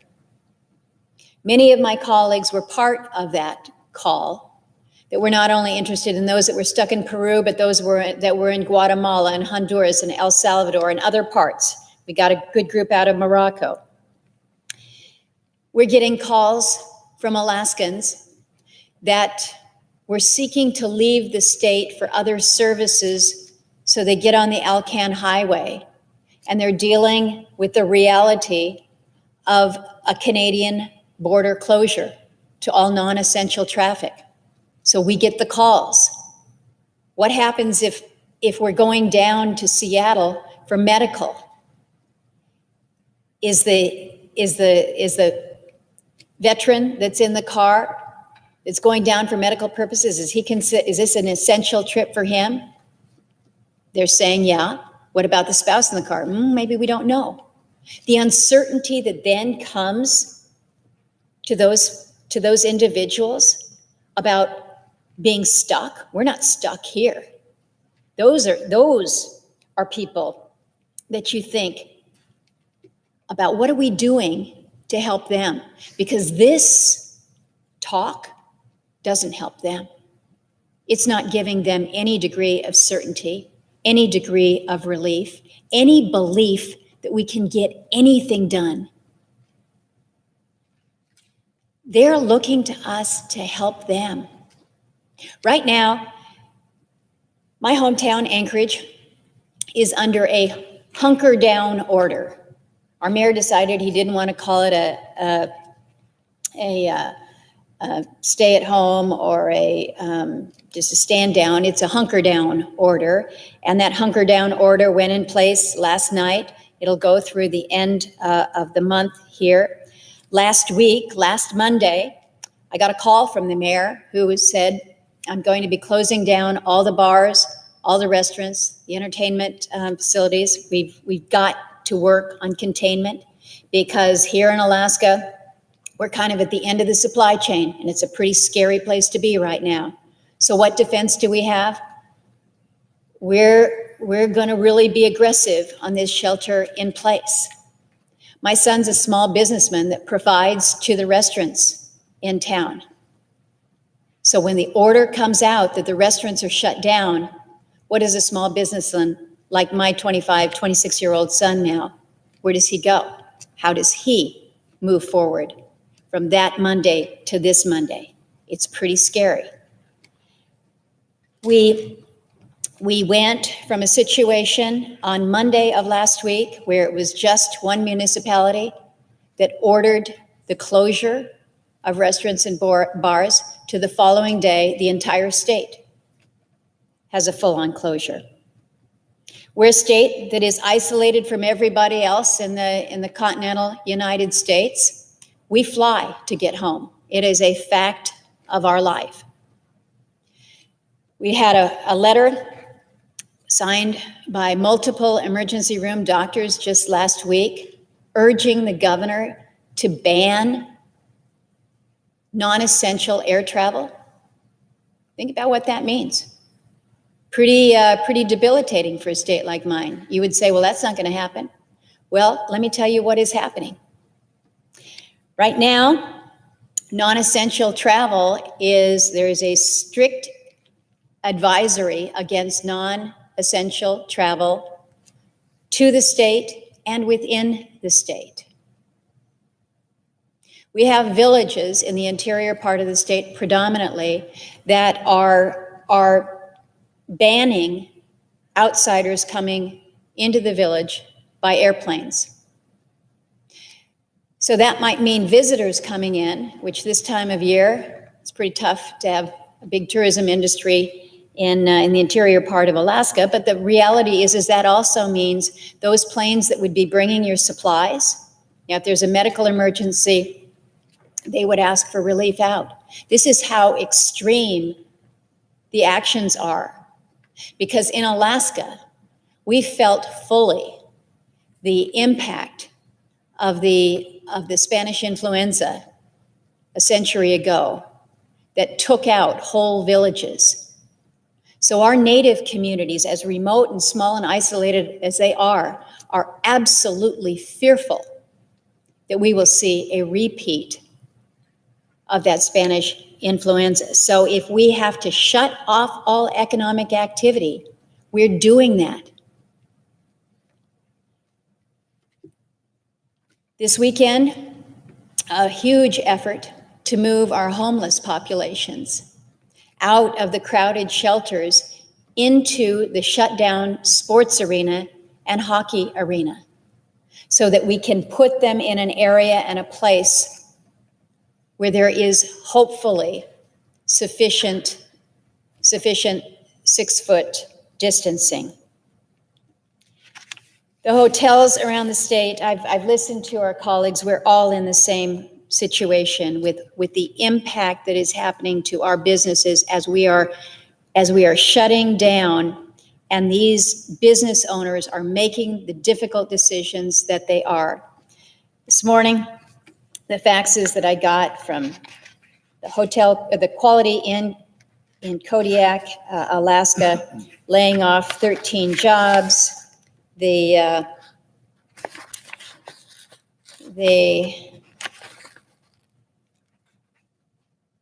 is from the Baranoff Hotel in Juneau, which most of us who have ever spent any time talking to our legislators know this is our most significant hotel in our capital city, laying off 45 hotel positions. This is a reality that for them, as they are watching what's happening here in the Senate, or perhaps the inaction that is happening here before the cameras, they're saying, do I have alternatives to these layoffs? Will there be the level of support for me to keep my employees retained, to keep our community moving forward? I received a text from a friend who has Chena Hot Springs Resort. That resort he's owned now for 22 years. Never closed since he has had that in operation. But he is in a position now where he has told all 90 of his employees, you can stay here. We're not open. I'll feed you. And my hope is that Bernie is going to be able to keep those 90 employees. He's going to be able to pay them through the proposal that we've built into this legislation that we have an opportunity to move to if we can only do so. His ask to me in that text was not make sure that it's 150 billion or it has to be a 1.5 trillion. You know what he ended his text to me with was, he said, we need to make America kind again. He wants to take care of his family, his work family, and he wants to know that we're going to be responsive to that we will show that kindness that we would all hope would come. I'm so discouraged as I listen to the nature of the partisan words that are on this floor today, because that is the last thing this body needs. That is the last thing this country needs. They need assurance from us. They need to have that confidence that we get the urgency, that we hear their cries, and that we're not just sitting back here bickering because I haven't got my number one project.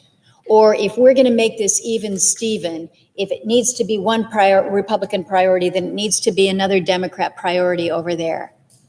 You know what?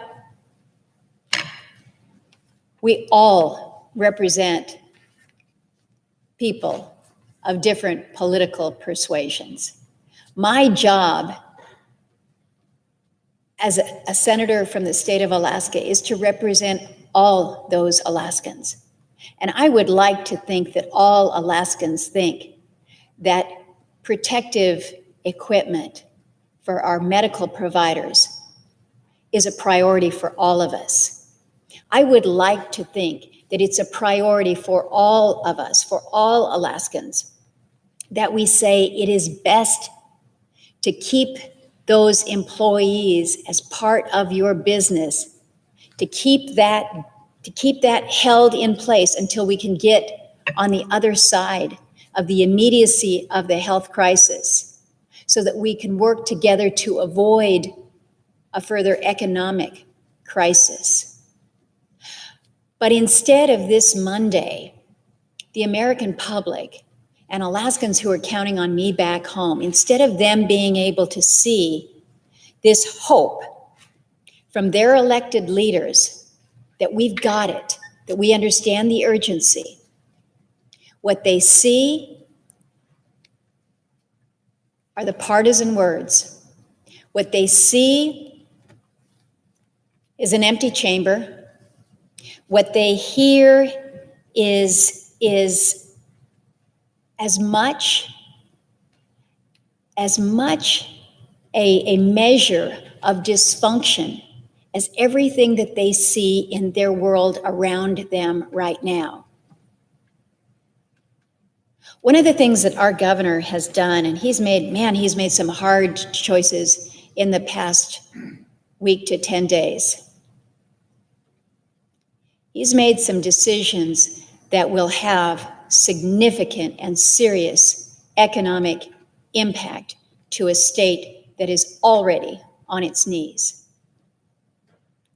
But one of the things that he did was he put together what he's calling an Alaska Economic Stabilization Task Force.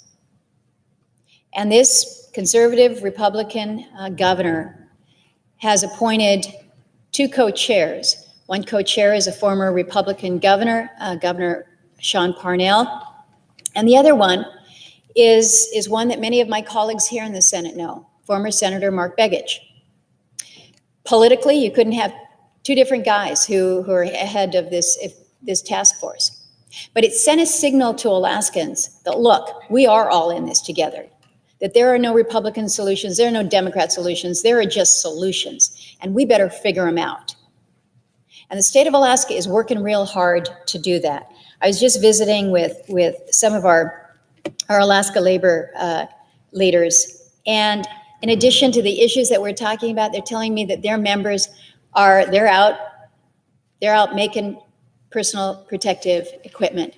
They're getting the sewing machines out, they're getting the fabric at Joann's Fabrics, and they're just making things. They're doing what needs to be done.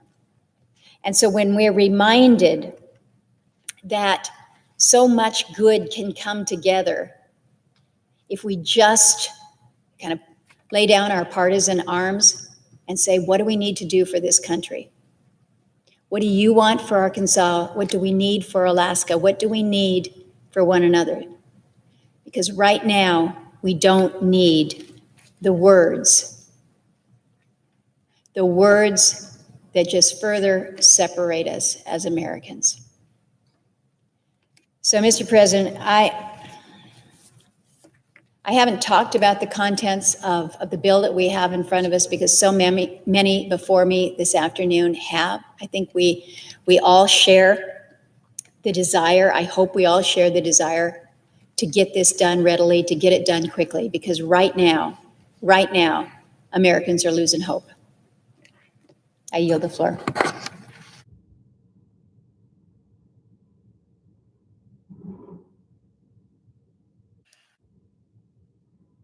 Mr. President. The senator from Indiana. Mr. President, Growing up, my dad used to tell me on a regular basis that you should never speak up unless you can improve upon the silence. I've tried to take that to heart in my personal life and my professional life. And today I feel like I can improve upon the silence. I have a deep conviction that the United States Senate is not living up to the expectations of the American people. The American people deserve a United States Senate as good as the American people. They deserve a United States Senate that's responsive when they need government most. I suppose it's fashionable these days to use so many of our institutions in society to elevate ourselves. Well, folks, this institution, its credibility is at stake. The American people need this institution to function. I was a United States Marine after graduating from college. And I never saw a war, Mr. President. I never saw a national emergency, a major crisis, and I'm very straightforward about that. But I have to say, I was ready for a war. I was prepared for that big day when the United States of America really, really needed me. And I made sure all my Marines were prepared. We were prepared to do our duty when it mattered most. As it relates to this pandemic, I have to say the American people are ready. Look around, makes you proud. Are we not a unified people? Are we a tribal people? There's a lot of conversation about that and among political circles. Spend some time in my neighborhood. Spend some time back home in Indiana right now. Maybe it took some separation, some social distancing. Maybe it took some time away from work, some time away from social gatherings. Maybe it took cancellation, unfortunately, of March Madness, NCAA tournament, to remind us all that we're deeply connected with one another, and we long for those connections, regardless of political philosophy, regardless of the fact that we have an election going on. That's not what is real important to regular people. Americans are coming together. They're ready for this emergency. And this is indeed an emergency. Make no mistake. Look across the country, all the National Guards that are being mobilized. This is an emergency that the people of my home state have been responding favorably to. The Senate needs to as well.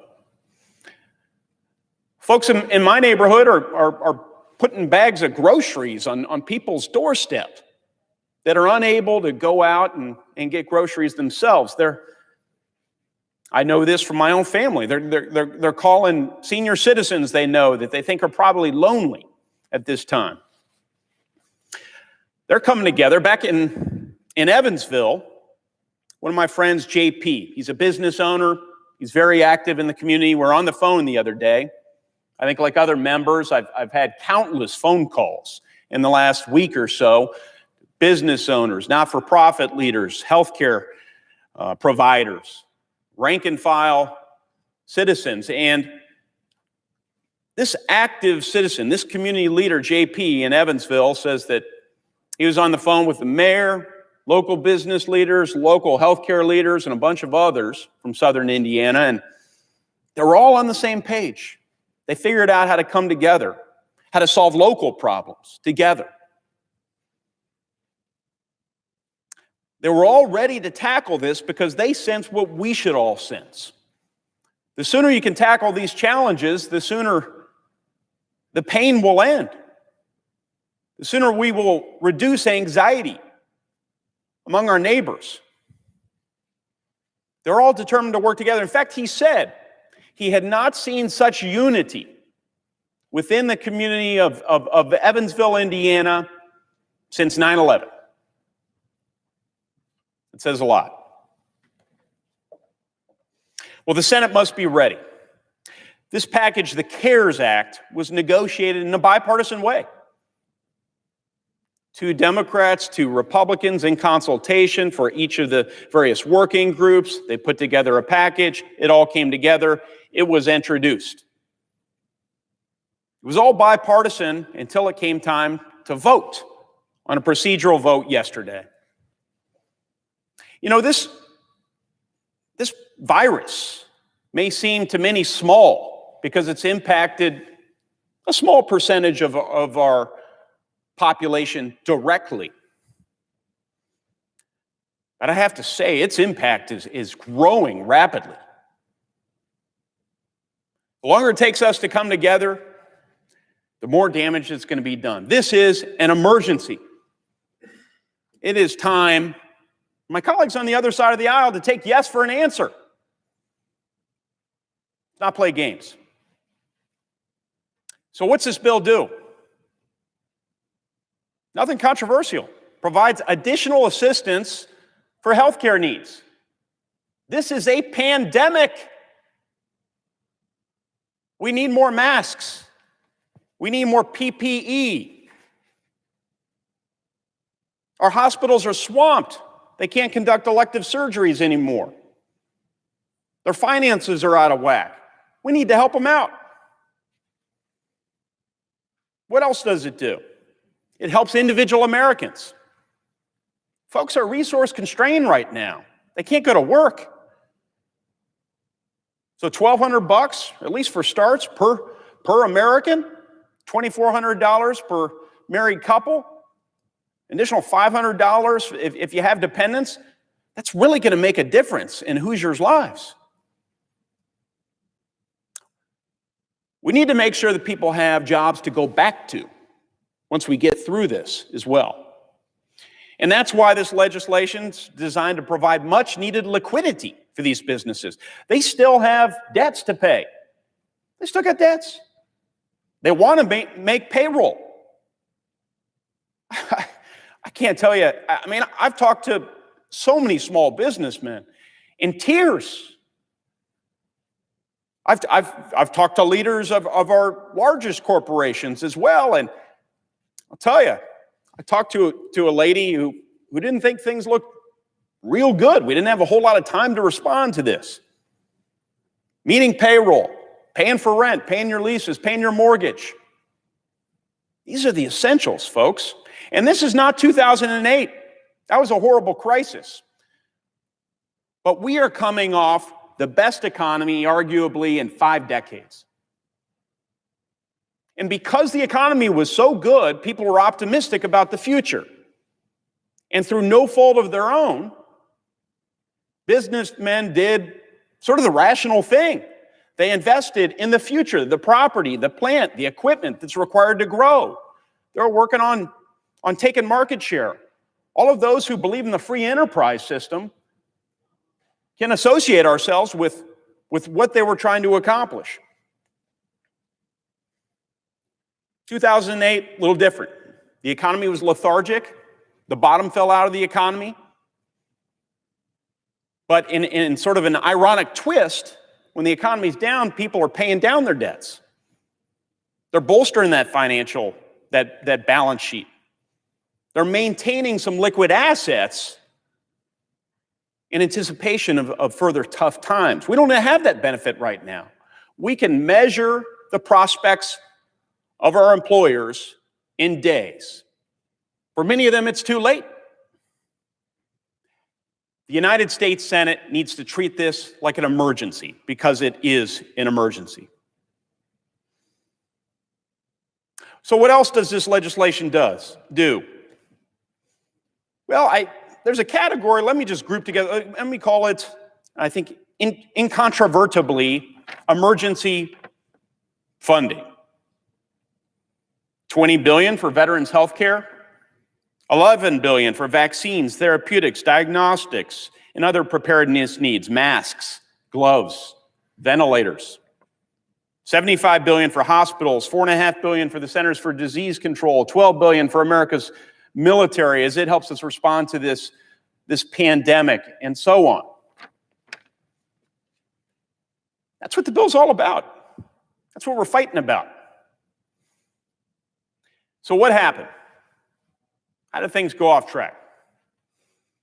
Well, I've got, and it may surprise some folks, but I've got a very positive relationship with the Democratic leader. We just happen to have a lot of principled disagreements. And at the very end of a bipartisan process, when he and other members of his caucus try and insert provisions pertaining to the Green New Deal and other far-left priorities into this package, then that, of course, disrupts our emergency response. So now we have Speaker Pelosi seemingly hijacking the process. That's right, she's over in the House of Representatives. She's not even part of this body, and her folks are all home. The House isn't in session. But Speaker Pelosi wanted to remain relevant. She decided she wanted to get some TV time, I suppose, and so her proposal involves federalizing voting. We can have an honest debate about whether it's appropriate to federalize the voting system, to mandate, early voting, same-day voter registration. That's something that should be debated in the United States Senate, because I know it's a priority of so many of my colleagues. Again, elements of the Green New Deal. We can debate whether or not there has to be a full offset of airline emissions by 2025. Some other time.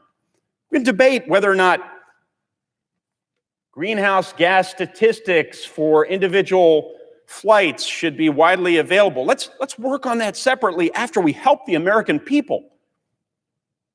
Let's not work on pet priorities. We can debate permanent paid leave. Permanent paid leave granted by the federal government some other time. This is a pandemic. It's an economic emergency, a public health emergency. The American people want a response. They don't want us to focus on this right now.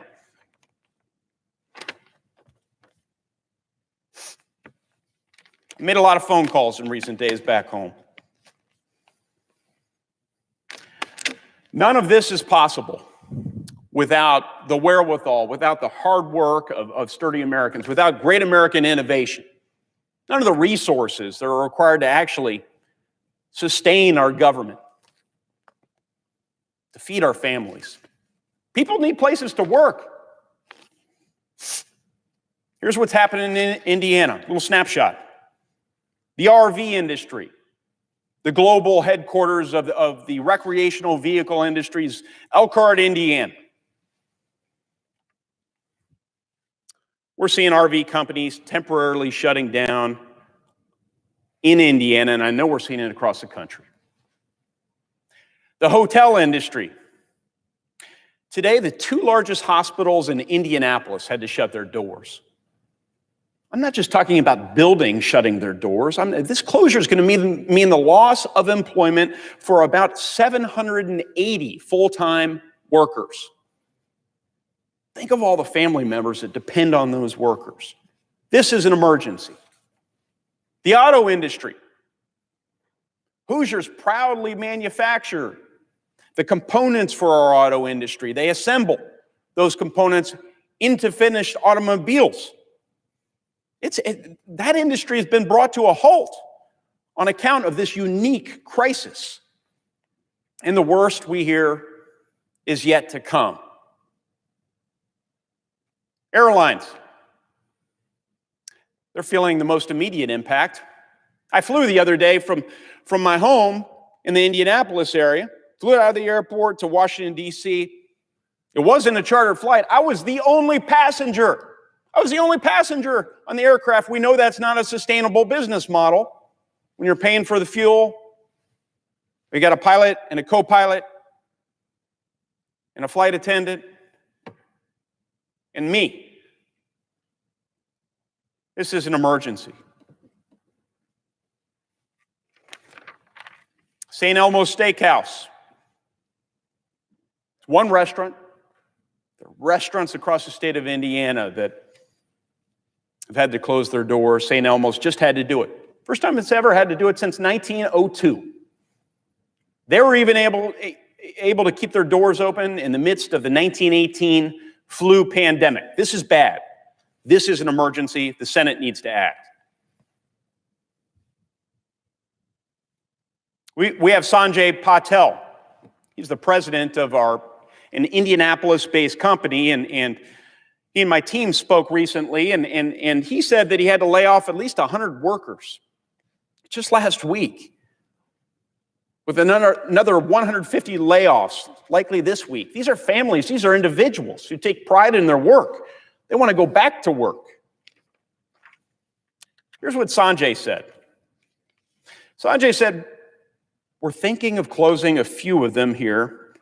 It's just deteriorating every day. It was worse last night than the night before, and it was worse the night before than 2 days ago. It's just deteriorating, and I think it's just a matter of time until we close down." It's an emergency. It's not time for Nancy Pelosi's priorities. It's time for the American people's priorities. We have a baking shop with locations in Carmel, in Indianapolis, that had to lay some workers off. Their owner said, "My heart goes out to my cake bake family, whom I was forced to lay off during this horrible virus. I'm working with my banks, my insurance company, my accountant, and the government to try and create some sort of relief, some support for my team. I'm doing everything in my power to help all 170 of them. All tips received at both of our bakery counters will be divided and shared with our servers, hoping to get through this difficult time together, coming out on the other end with the safety and health for our families." I heard from a small optometry practice in North Vernon. They have 12 employees.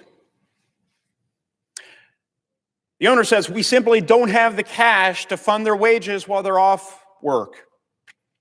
I'm saving what cash I have to pay them, their vacation and personal daytime. We are in trouble and need help." Sitting somebody who's used to asking for help. This is the time to give them help. Let's not allow this legislation to be hijacked. Let's live up to the high standards of the American people.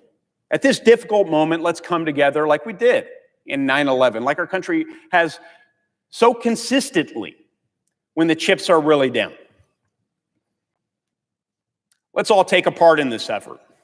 I encourage all of my constituents and anyone else around the country to encourage your senators, Republicans and Democrats alike. Stand up, speak out, send emails, tell your neighbors. It's time for this body to move. It's time for us to deal with this crisis once for all. We'll make America great again from the bottom up. Doesn't have to take that long. We can bounce back. But the longer we wait, the harder it will be. Let's do our jobs. Thank you, Mr. President. The senator from Oklahoma. Mr. President, we're getting a lot of redundancy around here, but it's worth it. You know, I've been sitting here for several hours now, listening to my colleagues. I don't recall in the 25 years I've been here of seeing this happening over and over again. And everything that is said is so significant. Because, you know, when the senator from Alaska talked about the fact that we're all in this together, you know, we are. And things were going well for a while. I'm actually gonna, I think, end with a little bit of an optimism right now. And I may be the only one doing that, because I think something's gonna happen tonight. I think it has to happen tonight. We don't have the luxury of waiting. Now, I've never seen a crisis like this. We're not used to dealing with crises. Gosh, we've been through wars. We've been through things that we've considered to be a crisis. This is a different dimension. We're talking about people, who are dying. Coronavirus, we all know where it came from. Wuhan in China. It's caused global panic. And by the way, they call it a pandemic. There's a reason for that, because this isn't something that's just happening in the United States of America. This is happening all over the world, everywhere. No one's immune. It's something that we don't have a cure for right now.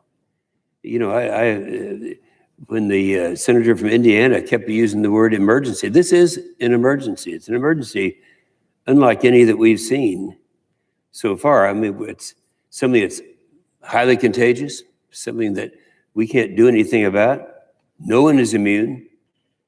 As of Sunday, according to the World Health Organization, there are 292,000 cases globally and almost 13,000 deaths. Let me put that in a different perspective, because I have had the honor in the last several days, and I'm talking about including the weekend, of talking to people in Oklahoma. And I've talked to, I think this morning, we talked to every single radio, television, and newspaper in the state. And I always start my speeches out to make sure everyone understands why this is not anything that we've done before, why it's so significant, because the contagious, and I explained to people, if you take, today's the 23rd, let's take the 22nd and the 21st. If you go back to the 21st, or let's say the 20th of March, that was last Friday, we had at that time 218 cases, 210,000 cases that were known. They've been contaminated. 2 days later, it was 322,000. Now, look at the ones who have died. On the 20th, that was yesterday, that was Sunday, 8,800 people died. But 2 days before that, it was 13,714. Now, that's globally. Look at you here in the United States of America. In 2020, it was 10,500 people who contacted it. And then just 2 days later, it was 31,000. It tripled in 2 days. That's what we're facing right now. On the deaths, they tripled in the same thing. 150 deaths on March 20th, 390 deaths on the 22nd, 2 days later. Now that puts it in a category. We've never had anything like that to talk about. And people, the reason I do that, and when I'm talking to people in Oklahoma, it's like a lot of people, and I've been in this position before, when it looked like we're overreacting, we looked like we're creating a crisis, something that hasn't happened before. Well, in this case, this is a crisis, and it's important. There are a lot of people around who are thinking, well, this is kind of manufactured, it's not this big of a deal. In this case, it is. So at the same time, we have thousands of Americans that are losing their jobs. We've been listening to this on the floor for a long period of time. And sometimes it's important to be redundant, to talk about these things. The people who are being forced to shut down without any sense when they might reopen. I had, you're spared probably 15 minutes or so of the examples that I had in my state of Oklahoma, bakeries and others. The senator from Indiana did a good job, and I think that would be unnecessary to go over all of that. We all have those stories. There's not a member of this Democrat or Republican in this body who have not had these experiences and could talk about the experiences. And so we started working. This is going to sound pretty phony when I say this, but I was so proud, and I talked about how proud I was of the Democrats, because until just yesterday, we were all working together. And, you know, we're having our meetings. I was with Mitch McConnell, and he was showing the progress that we're having, and the Democrats were cooperating. We really thought really good things were going to happen. We really believe that. And so we've been working around the clock, and the bipartisan negotiations, the relief that this weekend substantial progress was being made on a comprehensive phase 3. Now, let's keep in mind, this is phase 3 we're talking about now. This is the one that I anticipate tonight we'll vote successfully on it. We have to do it, because if we don't do it, people are going to die. This is not like, you know, it's going to cost so much money if it's, or some people are going to be inconvenienced. People are dying. So we had these bipartisan negotiations, and I thought we were doing great work. While the senator has been working here on solutions to this crisis, the Democrat House has been on recess. I'm not really concerned if they feel they can do that, that's fine. But that didn't stop the Speaker of the House. And this is where the problem came. See, everything was great until last night. And up until the vote time, we were going to vote at 6 o'clock last night. And we thought we were going to be successful in that vote at 6 o'clock last night. But what we didn't know is that the Speaker came back, even though they're on recess, and she threw a wrench into everything that we're doing, all the bipartisan talks. She came to town and decided to make this a partisan exercise. House Democrats are now demanding the far left wish of radical policies be included in otherwise a bipartisan agreement. And I think what their feeling is we're going to spend all this money. We got to get everything in there. If it has nothing to do with the crisis, if it has nothing to do with the virus, then we want it. This is the time to do it. And so the idea was they wanted to spend more. And I think the senator from Indiana did a good job of talking about some of the provisions that we're talking about. But I'm going to ask, is there anybody out there right now who's a conservative? Is there anyone out there who's really kept track of what kind of spending we're talking about here? I've never seen anything like it. Spending remember phase 1, that was the $8.3 billion emergency supplemental.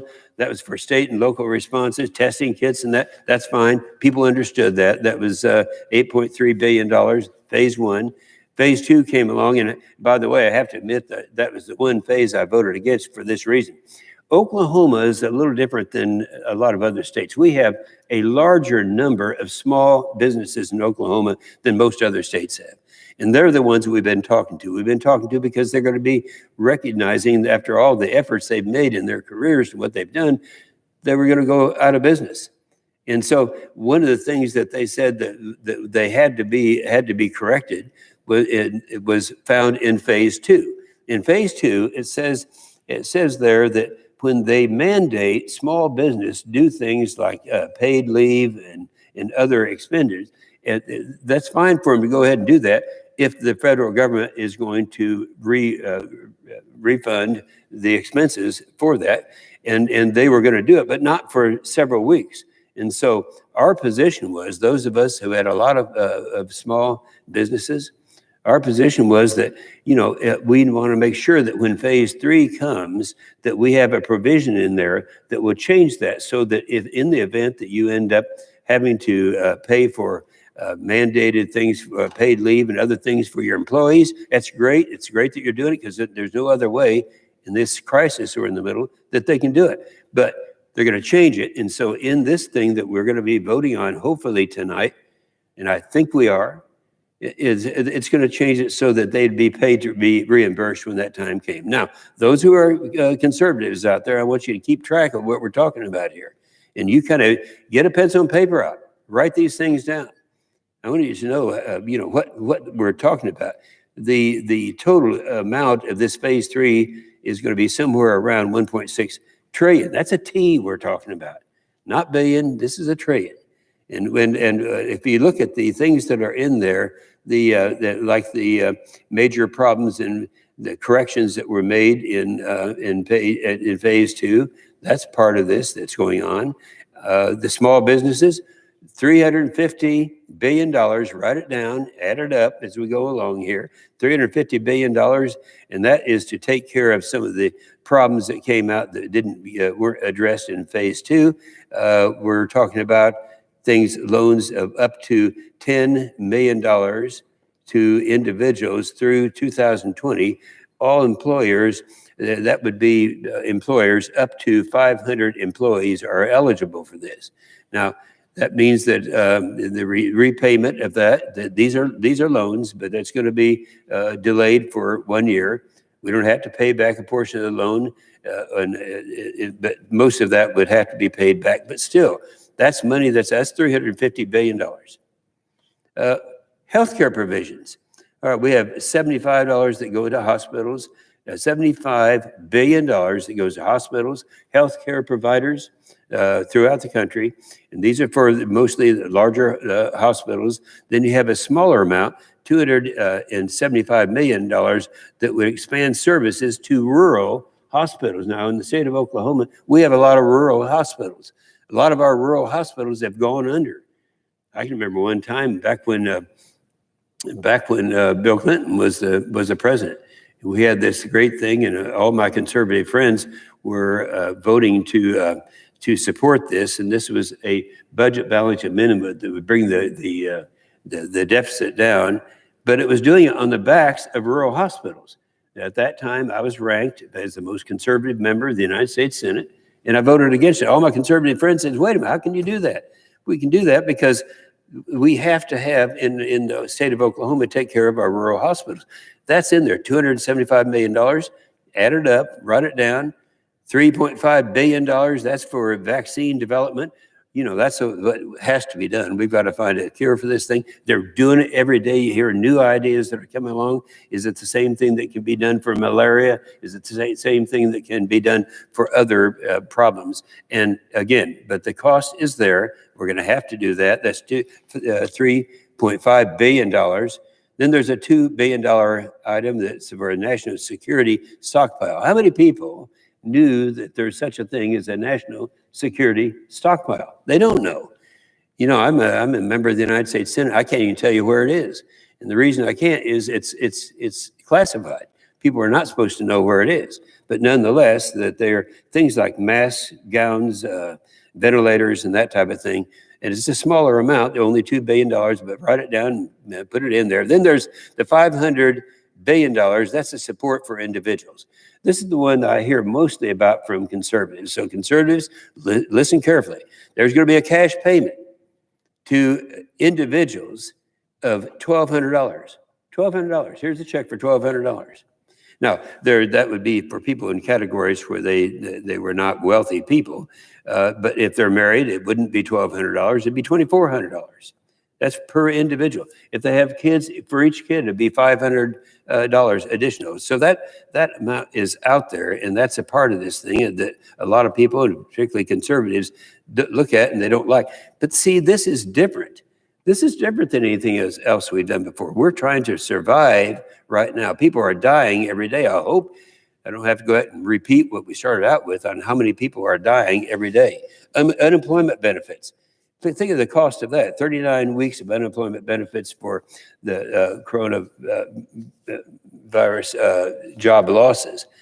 And that's in addition to that, they have benefits that have increased by $600 a week. Now, usually that's the states that pay for it. The states can't do it.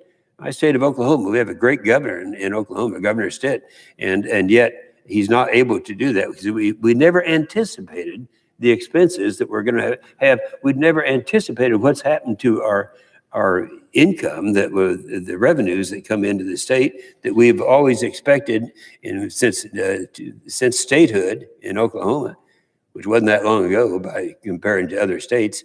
That's something that we know the cost of, and we've never had to have the loss of revenue in the state of Oklahoma like we're having today.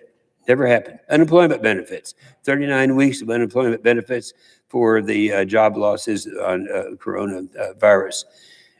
Student loans that we're talking about there on the loss of on unemployment benefits, $600 a week. As I say, normally that's paid for by the state, but not in this case. Emergency loans for distressed industries in states, $500 billion in total. Now, this is where, and people talk about, the speaker right before me talked about coming here and in an empty airplane. I came in on Monday, a week ago. Yeah, a week ago today. And there was only 14 people on a 737 airplane. And obviously that's something that can't continue. And so we have that, and then we also have to take care of the cargo people. So it's $50 billion for passenger air and $8 billion for cargo air. Now, and I say this because I want you to keep adding this stuff up. And then you have another figure, $17 billion for national security firms.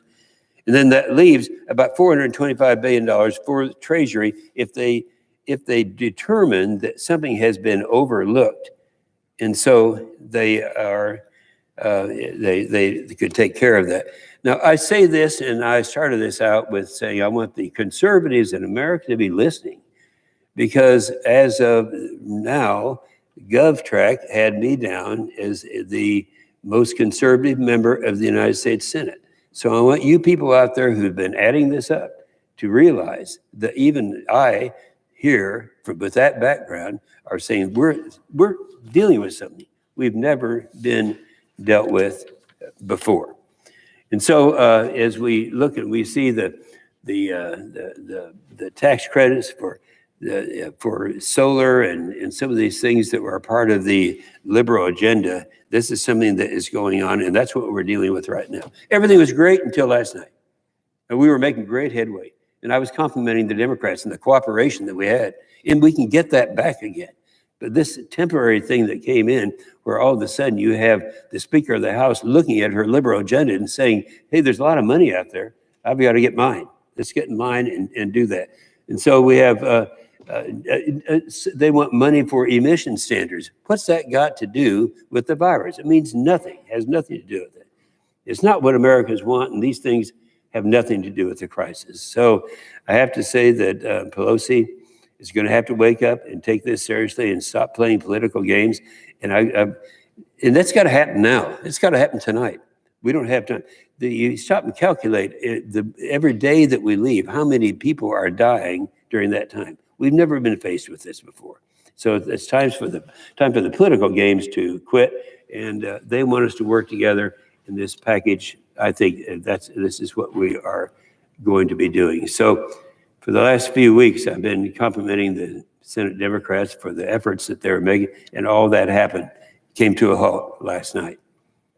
I've been saying this is a crisis where Democrats and Republicans are putting politics aside. That's what's going to have to happen, but it's got to happen. Not if we're lucky next week, it has to happen tonight. And it wasn't until 6 o'clock last night the Senate Democrats were fully cooperating until that happened. Now, that came across pretty quick. And let me make one comment. It hadn't been said enough. I know there's a lot of hate Trump people out there. You know, I see them all the time. And I love the guy. He's done a great job. You stop and think about what he has done in this country. And a lot of people were trying to build a case to some of the hate Trump people that he didn't move on this quick enough. Well, he did. This whole thing happened in January, and the first thing he did was stop the traffic coming into this country from China. He did it. He didn't sit around and wait. He did it immediately. Then he declared an emergency. All of these things he did immediately. He had the daily press conferences. I hope people are watching that, because he's sitting back and having the top medical people in America be talking about the problems that we're having. And so now we have, and this is kind of good news, because we started this thing with the best economy we've had in my lifetime.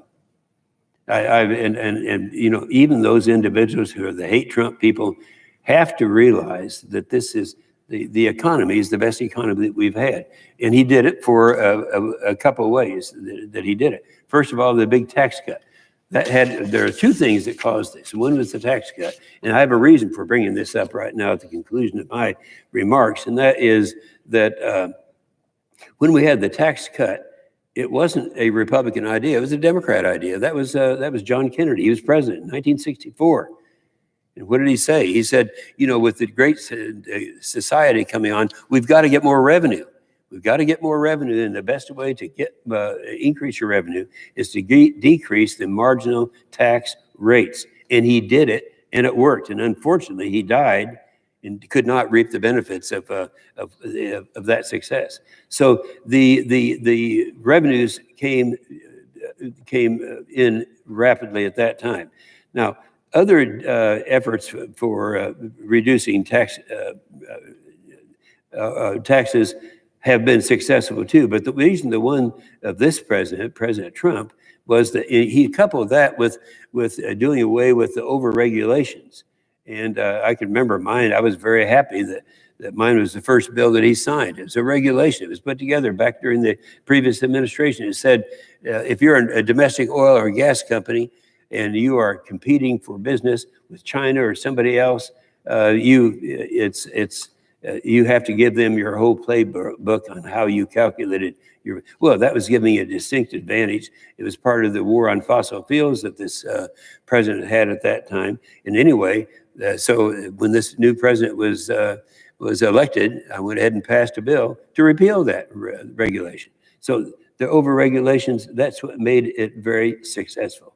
He's appointed right now 190 new conservative judges. People who are not conservatives, people who don't really feel that strongly about the Constitution, are not excited about that. 192 conservative judges. We haven't had that many judges in the first term of a president in the history of this country.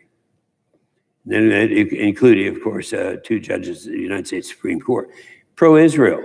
You know, a lot of people don't like Israel. They're sympathetic with others. But how many presidents have said that we want to move the capital of Israel to Jerusalem? Yeah, he's the one who has done it. So we've rebuilt the military. How many people would know this? I chair the committee that's called the Senate Armed Services Committee. I have the responsibility of trying to get us rebuilt because we lost during the Obama years, the last 5 years of Obama. He actually reduced the amount of money for our defense by 25%. It's never happened before. So I say this because we now have a great advantage. We're going to correct this thing. I think it's going to happen tonight. I'm really optimistic it will, because if it doesn't, people are going to die. People are dying right now. And when that happens, we're going to go back, when we get this thing rebuilt and we get beyond the crisis that we have all talked about today, that we're in the middle of right now. When that happens, we're going to go back and we will be thanking God that we started this whole thing with one of the best economies we've ever had. So I really believe tonight, you know, when we're looking at the fact of what's happening every day, and I'm not going to go back and repeat it, but we know what's happening, the numbers of people that are dying on a daily basis. Every day that we put this off, people are dying. So with that reason, I really think right now, somewhere in the Capitol, in a room, we've got Democrats and Republicans that are going to come to some kind of an agreement. I don't care when it is. It can be midnight. It can be any time. It's got to happen. We are out of time. It is a crisis. We don't have the luxury of time. It's going to have to be done. It's going to have to be done tonight. With that, I yield the floor. Mr. President.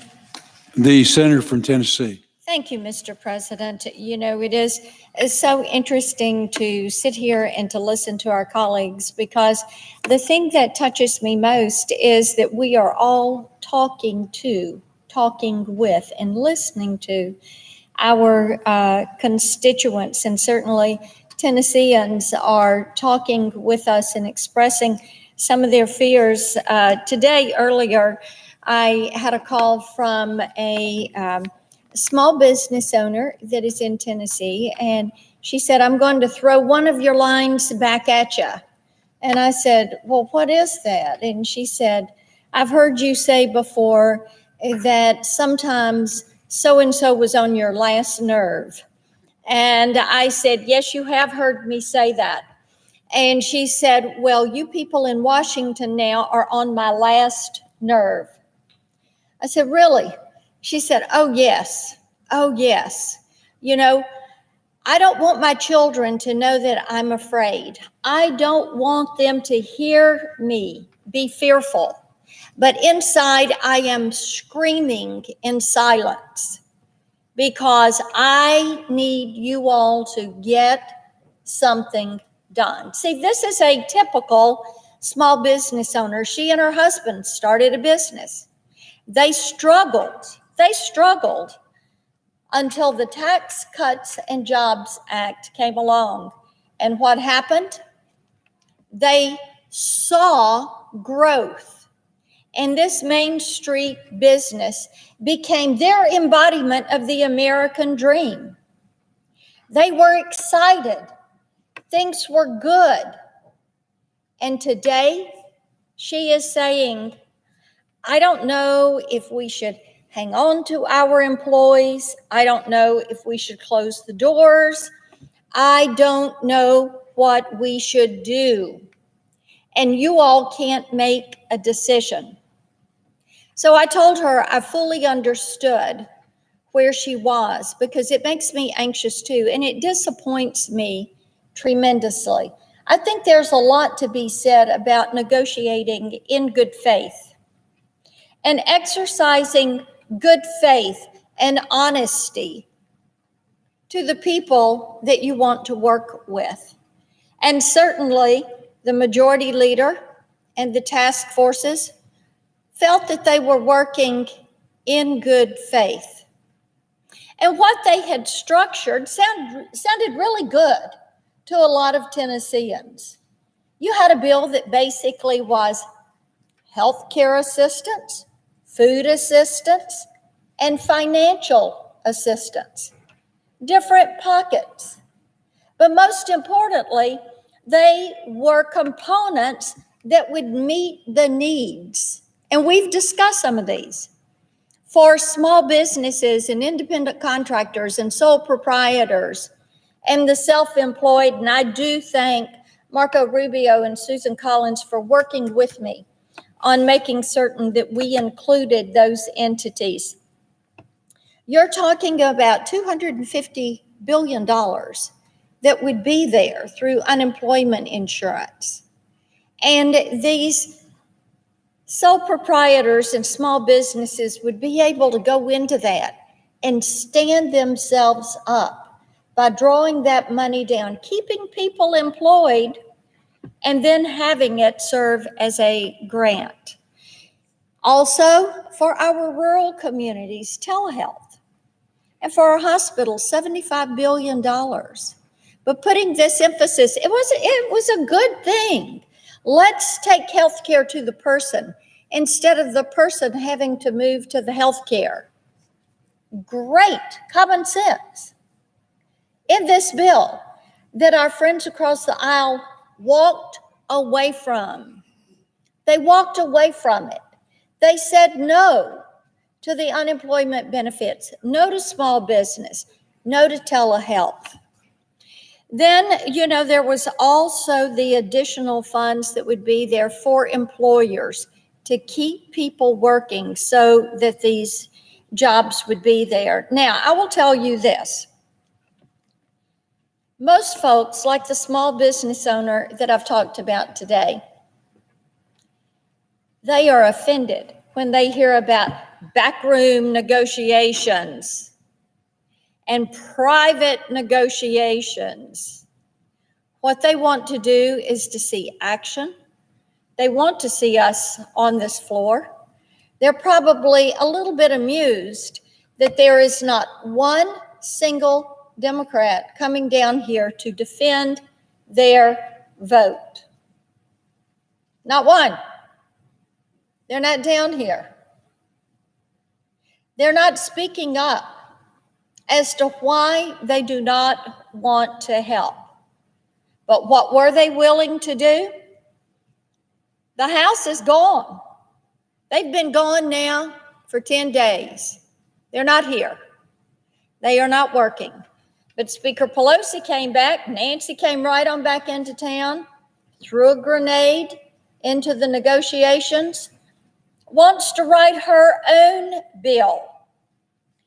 That bill is something, I have to tell you, I looked through it before I came down here because I thought, surely they're not as far off the reservation as I was beginning to hear, but oh yes, they are. Tax credits for solar energy and wind energy. That has no place in negotiating a package to address the issues from COVID-19. It has zero connection to that. Tax credits for solar energy. It's one of their big wishes. The Green New Deal. They have been all about it. But this is where they're going to put their emphasis. Even they had one of their members of leadership saying, the global coronavirus pandemic is a tremendous opportunity to restrict things to fit a progressive vision. There they go. There they go again. Don't let this crisis go to waste. Let's load this up. This is the vehicle that is moving. Here we go. This is a way we can get the Green New Deal. This is how we can realize our socialist dream. This is how we go. Load this up. Also, they have provisions in here to force employers to give special treatment to big labor.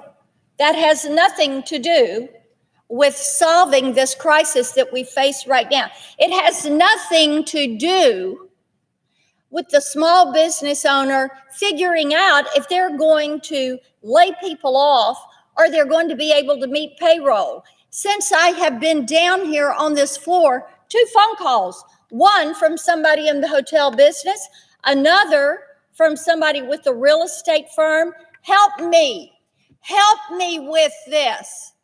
Should we lay them off? Are you all going to get something done? Is there going to be something that will help us? Another of her dreams, early voting. And she wants to have early voting and day of voting. Oh, yes, let's pack the ballot box. Here we go. Oh, and all these states, by the way, California, Illinois, New York, states that cannot manage their affairs, states that are running up their state income tax, states that have more debt than revenue. Come on, let's bail them out. This is the vehicle. We can go ahead and help these blue states, send them the money because they have been reckless with the taxpayers' dollar. Bail them out. New emission standards for the airlines. Let me tell you something. Wanting to make the airline industry carbon neutral by 2025, let's have that debate another day. But I want to tell you something right now. You've heard people talk about being the only person on the plane, one of 14 on the plane, one of 5 on the plane. Right now, keeping the planes flying is the issue. Because until we have answers for this health crisis, people are not going to go back to work and planes are not going to fly. Common sense would go a long way in these discussions. They also want to micromanage corporate boards. They want total and complete student loan forgiveness. They want $20 billion to bail out the Postal Service. I could go on and on. It is the socialist progressive wish list. Throw it all out there and then blame it on us when they don't get it.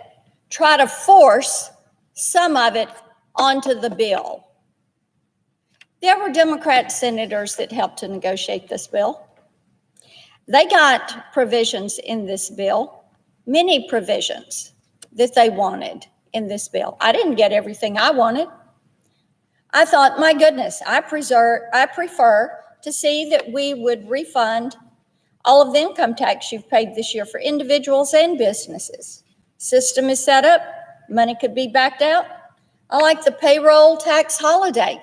That's something as a conservative I've supported for quite a while. Why should anybody have to pay the federal government for the privilege to hire somebody? And why should an employee have to pay the federal government for the privilege of working? Common sense. I also would have liked to have seen us use the employment security system for getting money to employees is set up, is coordinated with the states. These are all things I would have liked to have seen. I knew I wasn't going to get everything that I wanted, but I will tell you this. When I read that there is a letter, a dear colleague letter that has gone out in the House from Speaker Pelosi, and she has boasted that the majority leader had to postpone the vote, the motion to proceed. Thanks to the minority leader, they didn't get the 60 votes required. I look at that and I think, what kind of joy do you take in that? Because here was a measure that had bipartisan support in the Senate, a measure that would bring relief to small businesses and to families and to friends who are receiving a diagnosis, a positive test for COVID-19, people that are worried about how they're going to meet payroll this week, workers who are worried if they're going to have a job, small business owners that are crying inside because they do not know what we are going to do. And our colleagues across the aisle are absent from the floor. And the colleagues on the other side of the dome have been away for 10 days, and they're not offering a rational solution. I yield the floor.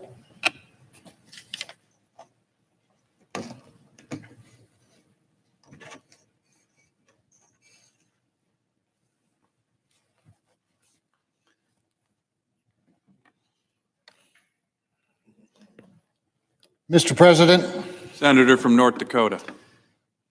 Thank you, Mr. President.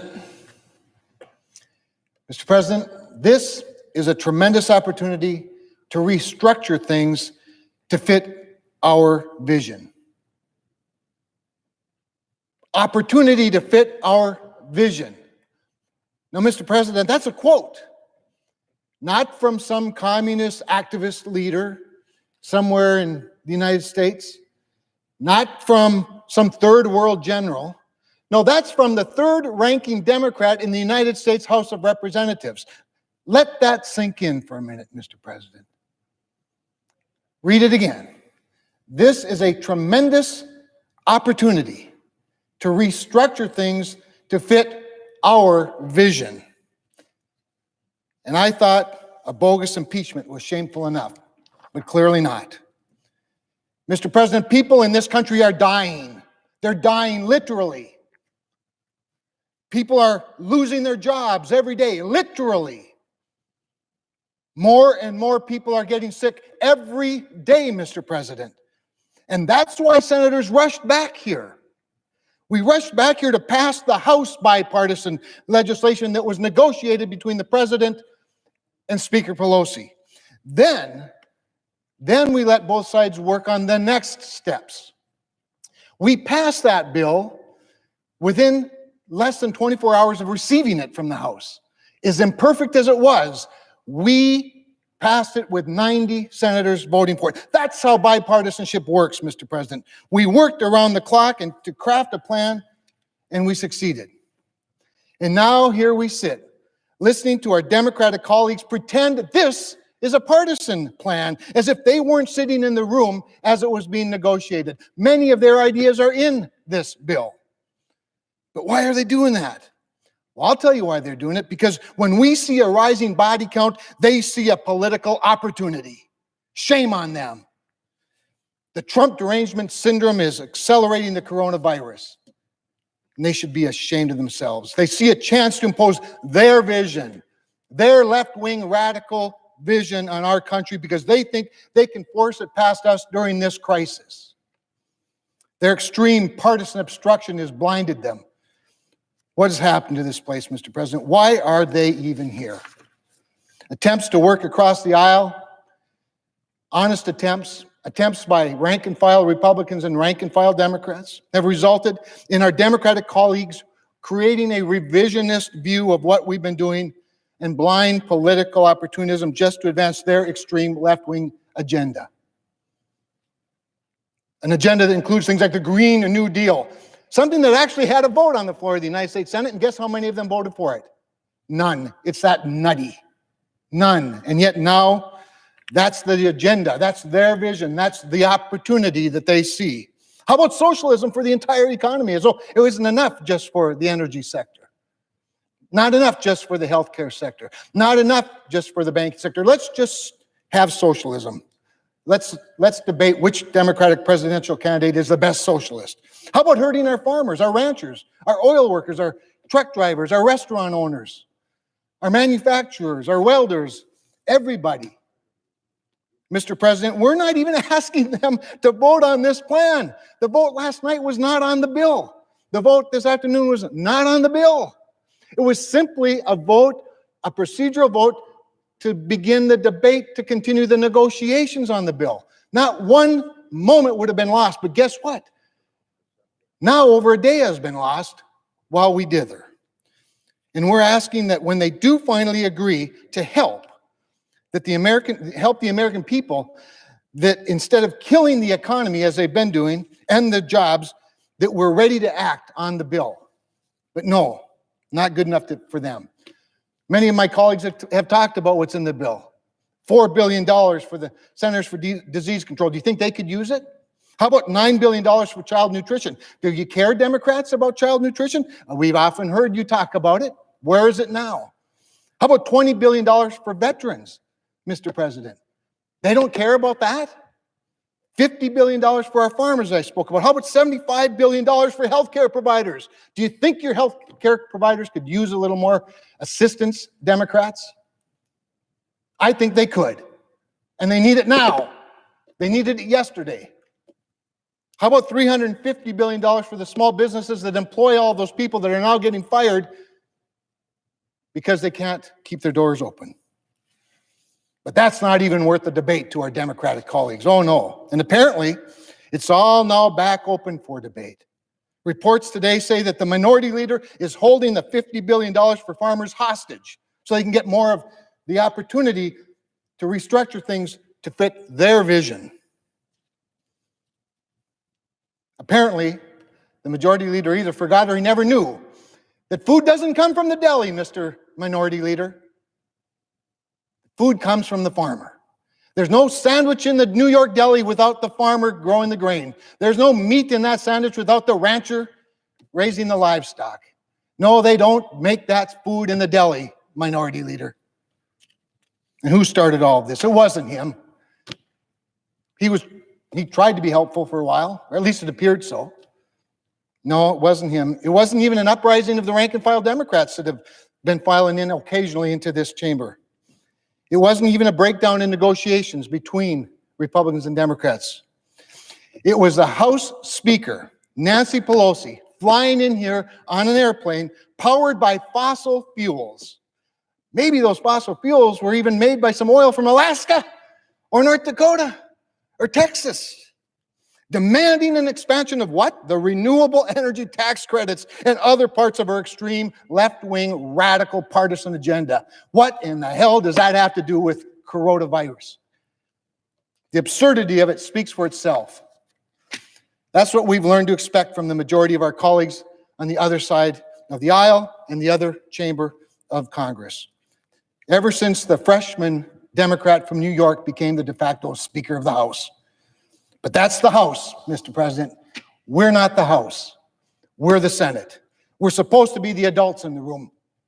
And yet some of our colleagues are here acting like petulant children when there are people suffering who don't know what to do or where to turn for help. Mr. President, they're turning to us. We're it. We're the help. We're driving the ambulance. All the while, the Speaker of the House tries to steer us into the ditch while the minority leader of the Senate hangs on for dear life in the passenger seat. Why would those people come to us for help anymore? The House Speaker doesn't care about them. She cares about renewable fuel tax credits, for crying out loud. Where is rural America supposed to go? The Democratic leader sees them simply as a political pawn. Hostage, $50 billion for farmers. Let's hold that one up. Maybe we could get more of what fits our vision, our radical agenda. Apparently helping these people doesn't matter to them. Well, I have news for you, Mr. President, and I have news for the minority leader. While Democrats dither, Americans are dying. That's a real fact. Let's get back in here tonight and let's pass this legislation. Let's get it done and get the money to the people who need it most. And I yield the floor.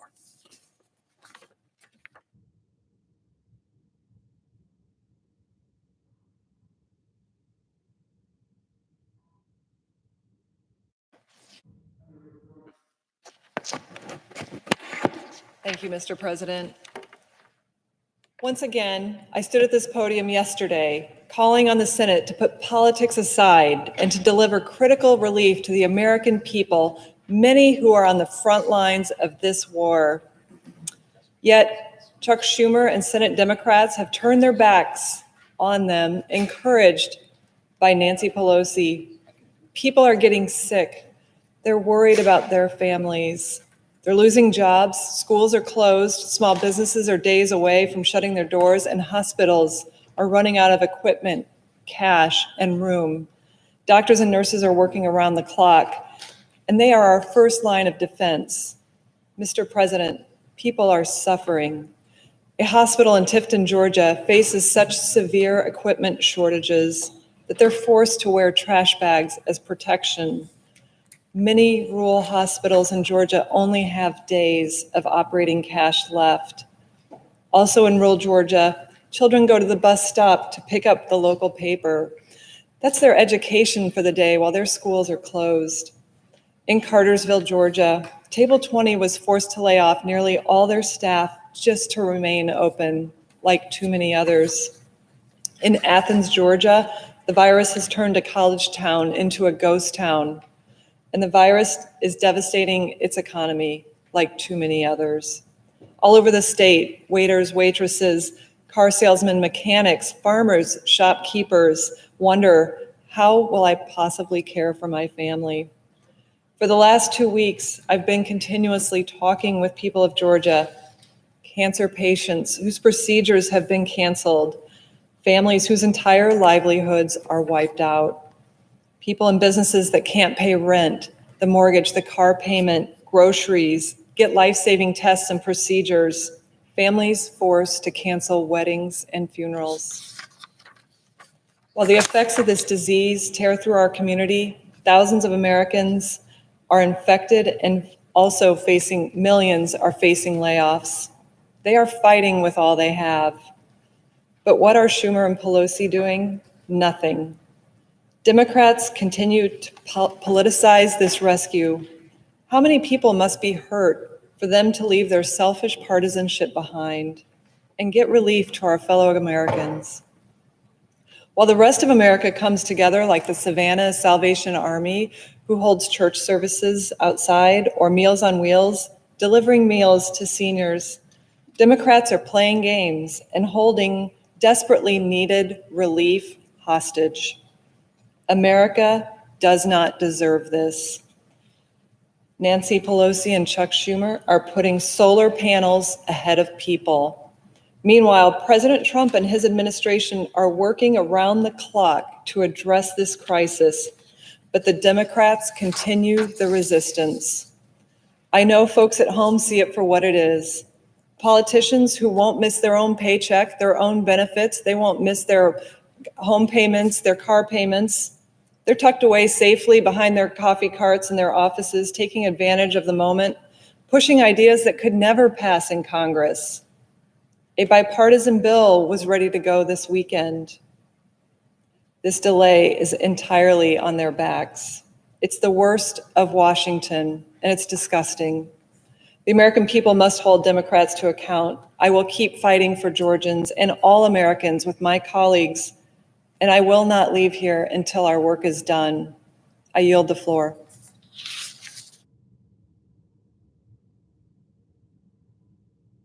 Mr. President. Senator from Iowa. 24 hours ago,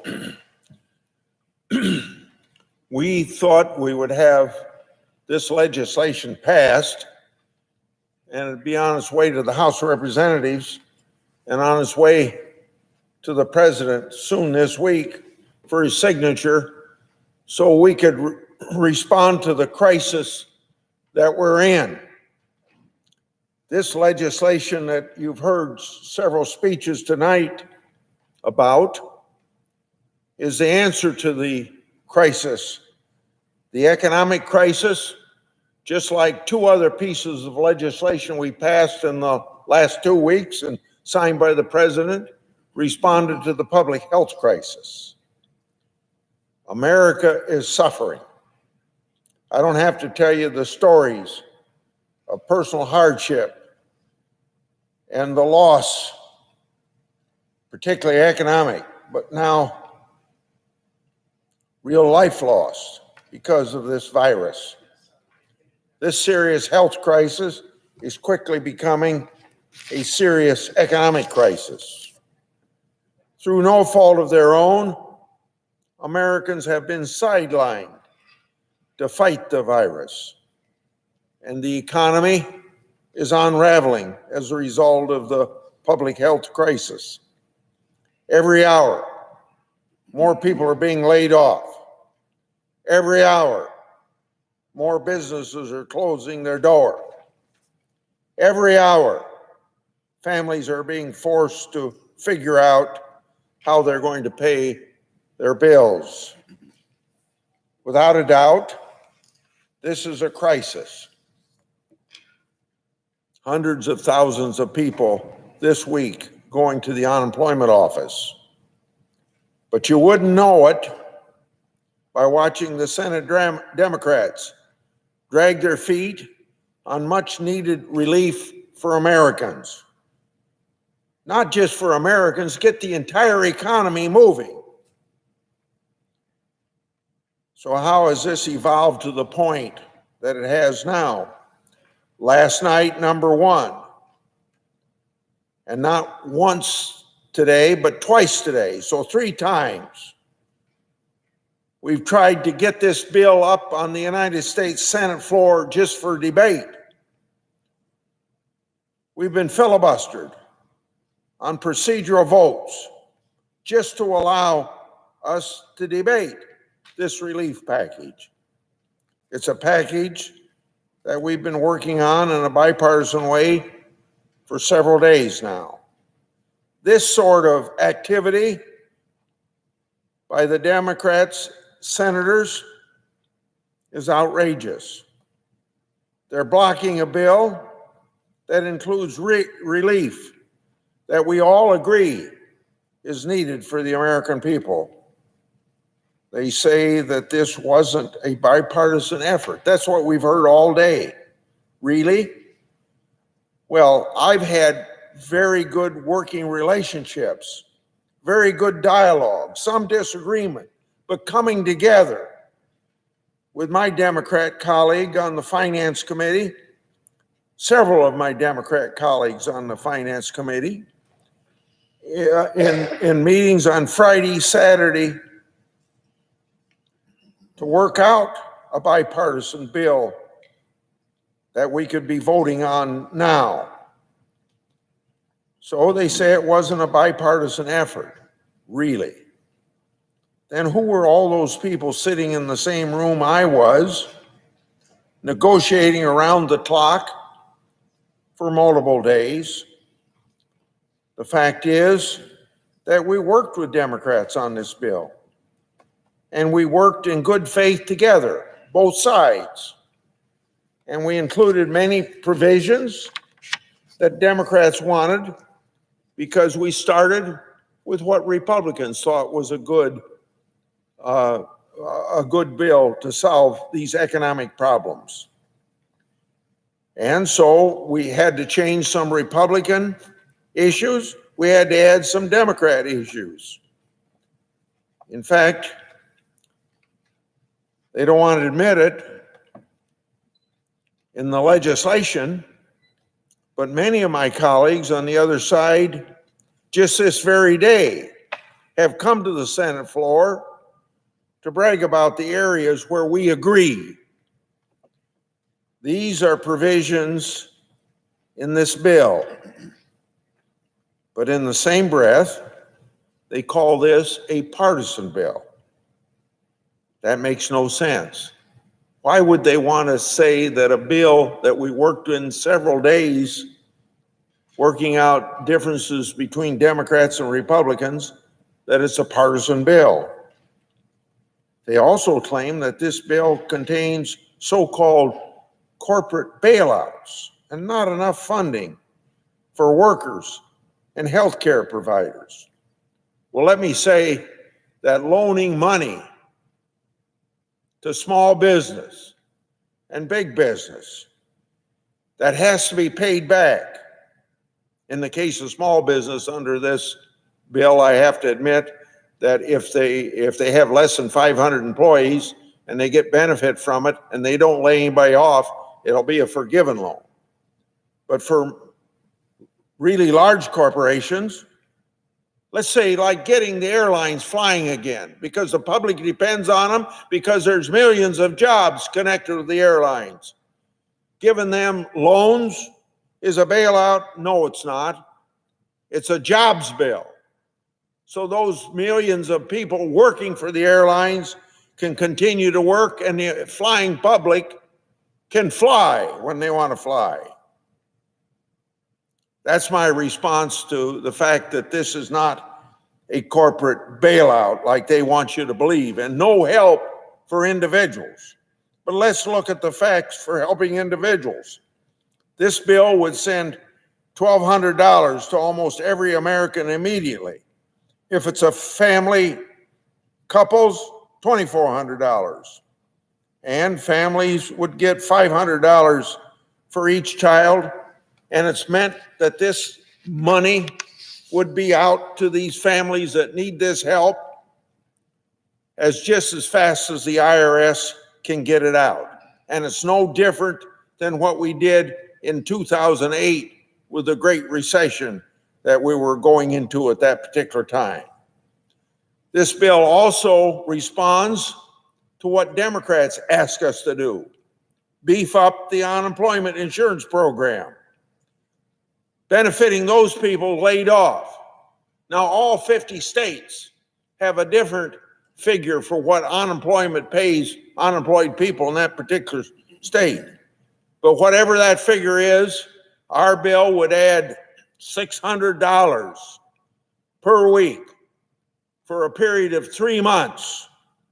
And if somebody says, well, that's not long enough, well, if we don't get this economy turned around in 3 months, we're going to be here doing it all again anyway. But beefs up the unemployment by $600 in each of those states on top of what those states are already paying out. So, and it also, in this unemployment parts of this bill, makes it available to more Americans than ever before. Now, I'm chairman of the Finance Committee. This is just the provisions in the Finance Committee bill. There were 3 other bipartisan groups of people working on other parts of the economy to get this bill put together to help unemployed people. Our bill, though, in the Finance Committee also includes assistance for businesses of all sizes. It keeps them afloat so folks have a job to go back to when they come out of this pandemic. So don't try to say that this bill doesn't help workers.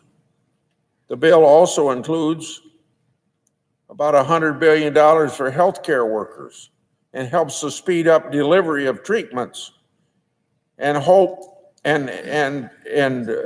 to get potential vaccines developed a lot faster. So this bill also helps health professionals, but it helps nobody. Nobody gets any help as long as the Congress sits on its thumb.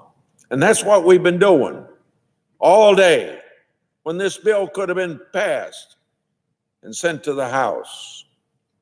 My colleagues complain that this unprecedented aid package is not sufficient. I don't know what the exact figure is at this point because there's still some negotiations going on. But the last I heard, it was fastly approaching $2 trillion. But somehow that's not enough. They're saying it's not enough help.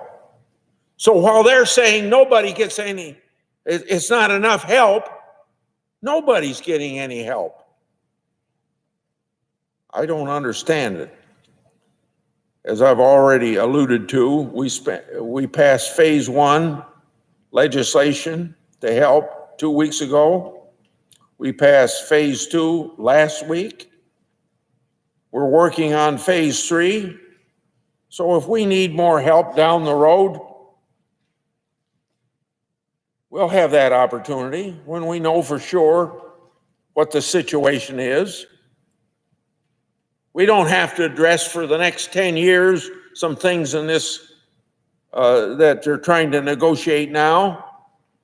We can address these problems if this legislation and we don't get the pandemic under control by then.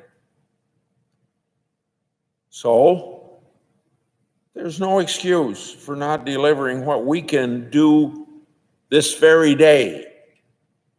Instead, the Democrats are playing politics while the rest of the country suffers, while there's great anxiety out there, while they're looking to their leaders for help and not getting it. If you don't think this is political, just look at the political wish list that Pelosi has put out. Now, the scholar of the United States Senate, Senator Sass, is going to speak about that, I think, coming up here. And you'll see a picture of this great big bill that she put forward. But just let me name 2 or 3 things that I know about, because I haven't read an 1,100-page bill like he probably has.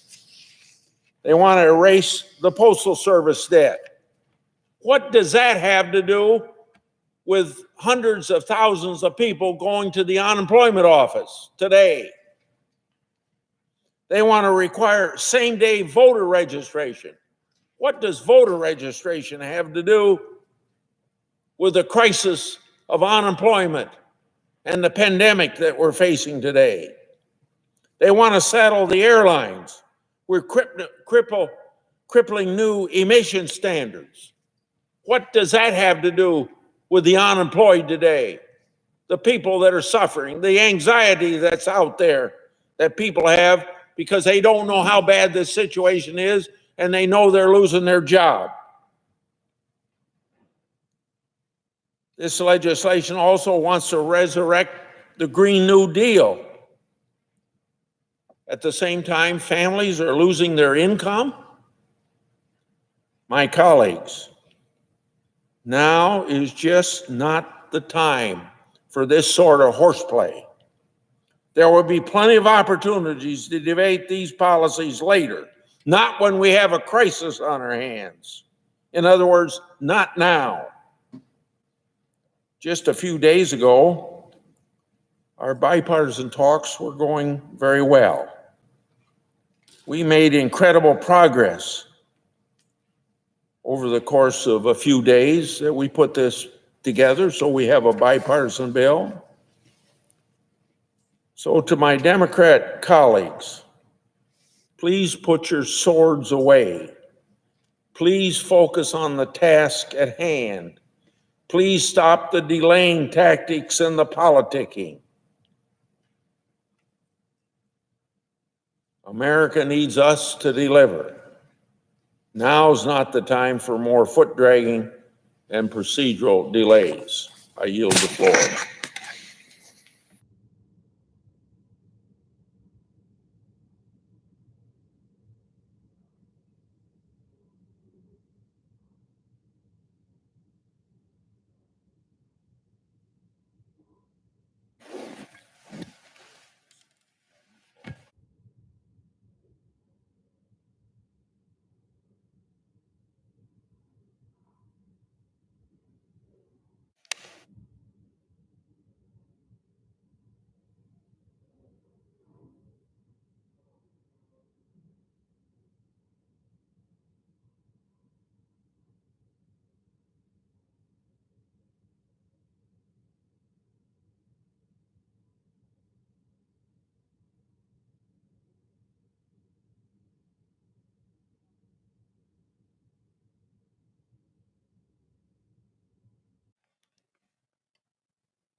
Senator from Nebraska.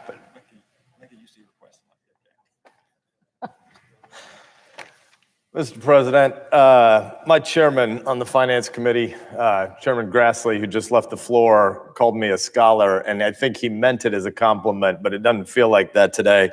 It actually feels like the fact that I've been reading this afternoon is a sign of the fact that this institution is broken in significant ways, and there are not a lot of productive things happening outside a group of 4 people who are renegotiating a car deal again and again and again and again. So I did spend a good chunk of my afternoon reading these 1,119 pages. You might wonder what this is. This is Nancy Pelosi's last-minute additional Christmas wish list of progressive items that she wants added to the coronavirus relief bill that's been being negotiated here over the course of the last 96 or so hours. I wanted to read this because I think we owe it to our constituents to know what's in bills before people pass them. And I want to say in full disclosure, the wish list keeps growing so rapidly and radically that this thing could be like 50% obsolete since 3 or 4 hours ago when I started digging into it. There may be another bill that's another 1,200 pages thick. But this is the one I've been reading in today. And the speaker has obviously decided that she doesn't want to waste any crisis. The American people face 2 unprecedented emergencies. We face a public health emergency that is genuinely disastrous, and we face a consequent resultant economic emergency that puts at risk lots and lots of families' livelihoods, lots of dinner tables around the country. There are 5,997,000 firms in the US. So just a hair shy of 6 million, I think I might have misspoke there, 5,997,000 firms. So just shy of 6 million firms in the US.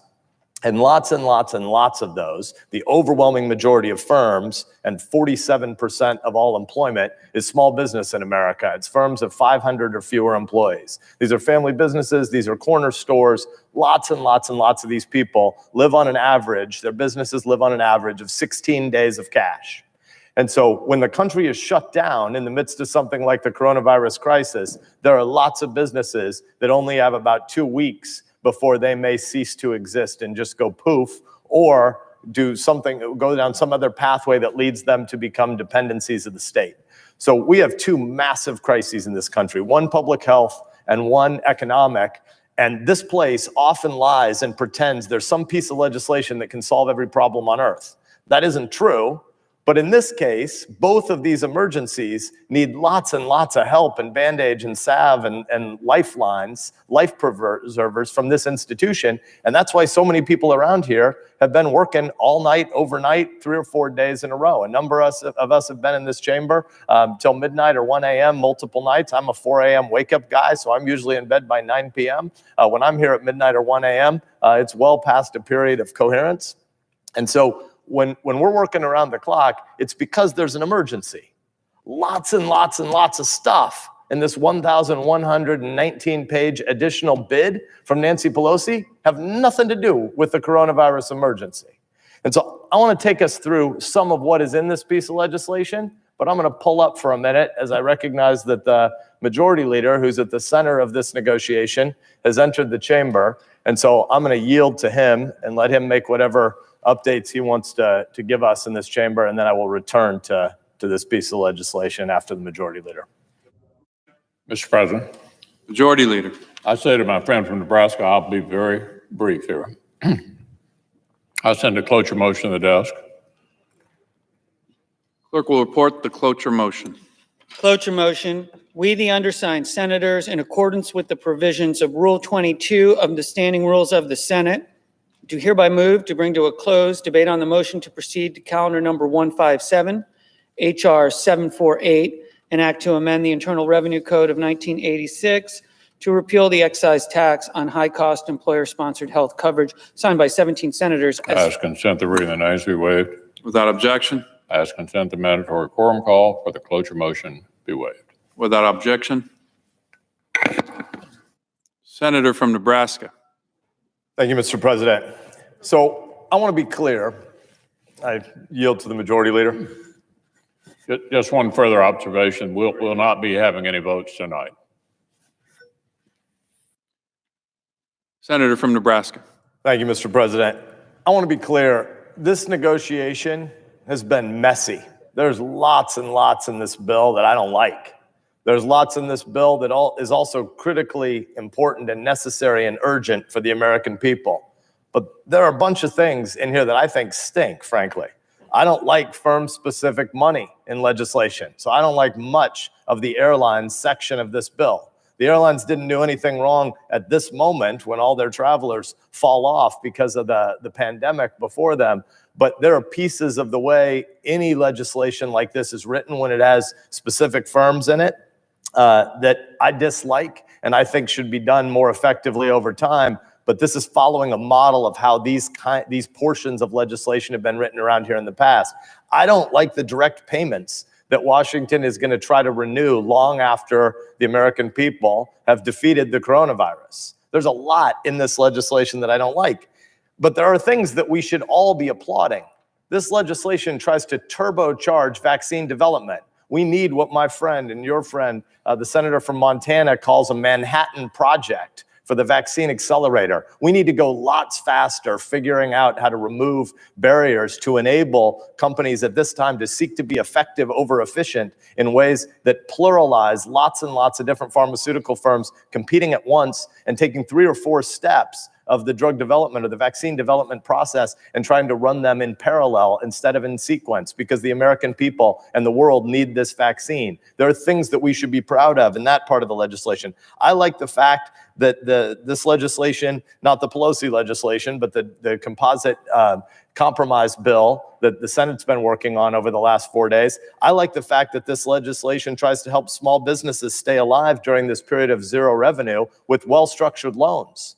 I think that Senators Rubio and Collins and their 2 Democratic colleagues on the other side of the aisle have done a really good job. It's a crazy eye-popping price tag at $350 billion-ish, the small business loan program, but it's a necessity in this moment, and it's legislation that people should be proud of. I like the fact that this bill works in the appropriations section, not in the whole bill as I would, or the whole draft text as I wish it would, but in the appropriation section, it works hard to get more than 51% of the appropriation section of the money to governors to allow them to make differentiated spending decisions, which they can make more effectively than we can make in Washington, D.C., where you look out across 325 million people in an undifferentiated way. Our governors are better at building public-private partnerships than the Congress is. In my state, Omaha and Lincoln have different economics than the rural parts of the state, but Omaha and Lincoln are different than Nashville and Memphis. And Nashville and Memphis are different than LA and Seattle. And so this bill works hard to try to take a big chunk, a majority of the appropriation section of the legislation and drive it back to governors. There are things that are good in this bill. There are things that I think are weak and clunky in this bill. But it was negotiated in a bipartisan way, in good faith, on topics and issues that were related to the coronavirus emergency. It wasn't a Republican bill. It wasn't a Democratic bill. It certainly isn't my favorite bill or piece of legislation around here, but it was a good faith bipartisan attempt that people were negotiating on all weekend. But instead of taking that legislation, urgent, necessary legislation, and passing it quickly, Democrats have now decided to allow Speaker Pelosi to block it through proxies here in the Senate so that she can rewrite the bill with a ton of crap that has absolutely nothing to do with the public health emergency that we face at this moment. So I've been reading the legislation this afternoon. We got families that are suffering. We got small businesses that are closing literally by the hour. We have doctors fighting to prevent their hospitals from being oversurged and overwhelmed. And what is Speaker Pelosi trying to do? She's trying to take hostages about her dream legislation, all sorts of dream legislative provisions that have nothing to do with this moment, and say the American public can't get access to the public health piece of legislation or the economic relief pieces of legislation unless she gets hostages that are entirely unrelated to this moment. We're better than that. Democrats in the Senate are better than that. Many of them are privately embarrassed about this. I don't understand how they voted today to filibuster this bill for a second time when in private, many of them tell us, well, this is just a part of the negotiation and our leaders want us to vote this way, but I'm really uncomfortable with it because I don't think we should be dealing with unrelated issues. I've had multiple Democrats today tell me they don't think we should be dealing with unrelated issues, things not about the health or economic emergency before the nation. But here's why we've stopped. Here's why the bill that's before us, again, not my favorite piece of legislation, not Republican, not Democrat, but a bipartisan, good faith piece of legislation. The reason we're not voting on it is because 1,119 pages of new Nancy Pelosi demands that we should consider. I promise you that every Washington, D.C. lobbyist right now has been combing over this 1,200 pages all afternoon, just like I have, because they wonder what goodies in it they can claim credit for, or they wonder what goodies that are against the interests of their sector they should be negotiating against. We shouldn't be debating anything in an emergency moment like this with another 1,119 pages being dropped in at the last minute of wish list demands. So I decided to start digging through it. I'm going to give you a few highlights or lowlights. Here's page 421. Page 421, line 22, minimum student loan relief as a result of the COVID-19 national emergency. Not later than 270 days after the last day of the COVID emergency period. Think about what this means. Not later than 270 days, that's 9 months. 9 months after the emergency is over, then the Secretary of Education has to do all this new stuff. Nobody who wants student debt loan forgiveness should pretend that this is about getting emergency cash into the economy for liquidity or solvency, because the Nancy Pelosi demand about loan forgiveness says right here, this is for something 9 months after the emergency. This is something that many Democrats want. As a former college president, I actually think this is a bad idea, but there are intellectually defensible reasons to argue for it. There are reasonable cases to be made, but they've tried to make them in the past and not been able to pass the legislation, and it has nothing to do with the coronavirus. Not later than 270 days after the last day of the COVID-19 emergency period, the Secretary's concerned shall jointly carry out a program under which a qualified borrower with respect to the covered loans and private education of loans of such qualified borrower shall receive in accordance with paragraph 3 an amount equal to the lesser of the following: A, the total amount of each loan covered and each private education loan of the borrower, or B, $10,000. So what this says is you can feel the burn with a $10,000 public and private loan cancellation project a year in the future, or depending on how long this emergency goes, this emergency could be with us through a trough in the late summer and another peak in the fall and winter. We may be in the coronavirus emergency for more than a year. And so Speaker Pelosi says, well, the secretaries, the cabinet officials in the executive branch probably shouldn't be burdened with this now, because obviously it has nothing to do with coronavirus. But in the future, we want to bake into law a $10,000 loan forgiveness program that has nothing to do with coronavirus. That's wrong. This institution has been bleeding public trust for a long time. When we pass a $2 trillion piece of legislation in the middle of an emergency, there are going to be lots of things wrong with it. There are going to be lots of reasons why the public looks back and says, why aren't you all more competent? Why couldn't you have done this better? Why wouldn't you have done that better? Boy, this feels clunky. Why would these people be included in the direct payments, but those people wouldn't? You have to earn $2,500, but we're using the 2018 tax returns to be able to determine whether or not you earned your $2,500 to be able to qualify for the $1,200 per family, and it phases out from $75,000 to $95,000. There are a lot of hard policy, mechanical, technical issues that need to be navigated, and some of them will be imperfect, and later the public will say, well, why did you do it this way instead of this way? Those will be fair questions. And we'll have to defend the members of the task forces who wrote that part of the legislation, a bipartisan task force that worked on that piece of the legislation all weekend. But what will be completely impossible is to tell the public, well, the reason we did the loan forgiveness program, which had nothing to do with coronavirus, this way rather than that way, was because, why? Because it was a northbound train and people could load it with a whole bunch of swampy stuff. Like, you may believe in loan forgiveness. Make the case and win an argument for loan forgiveness. Don't do it on the backs of a national emergency when in Nebraska, I have families calling me from Omaha where spouses have just been put in new institutions in the last 2 or 3 weeks because of declining dementia, because of Alzheimer's. And as soon as they got put in an institution, that institution got put on quarantine lockdown. And a husband, only in his late 60s, but who's losing his entire mind and memory, he doesn't understand why he's there. And his wife can't visit him anymore. His kids can't visit him anymore. And he doesn't know what the heck's going on. That's a genuine tragedy. That's not an occasion for Nancy Pelosi to try to get a loan forgiveness program done that she couldn't get done by regular legislation. It's wrong. And the Democrats in this body, most of them know it's wrong. None of them are going to come down here and make an argument. None of 47 Democrats in the Senate are going to come to the floor and say, you know what we ought to do during this national emergency? We ought to do a student loan forgiveness program right now. Somebody might mention it in a long list, implying that the money will have to do with liquidity. But if you actually read what happens in the legislation, there's no loan forgiveness until 270 days after the coronavirus national emergency is over. Page 570.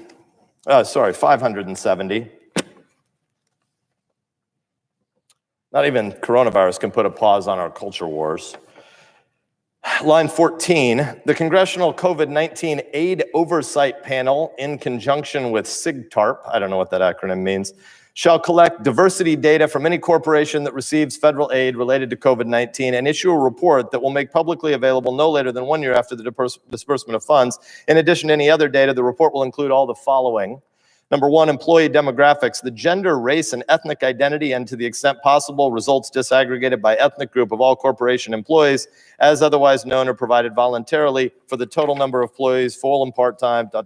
I'm just going to skip ahead a couple of paragraphs. And pay equity, a comparison of pay amongst racial and ethnic minorities, and to the extent possible, results disaggregated by ethnic group as compared to their white counterparts, and a comparison of pay between men and women for similar roles and assignments. Paragraph 4, corporate board diversity data, including total number of board members, race, gender, class, ethnic identity, et cetera, et cetera. I'm skipping ahead here. Page 572, which is the next page.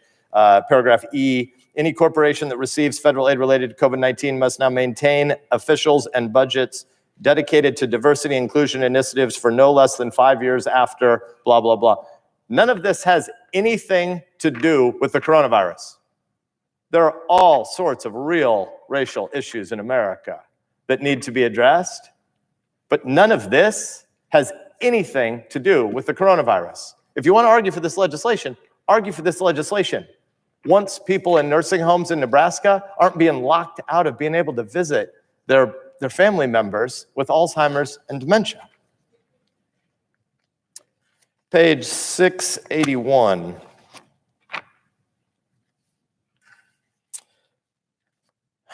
Line 16, section 325, same-day registration. In general, each state shall permit any eligible individual on a day of the federal election or on any day when voting, including early voting, is permitted for a federal election, to register to vote in such election at the same polling place using a form that meets the requirements under Section 9B of the National Voter Registration Act of 1993, or if the individual is already registered to vote, to revise any of the individual's registration information, and B, to cast such a vote in an election. Paragraph 2, exception the requirements under paragraph 1 shall not apply to a state in which, under a state law in effect, continuously on or after the date of enactment of this section.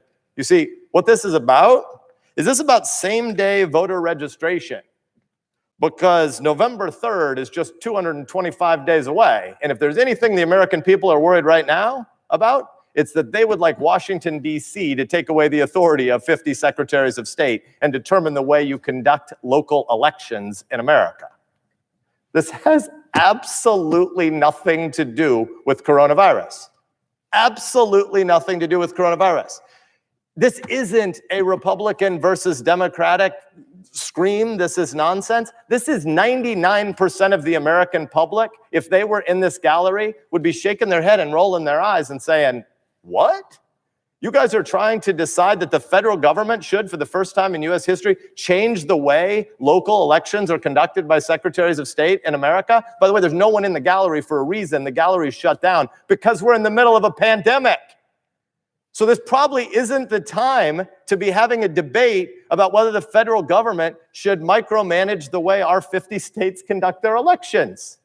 I think this is a bad idea, but if you want to argue for this idea, let's do it as soon as the pandemic is over. Come and actually make an argument. Quit trying to exploit a crisis. Page 725. There's almost no section of American life or government that can't be touched in an emergency if you want to play exploitative politics. Line 12, Division N, U.S. Postal Service provisions, because of course, in the middle of a pandemic, you know what the American people want? They want to have a labor fight about the Postal Service. Section 140001, elimination of the USPS debt, additional borrowing authorities. In general, notwithstanding any other provision of the law, paragraph 1, any outstanding debt of the United States Postal Service owed to the Treasury pursuant to sections 2005 and 2011 of Title V United States Code on the date of the enactment of this act is hereby canceled, and paragraph 2, after the date of the enactment of this act, the U.S. Postal Service is authorized to borrow money from the Treasury in an amount not to exceed, I got to count all these numbers, $15 billion to carry out the duties and responsibilities of the Postal Service, including those under Title 39 of the U.S. Code, and the Secretary of the Treasury shall lend to such amount at the request of the Postal Service. Paragraph B, repeal of the fiscal year borrowing limit of Section 2005A1 of Title 39. The United States Code is now amended by shrinking the paragraph, quote, in any one fiscal year, close quote, and all that follows that period. Please, Senate Democrats, you don't believe that this is good governance. Somebody please come to the floor and defend why we're doing a Postal Service bailout in the middle of an emergency. I know that Bernie Sanders believes in Postal Service reform. I don't agree with Senator Sanders on this, but he's actually pretty thoughtful about it. He spent a lot of time thinking about how you might bail out the Postal Service. So if Bernie Sanders wants to argue for a Postal Service bailout, he should make that case. There's not a single, I haven't been here all day, but I've presided a couple hours. I haven't heard a single Democrat come to the floor and argue for a Postal Service bailout. Somebody please come back to the floor and at least stand in the light of day before the American people and say the stuff Nancy Pelosi's voting for you think is a good idea to do in the middle of this national health emergency. Page 768. Line 7, in general, notwithstanding any other provision of law subject to the requirements of this subsection, the wage rate in effect under Section A1 with respect to an employee of an employer described in paragraph 2, or any individual who provides labor or services for remuneration for such employer, regardless of whether the individual is classified as an independent contractor or otherwise by employer, comma, shall not be paid less than $15 an hour. So while businesses are struggling to make ends meet, and we're seeing lots and lots of small businesses go bankrupt in all 50 states in America today. Businesses are going bankrupt in America today in all 50 of the states that we represent. Speaker Pelosi wants to raise the minimum wage to $15 an hour. I used to be a professor. I'm a business guy by background, but I was a history professor for a long time. And when I would teach, I taught in the Socratic method when I taught in a seminar. In a lecture class, it's different, but in a seminar, if I had 12 students or I had 15 students in a class, I would regularly try to frame up a given weekly seminar, and I would try to figure out how to map a debate where you could get about half the people in the class on each side of a debate. But if it ended up that the debate was off-weighted, and there was a minority group and a majority group, I would tend to join the minority group regardless of what my view was on the issue. And I would try to fight for the minority position just to help spice up the debate and make it more interesting. I think a $15 minimum wage is really bad economics, but I've argued for it many, many times in class because there are intellectually coherent reasons to argue for it. I don't think it works. And if we weren't dealing with the pandemic in King County, Washington, one of the things we might talk about in this body is how the $15 minimum wage has worked out in Seattle, because their public was overwhelmingly in favor of it a couple of years ago. And now there's a huge move against it because people realize what a $15 minimum wage actually does. It accelerates the marginalization and the casualization and the layoffs of people making between $9 and $14 an hour. That's what it actually does. It speeds automation. So I would love it if anybody who was a primary breadwinner in a house was earning way more than $15 an hour. I would love that to be reality in American life. But here are two facts you need to know. Fact number one, last time I checked the data, 89% of everybody who made the minimum wage in America wasn't a primary wage earner. They were a high school kid. They were a college student getting their first job. They were working part-time while they were in school, or they just graduated high school and they hadn't figured out their long-term path. Maybe they were in trade school, but they were working a minimum wage job, but they still lived at mom and dad's house. Or maybe they're a 65-year-old aunt who lives with the family, but the rest of the house is self-sufficient, but her wages augment the family's income. 89% of the people who make the minimum wage in America are not the primary wage earner or breadwinner in their family. But of the 11% that are, the idea that you can just raise the minimum wage to any amount, I mean, if you just think good intentions are sufficient, then why $15? For heaven's sakes, $15 an hour on a $2,000 work year, 40 hours a week times 50 weeks, that's only $30,000 a year. It's really hard to get by on $30 a year or $30,000 a year. If you think good intentions are enough, $15 isn't enough. Why not have a minimum wage of $25? Why not $30 an hour? Well, the reason is because it doesn't actually work. If you just raise the minimum wage to a different level than the marginal contribution value of that job, what happens is the firms either cease to exist or people automate more rapidly. But there are reasonable arguments to be made. Certainly there are emotional and humanitarian arguments to be made for wanting a $15 minimum wage. But wanting a $15 minimum wage is an argument you should make. It's not something you do in the midst of a public health emergency, and it's certainly not something you do in the midst of a public health emergency where lots and lots of small businesses are ceasing to exist, because a $15 minimum wage will just drive more people out of business. And so it would be better to have a $15 an hour job than an $11 an hour job, but it'd be better to have an $11 an hour job than no job. And so if you're going to debate a $15 minimum wage, please do it in the light of day. What Speaker Pelosi's doing here is wrong. Page 803. This one goes on for a bunch of pages, so I'll jump across. Line 10, section 704, airline carbon emission offsets and goals, carbon offsetting program.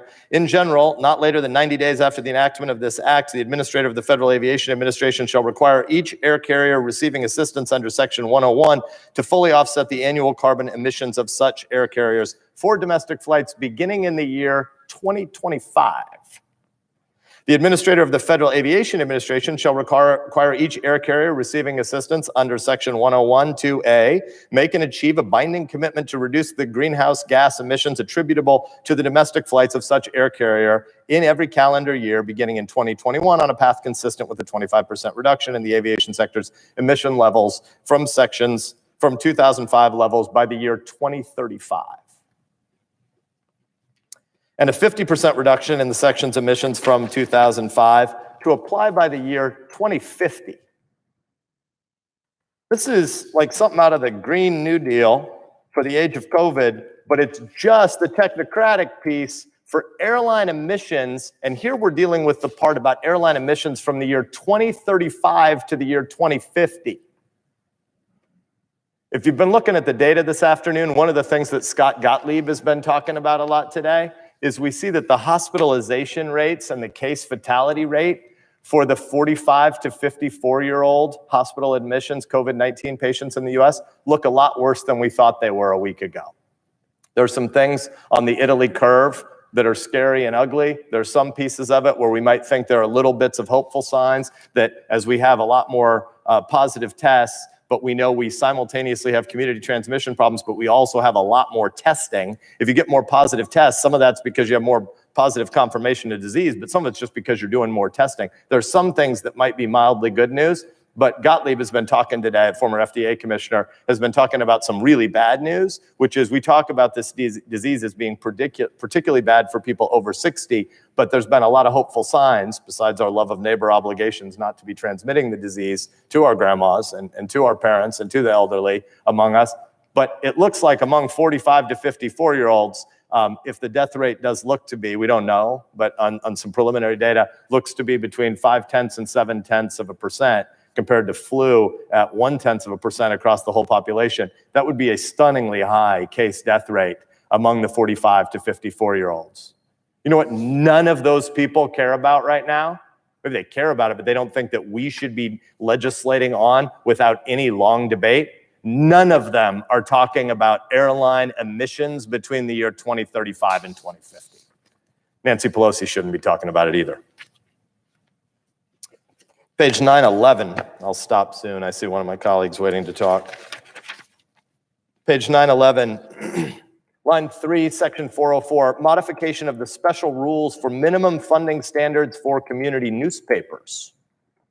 You wonder what's going to stop the public health crisis? We should talk about the business model of local newspapers right now rather than getting the American people the health and the relief they need. Paragraph A, amendment to the Internal Revenue Code of 1986, subsection M of section 430 of the Internal Revenue Code of 1986, as added by the Setting Every Community Up for Retirement Enhancement Act of 2019, is amended hereby to read as follows. Special rules for community newspaper plans. In general, an eligible newspaper plan sponsor of a plan under which no participant has had the participant's accrued benefit increased, whether because of service or compensation after April 2nd of 2019, may elect to have the alternative standards described in paragraph 4 applied to the plan. Eligible newspaper plan sponsor, the term eligible newspaper plan sponsor here means, and then there are like 4 or 5 different definitions of what an eligible newspaper plan sponsor would mean. If the American people wonder why Congress hasn't passed a coronavirus emergency health and emergency economics relief plan, I think it would be great if Speaker Pelosi went out and stood at a gaggle before the cameras and started talking about the newspaper sponsor alternative plan definition provisions of her bid in this negotiation on page 911, subsection B. One more for now. On page 931,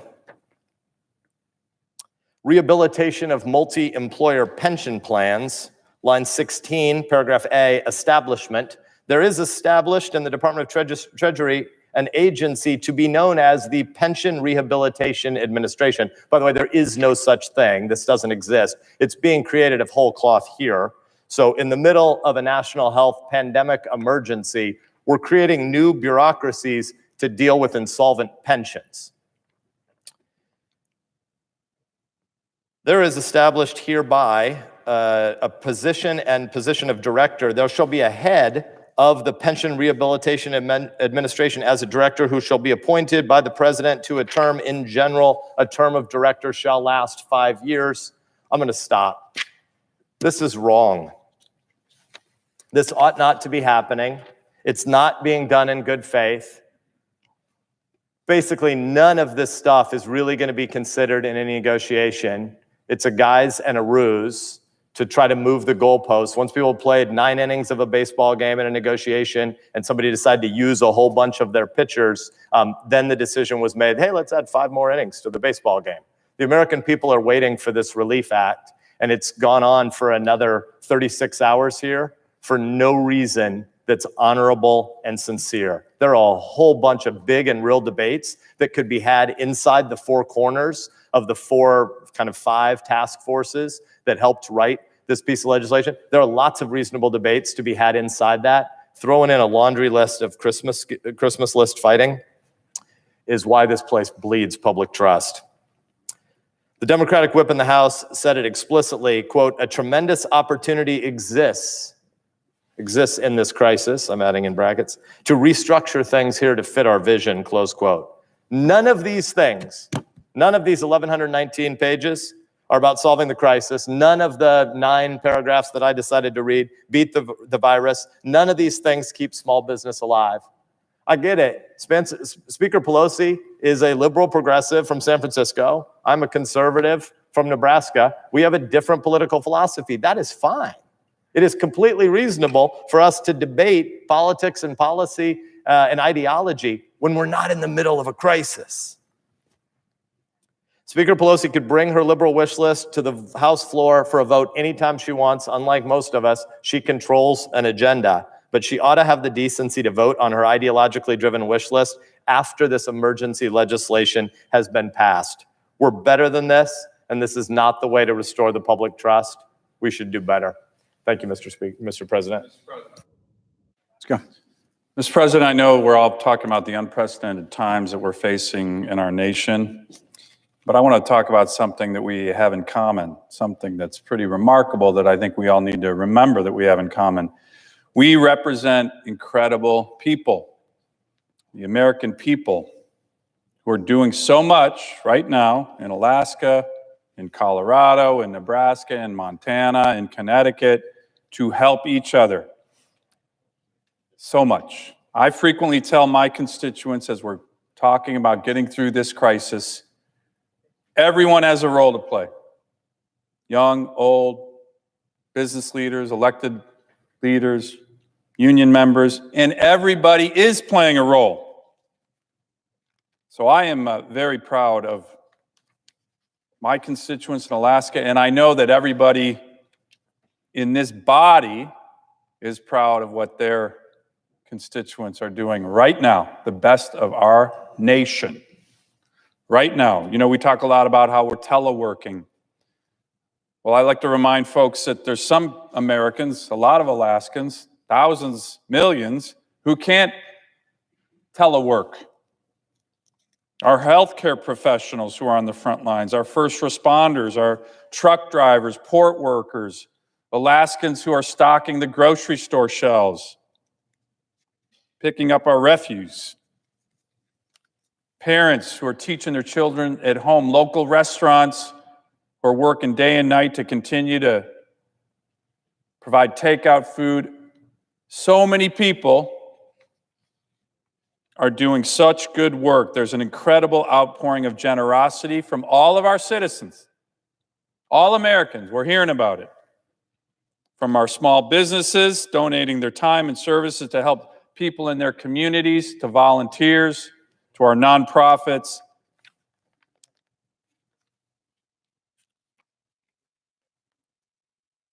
So, Mr. President, that's what Alaskans are doing. That's what Americans are doing around the country at this very moment, despite this enormous adversity and challenges that we're facing.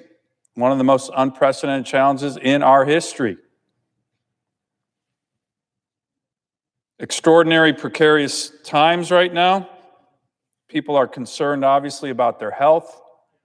People are concerned, obviously, about their economic health, their jobs, losing jobs,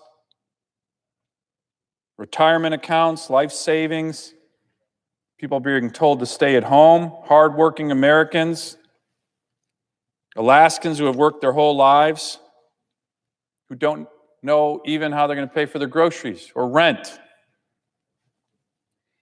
And Mr. President, they're taking these actions at a difficult time because local and state governments all across the country are making tough decisions,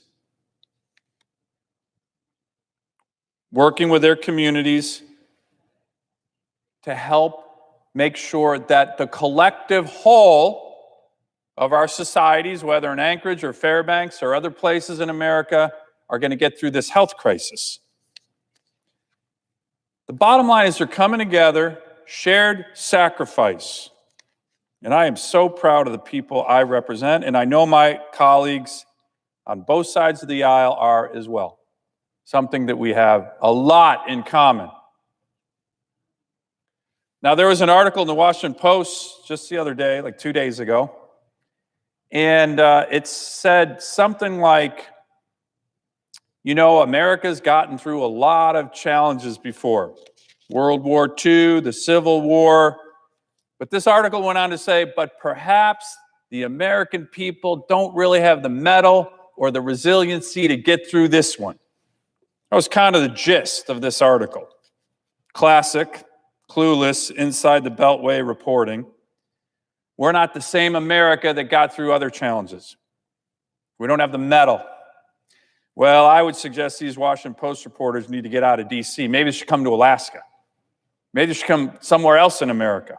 Come to my state. I guarantee you we have the mettle, Mr. President. Alaskans and others.